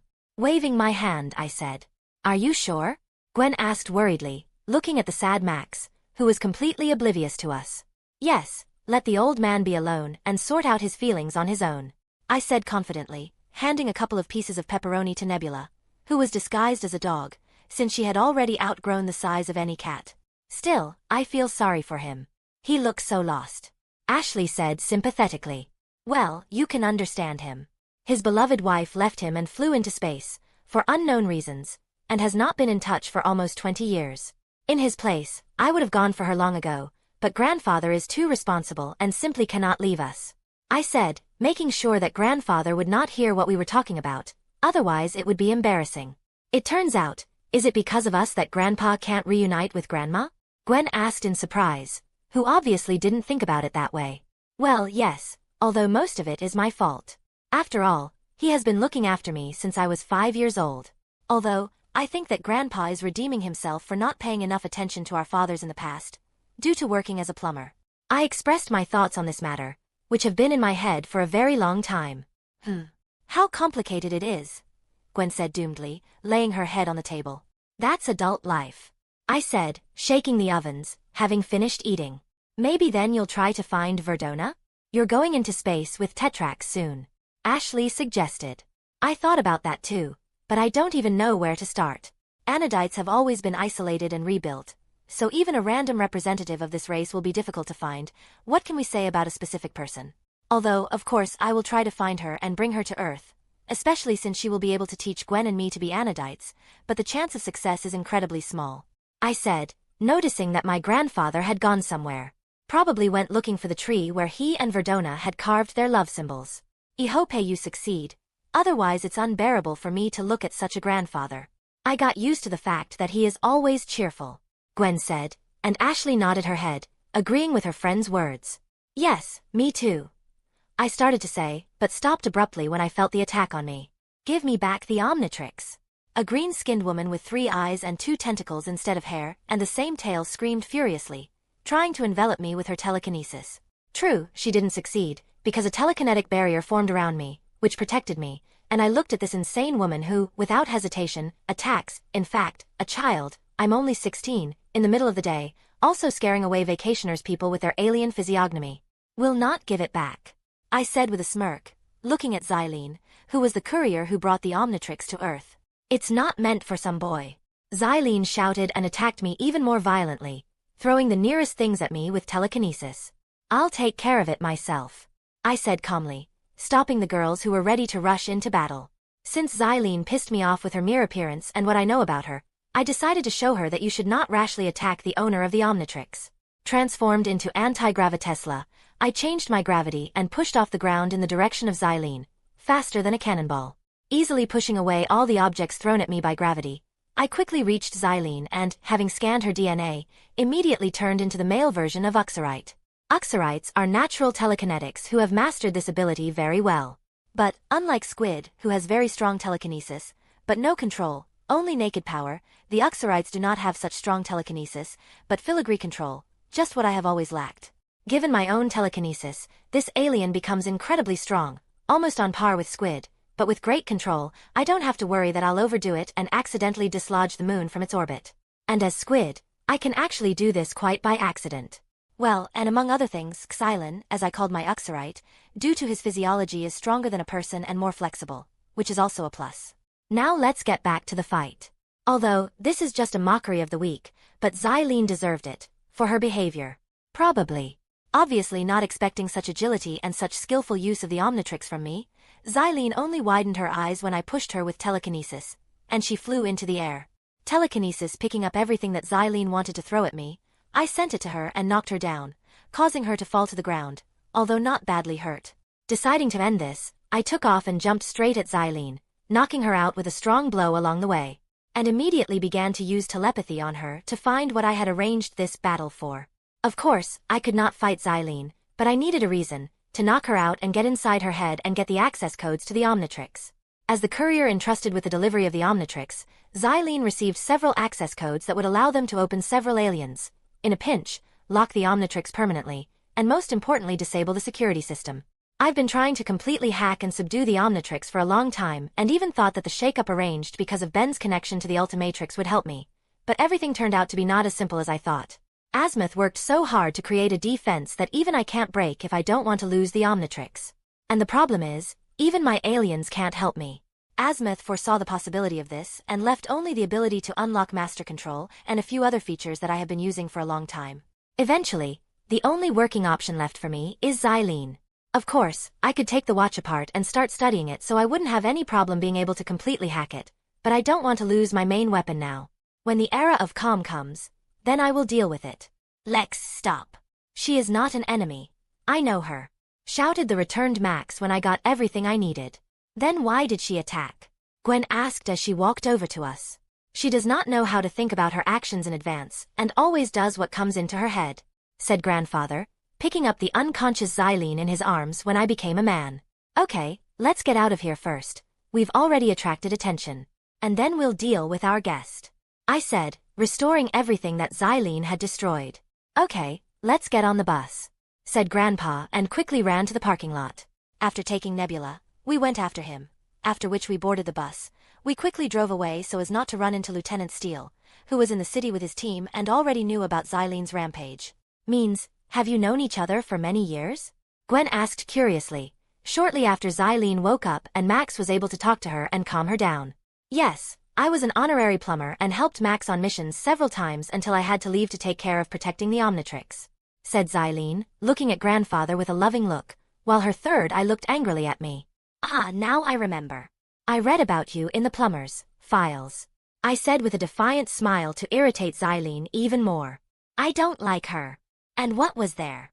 Ashley asked with a smile. A real scandal. Xylene, you fought with Anodite and destroyed the base. You were suspended from work for this, after which you disappeared somewhere. I told what Morgana had found. With Anodite? So, Gwen immediately guessed everything and now looked at Xylene in a different way. Yes, it was Grandpa, and you turn out to be that womanizer. I respect. I said with a big smile, giving Max a thumbs up. No, Lex wasn't like that. Max tried to justify himself, while holding back the angry Xylene, who could not do anything, since I had already proved that I could easily twist her into a ram's horn. Everything is clear here. This is a woman who tried to take you away from Grandma, and when she found out about it, she gave her such a thrashing that she flew away for a long time, Gwen said, looking at Xylene with an unkind look. No, Gwen, when I met Xylene, we were not yet in a relationship with Verdona. This was before we met for the second time. Justified the grandfather of his girlfriend. It's just that Grandma decided to show who you really belong to and decided to drive away all rivals. All clear. I respect her even more, I said, watching Xylene with a smirk, who is now going to get mad, because we discussed her, in front of her. You don't know anything, you're just a stupid child. Xylene screamed at me, flashing her telekinesis again, but I quickly overpowered her and sat her back down. Calm down, Xylene. These are things of bygone days. Better explain what you're doing on Earth, Max said, trying to defuse the situation. I was going to deliver the Omnitrix to you, but I was shot down by Vilgax's ship and, as a result, I dropped a capsule with a clock on the planet, and my escape pod crashed somewhere in the wilderness, and only now I was able to get to you. Xylene said. Wow, so the Omnitrix was originally meant for you, Grandpa. Impressed by this information, Ashley said. Yes, but you, nasty boy, intercepted him.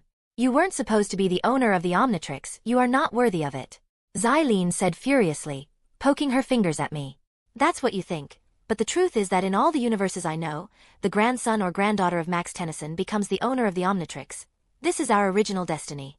And certainly not for some courier to decide who is worthy of wearing this watch, especially since I have already shown what I am capable of.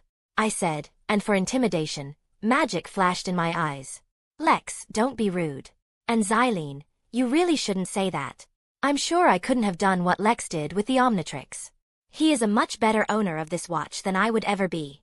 Shaming me, Max said softly. But, Xylene wanted to protest something, but stopped when she felt the attack. It was another Vilgax drone that was stuck in the wilderness with Xylene, and now she brought it to me. Unfortunately, this drone was waiting for a sad end, since I just destroyed it with a magic attack, and after looking at the alien, I said, "So, where did we stop?" Not important. It's time for me to fly away. I need to report on the result of the delivery to the creator of the watch. And rest assured, he will know about everything I saw here today. Xylene said angrily, summoning the coral, which had been in orbit for 10 hours already. Of course, Xylene sent a signal for help in advance and her ship has been waiting for her for a long time. But she wanted to spend more time with Max and lied about the fact that the ship would not arrive soon.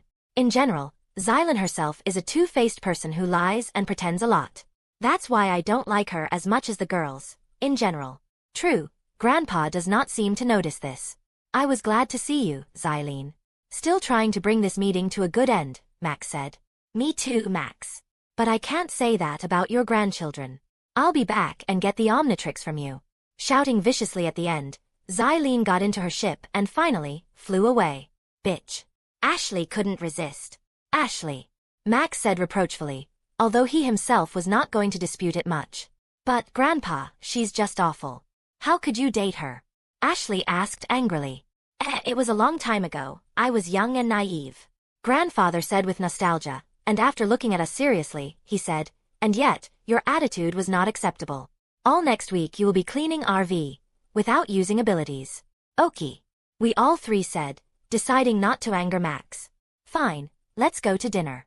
Grandfather said in the end, and went to cook. Well, at least he's not sad anymore. Ashley said enthusiastically. And we were able to get that bitch out who wanted to interfere with Grandma and Grandpa. Gwen added.